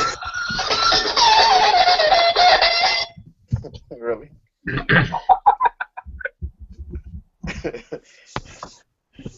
Are you in a strip club?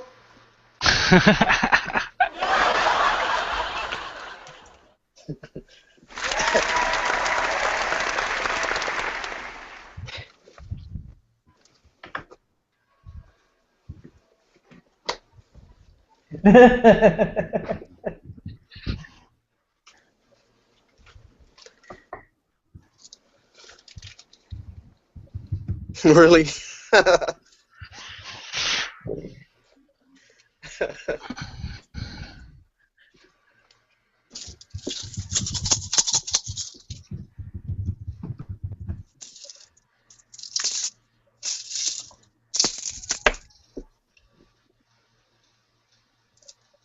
And this is looking more like a Mob Deep channel now.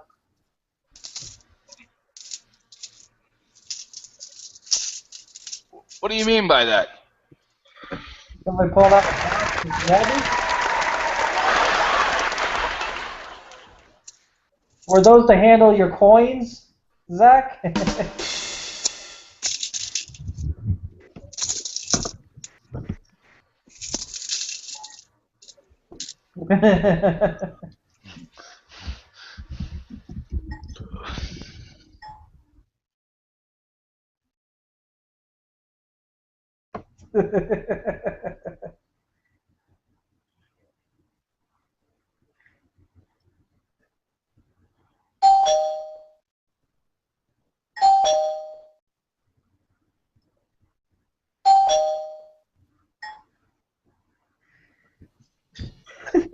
That was Crossfire.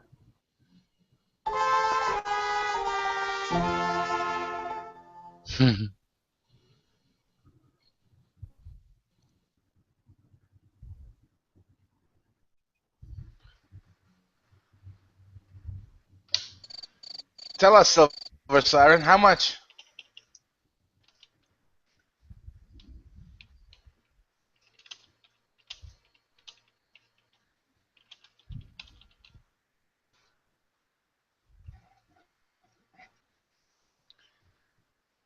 If anyone wants the Mickey with the number one, Yeah, the silver went for like over 800. I've got one that's number one. What? Yeah, dude, I just cut out the edges. It said 1,340. I just left one. Really? The number one went for like $800? Yeah, the gold went for what was it? 2,500, I think, or a little over. Canadian. I'm talking Canadian. Still, damn. You know who bought the number one Mickey, right? No, was it you? No, it was Minnie. Yeah. Dude, that's like some Japanese. I'm telling you, Mickey's going to the Japanese. See, now the mini coin I would buy for sure. Dude, I swear to you, I went to a club in downtown Tokyo, and there was like 15 people in the club dressed like Mickey Mouse. These were grown, adult men and women.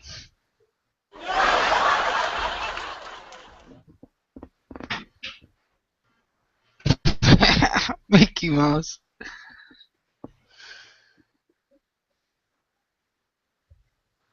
Yo, Mob, you want me to sell you a Mickey coin for 200?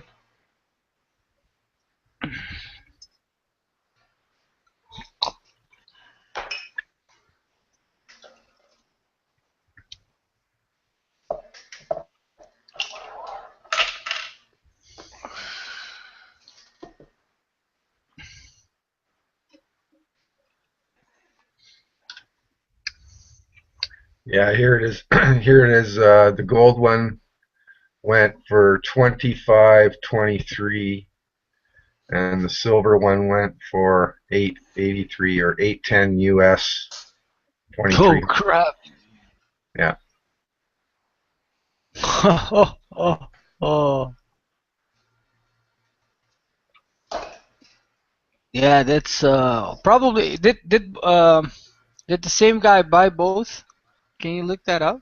Yeah, I can check that. Good question. 'Cause there was 7 bids exactly on each.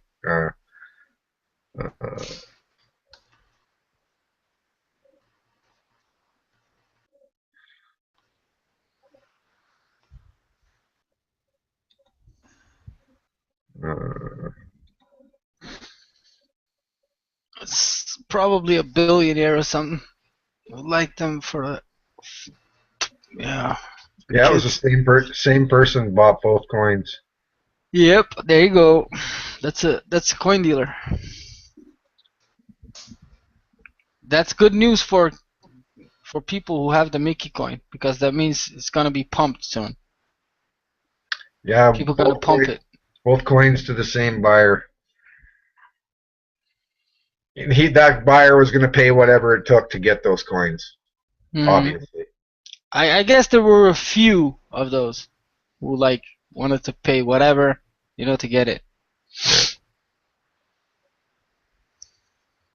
But if you look at the 1994 Mickey Mouse coin, it also has Disney on it, and it goes for very cheap.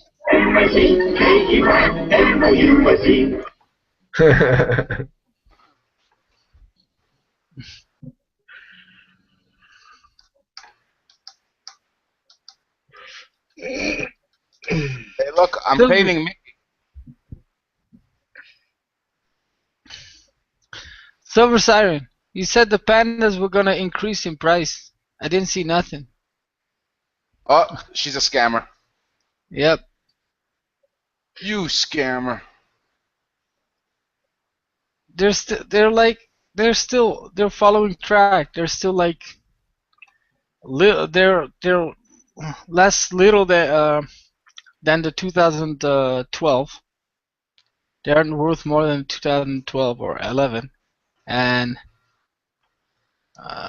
no, not Panda rounds. The Panda Mint coin, China Mint, Chinese currency. What the hell are you talking about, Ahmed? I'm not talking about Mickey Mouse. I'm talking about Panda, the Kung Fu Panda. The Chinese pandas? Yeah. What's wrong with them? Like the 2013, they were unique, right? And they haven't. I have like, the 2013. Really Would you like to buy it for $70? No, I have more than you got. I have more 2013 than you got. You want to buy them off me? You want to bet? No, I don't gamble. But all right. But I have plenty. Let's put it that way. Astaghfirullah, astaghfirullah. All right.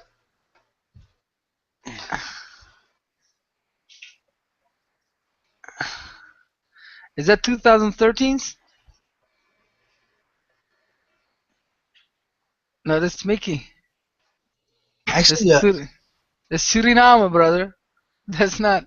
They have one painted would be cool. Just the black. This. Somali Republic. 2014 elephants. Wow, what stack is that? Al, what is that? It's a roll of 20 elephants. That's how they package them when you buy them in the roll. Oh. Yeah, I dropped out on the elephants. The airtight, each one. Yeah.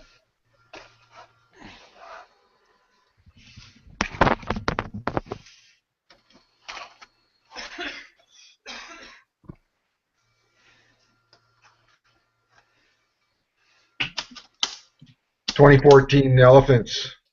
Silver Siren.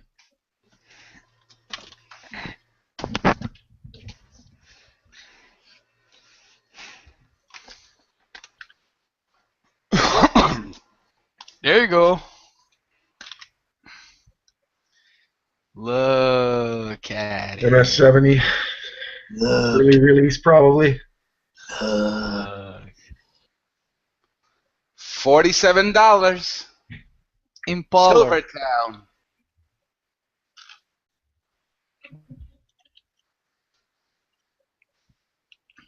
I'm on a koala kick right now, actually. Really? Yeah. Me too. I've heard the koalas were extinct or like almost extinct animals, and I was like, I gotta get me the series. I only need the 2.7 and 2.8, and I had a deal. I have some kind of deal on them, but I have to wait with purchasing them because I don't have the liquidity to buy them right now.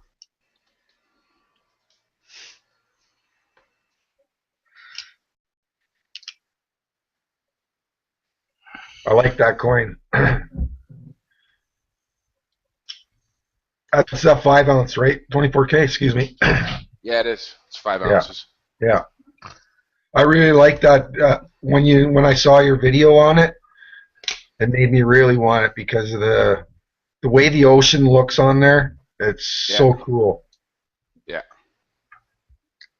Well, it's kind of like it's almost like the Great Lake coins from the Royal Canadian Mint. It's the same kind of thing.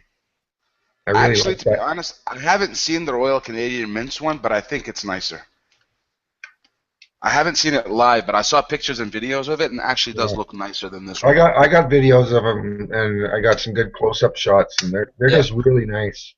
Yeah. I think those look much nicer. What was the mintage on that coin again? 500? Yeah. Yeah. 500 or 400, something like that. Yeah. Something like that. Yeah. Look at it. Look at it. Panda. Yep.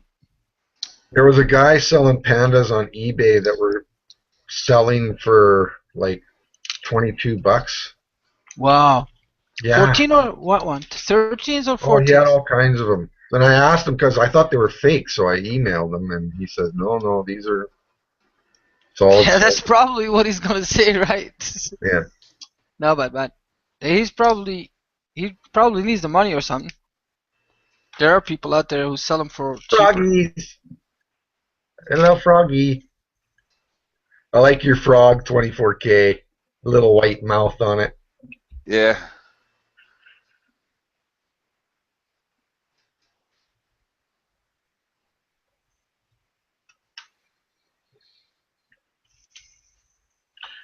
High relief eagles.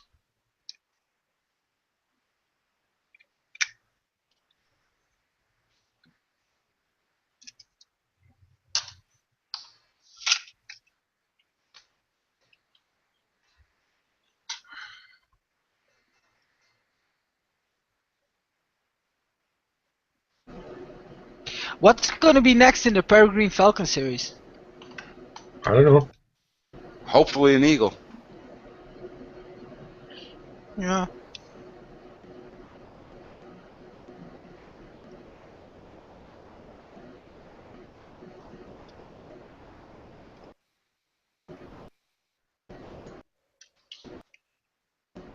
Koaler. I got a koaler here.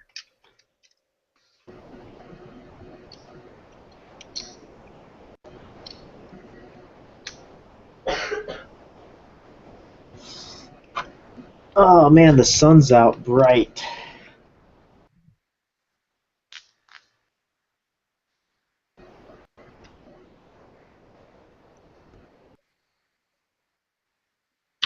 What one's that? Hard to see it. What is that, 24K? It's the first oil well that the Americans drilled. Oh. Amafarangas. Rwanda coins.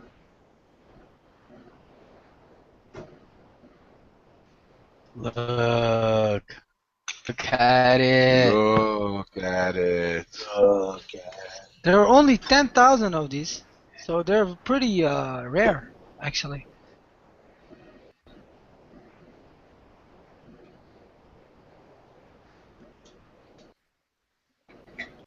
You see that new coin by the Royal Canadian Mint, ships the sunken ships in Canadian waters or whatever. It's sold out already. 7,000 mintage. One of their nicest ones was their ships that never sailed.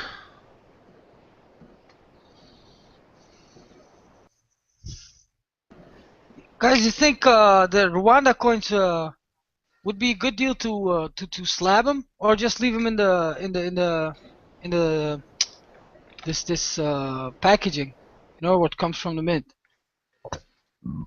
Leave them in the package, man. Really? Yeah. Well, where are you? How are you gonna get that slab from over there? Yeah, there's this guy. You know, he slabs them, and but if you do PCG's in more, Paris, Chief. yeah, I know. But this guy, he goes to Paris once a month, and and he takes them, and then he might give a discount if I do the entire lot because I'm thinking of buying a gorilla too, and I'm gonna get them Yeah. all slabbed. And The then discount is that you'll never see your coins again. I don't think so.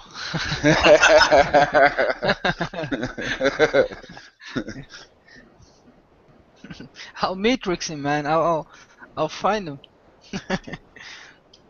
I'll do some gypsy stuff.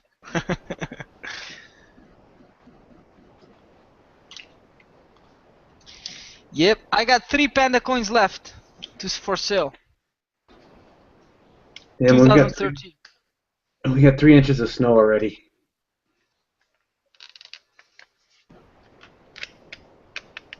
What? Snow for you? 3 inches already. It's supposed to Bring it on. another 7. That's awesome. Glad I'm not the only one. Middle of May.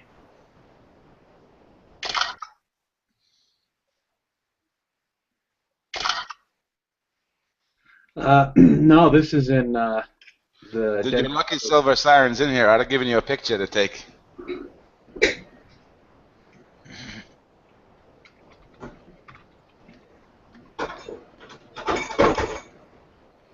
Nah, I don't like the peregrines no more.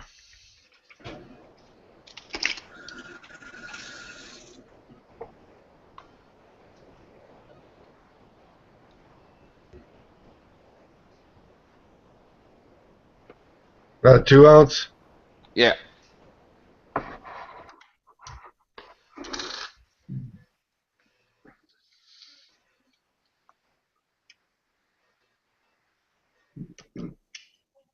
The only ones of those I don't have yet is the half-ounce. I haven't picked any of those up. The half-ounce horses.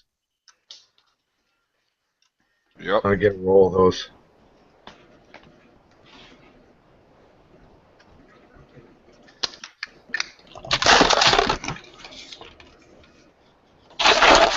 Oh, I'm the kilo. I don't got the kilo horse. I don't buy kilo coins. What was that?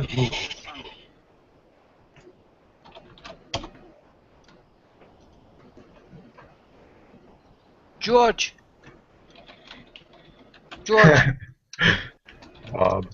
Yeah, the half-ounce. I want to get a roll. I think I can get them for Nice. around 1470 or something like that. I have to just look again. Yeah, I'm racist.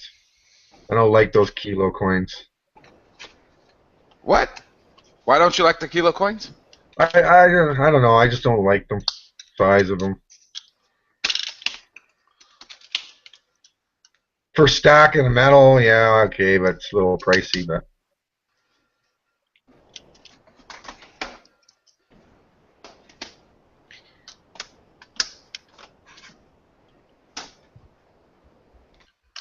you got any of the kilo 24K?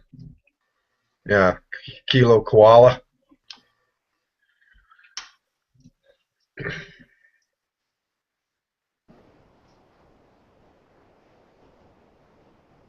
I just like the 10-ounce. The 10-ounce is a perfect size. I like that size.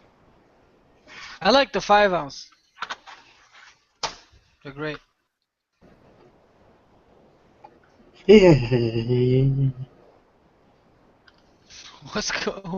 Who's making that sound like he's having a seizure?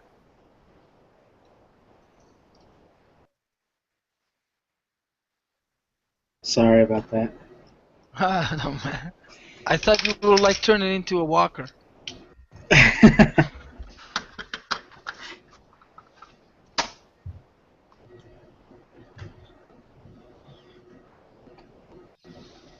Yep.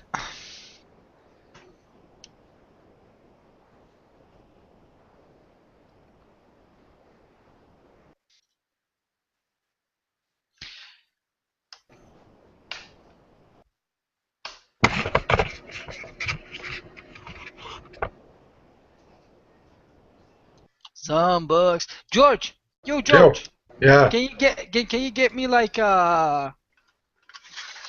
two barber, Zombucks barber or something, and oh wait, yeah, two Zombucks barbers and a Zombuff, 3 ounce. Yeah. I can get them for you, sure. But you, I mean, don't go out of your way to get them. Like if yeah, you well, can. it's like I don't buy those particular pieces. Mhm. But next time I make an order, I can always pick few of them up if you want. Yeah.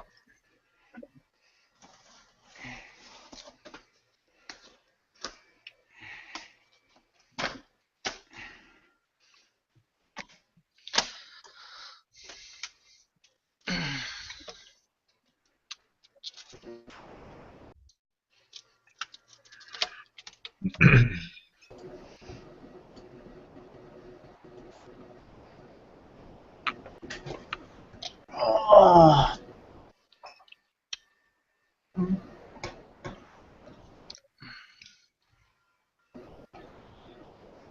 Yeah, I I'm got gonna sell a lot. I mean, I'm gonna sell like my Maple Leafs, my Philharmonics, everything, except for what I have in tubes. You know, I have some tubes of Philharmonics, Maple Leafs. Except those, I'm gonna sell the single ones, and I'm gonna buy something else. I'm gonna buy collectibles. Is that a good idea or not? It is, right?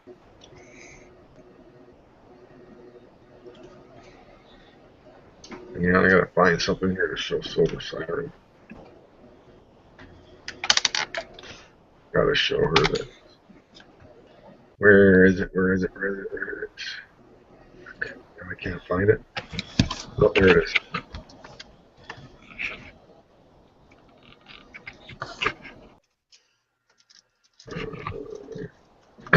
All right.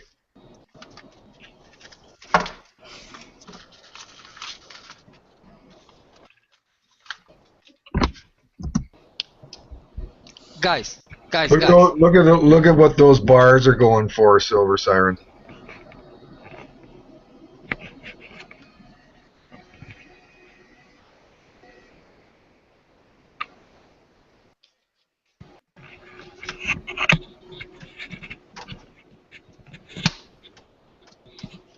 I know, right? Oh no, I've had my eye on for a little while. I got this out of a dumpster. You got that out of a dumpster? The mat for the mouse. Like 20 of them. I went to the dump, the local dump, and was searching through it. And I Nice. picked up Put it these. on eBay. They're brand new.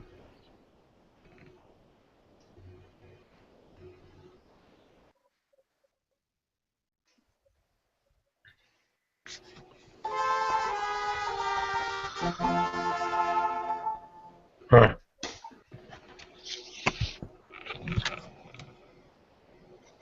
Look at how dusty my keyboard is.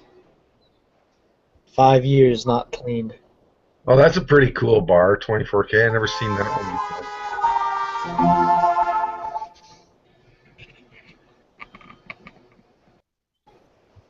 Kaloti Dubai. 1 kilogram. You've never seen that bar before, Silver Siren? Yeah, Can you I've seen hold them it go. I've seen those go as high as $800 for that fucking 100-gram bar or whatever it is. in Holland? They go for like $900. Okay. What kind of bar is that? Well, I put the link in the chat there. If you want to look at it. Nice size. You want to look at it. That bar you got there, 24K. Where'd you get that? That's pretty freaking cool, man. Dubai. I like that bar. A kilo? Yeah, but it's hand poured and stamped, and that's really cool. You don't see those often. That's sweet. I want to get one now. That's generic. A common date. Yeah. Yeah. It's a common date kilo. Yeah. You got scammed. Yep.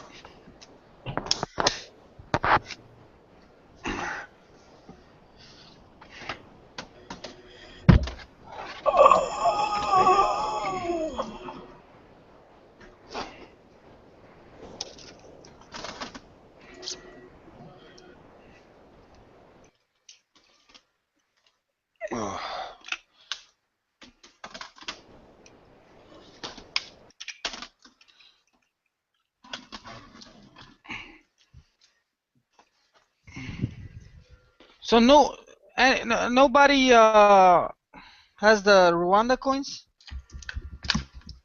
Any one of you? I got some. Oh yeah, you told me. Yeah, you told me, George. I remember. I want some gorillas. Yeah, me too. But they're like $400. Know it. But do the gorillas come in? Do the gorillas come in this like mint package, or do they come in a capsule? Because I haven't seen them in this plastic. I've only seen them in a capsule with the preview or something. It must be pretty rare if they come in this foil, or what is it called, foil?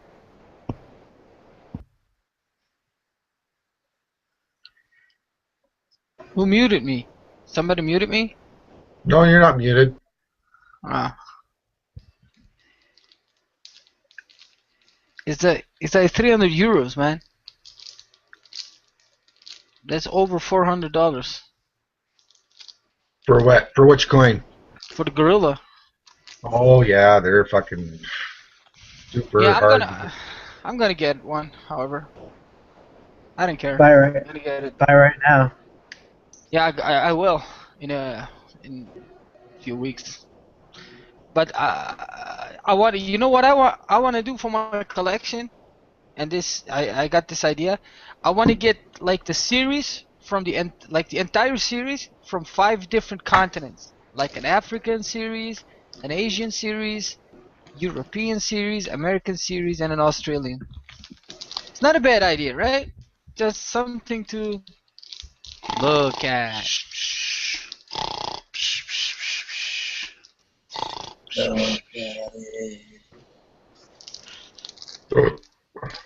Excuse me. Okay, on a count of 3, everybody say look at it. Okay? 1, 2, 3. Look At it. Dude, something's going on. Somebody's taking over our minds or something. I'm crazy. Look at it.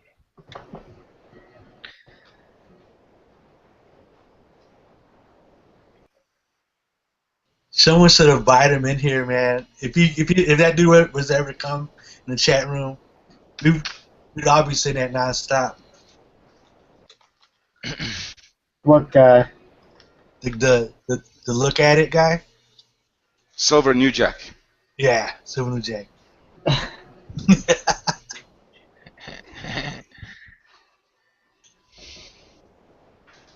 Or we all be asking him to say it.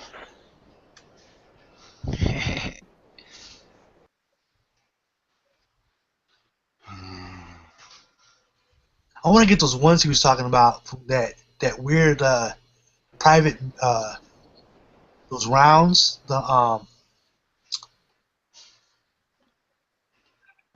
Can't remember can't remember the name of that.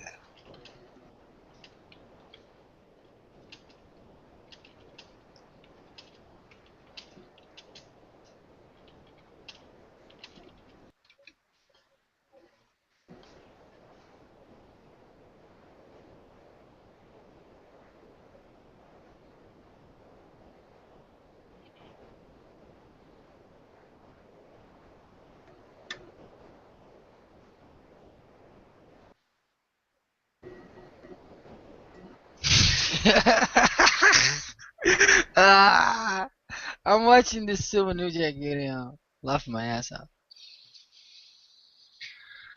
If it wasn't for Silver New Jack, I wouldn't be buying silver. Look at it. If you listen to what he has to say, you'll learn a lot from him.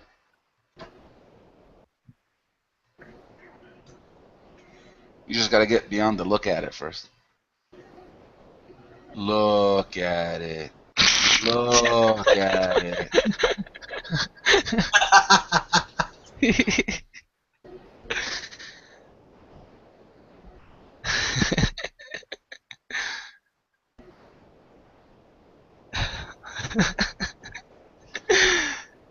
Hey, Mob.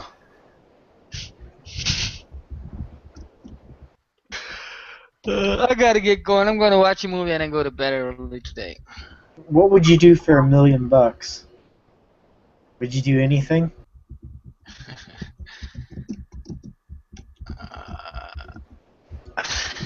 I would. Yeah, what would you do for $1 million? No, what would you do with $1 million? Save it. I'll probably buy some gorillas.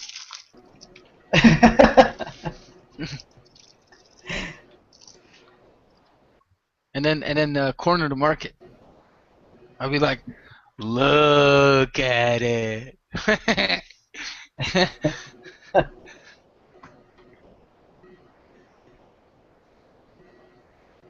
I had $1 million, I would buy $500,000 in silver and gold, and the other $500,000, I'd give it away. I'd buy silver and gold and give that away.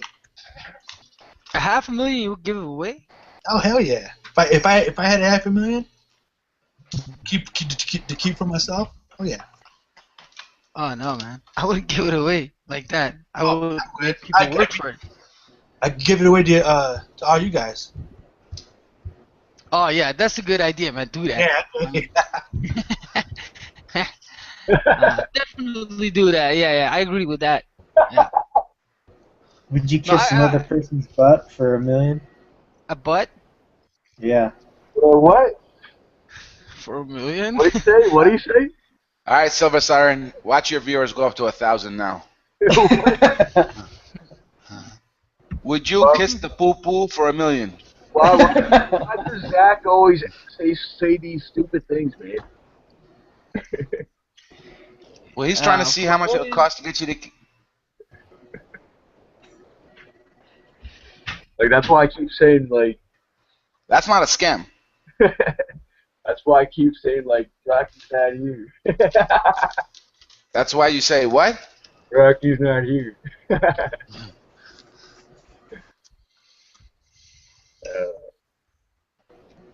How did your interview go? Oh, the one with Ernie? I'm joking. I'm joking. The one that you took a shower for. Why you keep pulling shit out your ass, man? Well, would you guys like do an interview with Samuel, with the guy from What in the Butt? You don't know that guy, Samuel? I guess that's all you, Chief.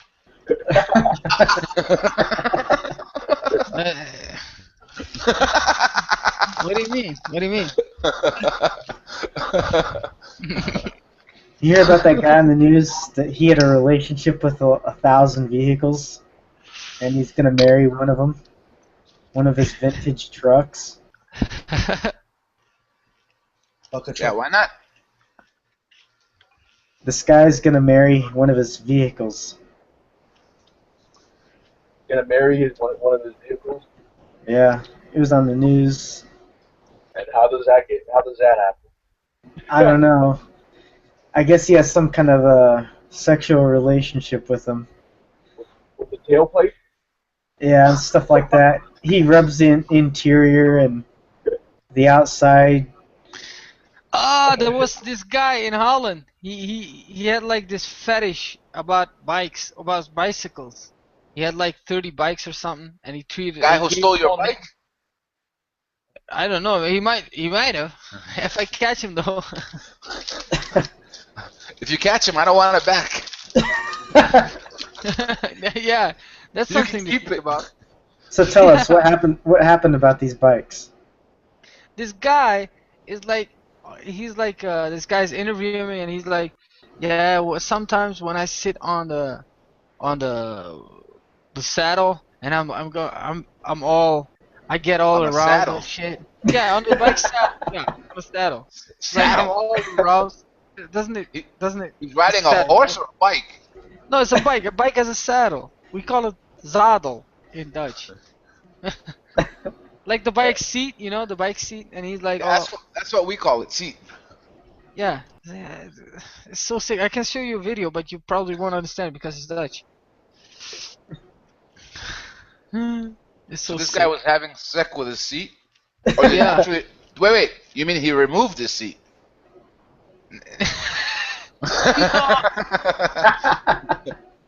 Kind of pointless with the seat on.